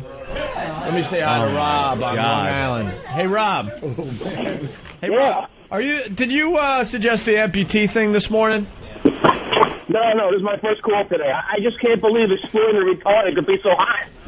It was kind of weird because it sounded like we were doing it to her. She was doing it to herself, going, "No, stop! I can't do this." And I'm like, "But no one's touching you." It's her It was doing all you. She was like that one guy said. She was raping herself. Fuck. No, I enjoyed the hell out of it. Patty might have got line of the day with "I'm a 5-bagger." By the way, I just want to acknowledge that. 5-bagger. Should be in the wrong. All right, Rob. Well, thank you gotta cut holes in it. That What bag you got? isn't gonna fit on her head. Oh, and they made the bukkake. Oh, good. You need a bigger bag, E-Rock. Hooper! Wait, who opens for who? Patty, why the bags under the eyes? You working too hard? Staying up masturbating? Staying up just surfing the net for porn? What's going on with you? I don't know. I must be beginning my changes. I'm starting to feel hot and cold, and I'm not sleeping well at night. That's just part of your body dying. No, it doesn't mean that at all.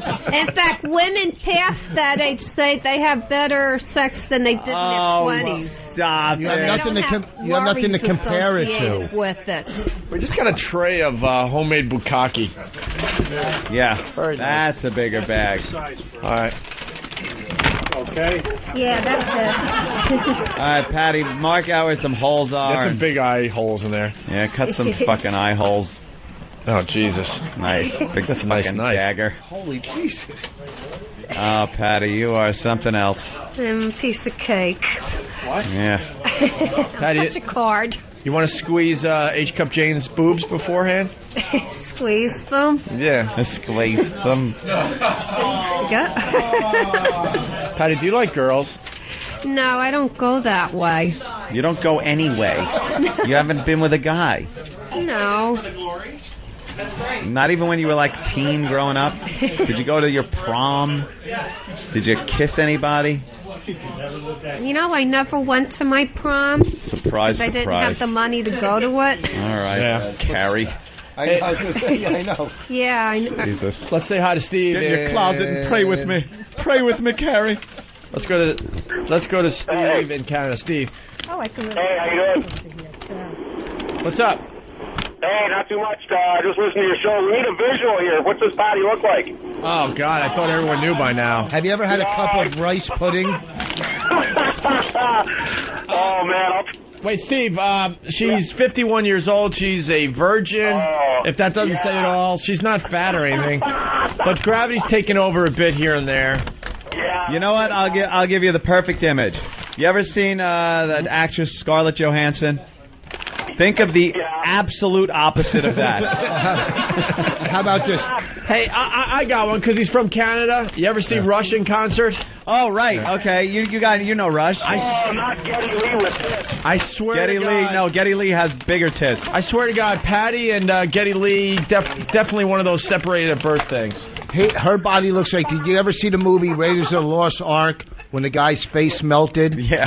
Oh, fuck. You guys are out of control. Well, let's just put it this way. At this point, we're making her look like the Elephant Man. Yeah, we got and that's an improvement. A paper bag over her head. Oh, man. I'll tell you what, guys. Your show is awesome. Between you guys and Ron and Stars, I can barely keep my van on the road during the day, man. Oh, thank you, sir. How are you going to get your shirt off, Patty? I will. You want us to just rip off the shirt? Not rip it off. Just take it off. As Okay. usual, I don't wear a bra because I have nothing there. Yeah. Then why don't you wear a Put hat? me next to H-Cup, you won't see me at all. Or why did you? I'm Okay, hold on. triple H. I didn't hear you. I'm Press sorry. myself. All right, here we go. Patty's getting Supposed to be a naked. nothing there brains joke, but triple I A wasn't cup. born with anything. They look bigger though. They're just Maybe kind of. that's part of it. No, over Part the of years what they're you're kind of going a little south. Look That's at all. his face. Like I just shoot on a lemon or something. I'm telling you. It almost makes you say, you know what? Cock doesn't look that bad. Thank Oh, you. don't. I love you She's too. covering up now. No, you don't look bad. Don't cover up. It doesn't matter. Don't People are worry looking about away that. on their own. That's all right. People have seen 2 eggs in a skillet before. Right.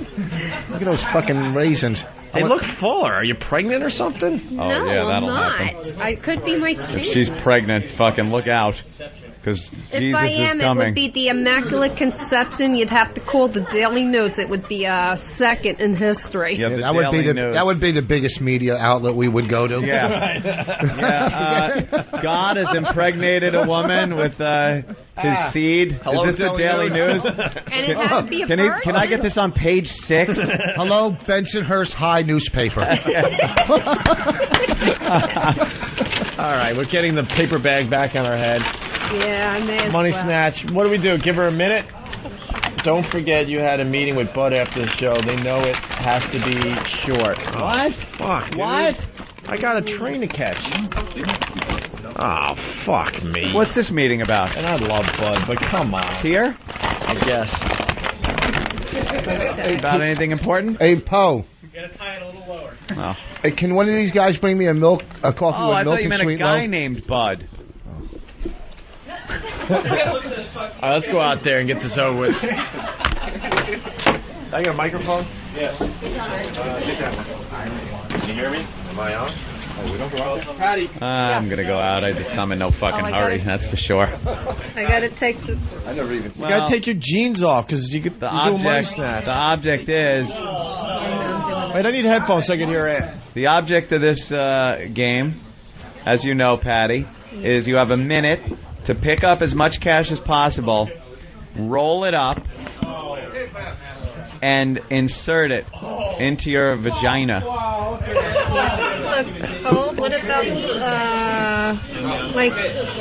What about the condom or something? Yeah, well, you got to roll it up, put a condom on it, and then put it inside your vagina. Right, and then whatever you have inside your vag at that time, you get to keep. So now you got to remember this also, Patty. If you have the money in your hand after a minute, you don't get anything. You got to pick up the money and allot yourself enough time to roll it up, put it in the condom, and shove it up your snatch. You're going to keep your socks on. I can. No, you can. Stay warm. Patty's getting an ass a black guy would like. Oh. Like it's like sticking out, but so is the front. I've never seen a 51-year-old. I've never seen a 51-year-old virgin have a cesarean scar before. I know. That's my appendix scar. Oh, all right. Even they wanted to get out of you. It's like a C-section scar, though. I got to. All right, no, you got to crawl out into the Money Snatch field. Yeah. We'll walk the money out. You're gonna have a. All right, hold on. There she goes. All right, who's got the stopwatch? Come on, Than. I got it. By the way. Oh, nothing, right. Patty. Relax. Let's go. Yeah. All right, ladies and gentlemen. Thanks, man. Let's hear it for Stalker Patti as she does the Money Snatch. All right, start crawling. To applause. Or boos. And she's crawling out onto the field. Wow. There's something very wrong about this. This old gag. Go ahead. We're not doing anything. Get out there. You dropped something. Can someone call her like a dog? She doesn't know where to go. There you go. All right, there you go. Oh, my God. She's crawling on all fours. She's got a paper bag on her head. Yeah, there you go. Hold on a minute. Once you... All right, Patty, you ready? Yeah, but where's the condom? Here you go. Here's your condom. Than's got the money. Than, you got to throw it all over the place. You got 1 minute. Hold on. Let Than throw the money around first. All right, Than's distributing the money all over the floor. And Patty, remember, has a minute to pick it up, roll it up, put it in a condom. Not yet. Jesus. Unbelievable. She can't pay attention. Than's strategically placing some of the larger bills around. Hold on. Well, there's no... Patty. Yeah. We don't want you getting any diseases. There might be like fleas on the floor, so we're gonna just lay down a tarp real fast. So. Oh, all right. Why don't you stand up so you don't touch the fleas? Right, I don't know anything. Yeah, they're doing construction in here, as you see, and there's like insulation on the floor. Well, don't throw the money down then. Hold on. Jesus Christ. All right, lickety split. All right. Thank you. Patty, don't sit on anything. Yeah, just stand there and stand there awkwardly. Just be naked. Just be naked. Jesus Christ. God damn, Opie. I have never. Yeah, fix her bag, Iraq. Her bag is coming off her head. No tarp? It's coming? Why is this taking so long? Yeah. Jesus Christ. All right there, Patty. You want to fix the rubber band? You all right? All right. We have the tarp coming? Hey, Patty, did that feel good or bad with the vibrator? It felt different than what I usually do. Different than what you usually do? Yeah. I never do it that long. It's too long. It's too long because you finally had an orgasm. You don't do it up to the point where you have an orgasm at home. See, you gotta do it that long. Didn't it feel good? No? It just felt weird. It felt weird. It made me feel kind of dirty. Yeah, body-wise, too. Jesus, man. What do you think? Where the hell they fucking store this thing? Not well. It had to be 16th floor. Had to be made. Oh, we're making a tarp. It's taking a couple Well, clicks. Patty, we want to keep you safe, you know? We don't know what's on this floor. Yeah, it's insulation. Insulation from up above. That shit makes you itch. Yeah. All right, here we go. All right. Now, There the you guys, go, look at see? this crew. Look at this crew work. Let's hear it for the O&A crew. This is the grounds crew for the Opie and Anthony show. Yeah, it's like the grounds crew that comes out when it rains at the ball game. There they are. The retarded pit crew. All right, very good. They're going to put a new rug in here anyway. Yeah, true. That's true. Don't want it to stink, though, the whole fucking 6 months. All right, they're going to tape it down real fast. Jesus. All right. No. What? Money's going to go over it. What happened? She thought the money was under it. No, Patty. No, why would you we would do that? suffocate that way. All right, again. Yeah, just tape it up nice and fast. There they go. See, this is all part of the thrill and excitement of live radio as it happens, Opie. Come up with something. It doesn't matter. This is bonus show. Doesn't matter, really. We don't get paid for bonus show. Shit, it is. God damn. I'm never getting out of the city. All right, are we almost there. Are you guys happy? Because, you know. How about right there? Yeah, that hole right there, maybe. On the plastic, all right, not Patty. All right, is that good? There you go. All right, Than is back to throwing the money all over the place. Patty, back on your knees. Get on the plastic and on all fours there. And then throw the money around. Just kind of sprinkle it liberally. This is the money snatch. The area. This is our testing of the money snatch. These guys are lucky to be here today. Yeah, this is... we try out all our bits before we bring it to the audience usually. Here at the O&A Institute. That's right. We like trying these things out. Why does Patty have tan lines on her butt? Are you tanning? Jesus. She's not talking anymore. Yeah, she didn't wipe good. All right, so are you ready? Now the money is laid out. She will have a minute. Remember, Patty, now you got a minute to pick it up, roll it up as tight as you can, and believe me, it's probably going to have to be pretty tight. Put a condom on it, and then shove it up there. All right? And we'll call off every 10 seconds, I gather. Should we give her a minute? Yeah, or a minute. Or should it? Yeah, a minute? And that seems like a real short amount of time. And you guys all understand? Because remember, she's got to do the roll-up thing also. Maybe we should give her 2 minutes just to be fair. All right. All right, we'll give you 2 minutes, Patty. Or actually a minute to collect all the money, and then she has all the time in the world to roll it up.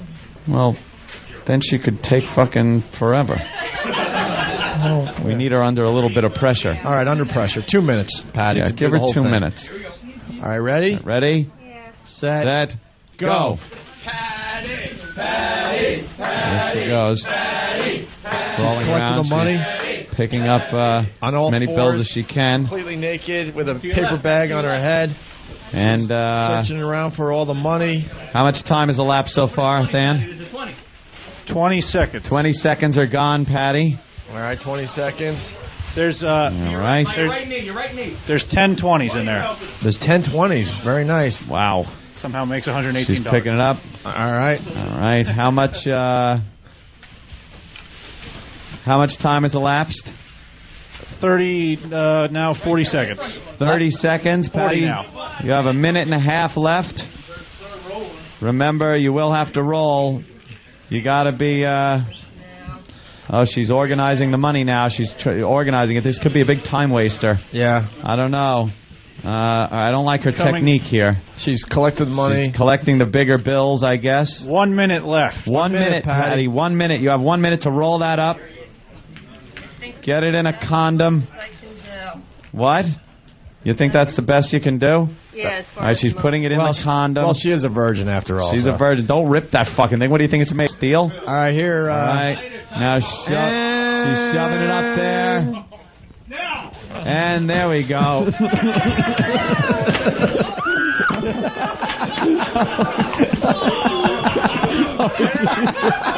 Oh my God. She just got bombarded with red rubber balls and cup after cup of eggnog. Of fake jizz. That's got thrown all over her. Holy shit. All I know is I saw Danny is the cruelest son of a bitch I've ever seen. He wailed something right into her face.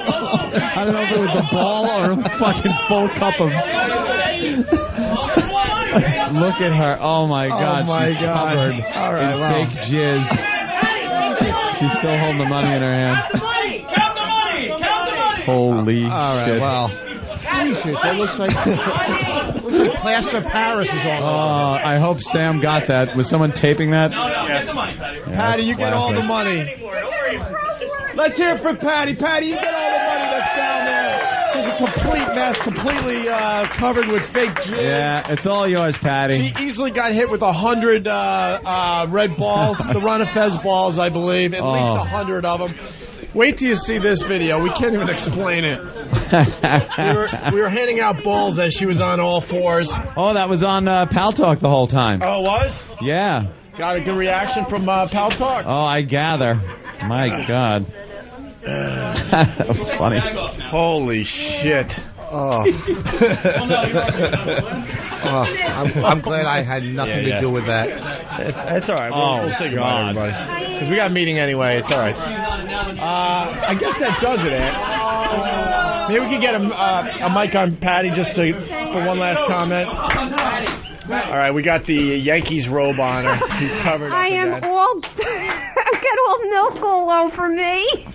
Ooh, that's what was in that stuff? Was it milk and yogurt? It feels like yogurt. Well, it's our fake jizz concoction. Fake jizz. It's a secret. We don't like letting it out of the institute. No, company secret. That's right. Just like Kentucky Fried Chicken. Socks right. are ruined. Socks are ruined. Who cares? You got 100 and I don't know, close to 150 bucks. Buy some new I'll just throw them in the laundry. There you go. We got lines of the day here. I got plenty One of line of the day, a couple runner-up lines of the day. It's brought to you by BowDogFight.com. BookFight.com. Here is a runner-up line of the day. I know that's a visual, but you look like him. Look at the guys on the couch. If that doesn't look like not you. The guys on the couch, if that doesn't look like the evolution of "I don't get laid" poster right there. Holy shit! It goes from goofy to fucking just a mess. Hey, Rich, Well, that was an interesting place to stop it. That was a little strange. A little abrupt. It was a good line. Was a good line. Wisecrackers, Rich Voss, next weekend. Next weekend. In Wilkes-Barre, Pennsylvania. You said it so many different ways, I forgot how it's I guess it's Wilkes-Barre. I think you're right. But you said Wilkes-Barre, Wilkes-Barrel. Barrel. Fucking, I don't know. Wilkes-Barrel. BowDogFight.com. Here's another runner-up line of the day. You want a paper bag would be good for you. Yeah, probably. Paper bag. I'm a 5-bagger. Funny, that was fucking... I'm a 5-bagger. You gotta give it to her, man. That's the first time she's made me laugh. Really laugh. That's very funny. H-Cup Jane. What happened to the mic out there? We lose it? What's the website we need to promote today? Right here. Unlearnnow.com. Unlearnnow. What's that about? It's about the lifestyle. And if you hate Dr. Phil, self-help industry. The lifestyle. It's all about swinging and how to become a swinger if you're interested. Unlearnnow.com and our blog. And it's my husband's what? My book. Okay. And it's my husband's book. He told me to say that. What's the name of the book? I'm a cock But there's great pictures on the site. Fucking. How far are you getting that thing? Fucking cum drunk dickmonger he is. It's like Shut up, soup cooler. I'm like special ops sometimes. Yeah. I sneak him in. All right. What else? Just leave. Here is today's line of the day, courtesy of BowDogFight.com. Here comes. Previously, I had hit on a waitress over there, but Wait, what she didn't happened? like it. Oh, what happened? Hey, I like it. What happened? I like it. It gets it over with quick. What happened? What happened? The cart system wasn't set up properly. Ah. Let me fix that, please. All right, Danny's going to fix it. All right, all fixed. All fixed? I promise. BowDogFight.com. We did the line of... What, it's a new one? No, we did it. Here's today's line of the day. Here comes the line of the day today. Line of the day.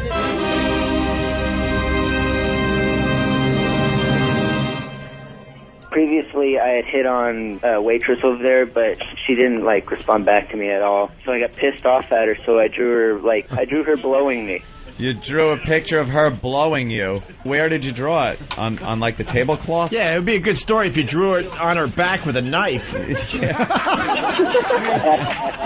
Bono! Hey, I got one. All right. It's been a while. Streak's over. Guys, thanks. I hope you had a good time checking out the show. We made this shit up as we went along. We had none of this planned. We want to thank, where's Rivoli? Rivoli's! Todd Driver for all the fine breakfast food. Actually, hello.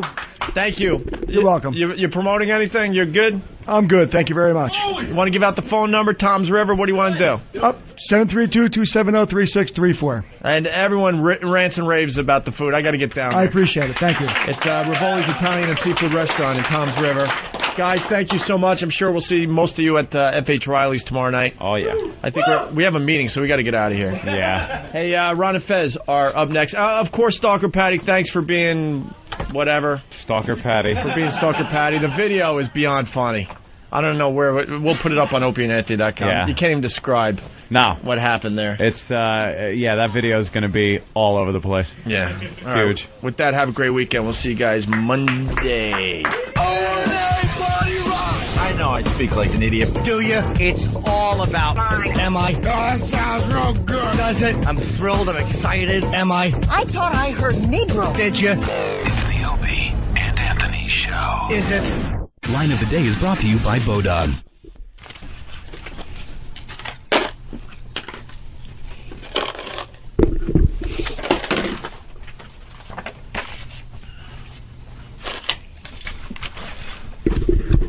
I know you bastards are waiting for me to say something. You get nothing today.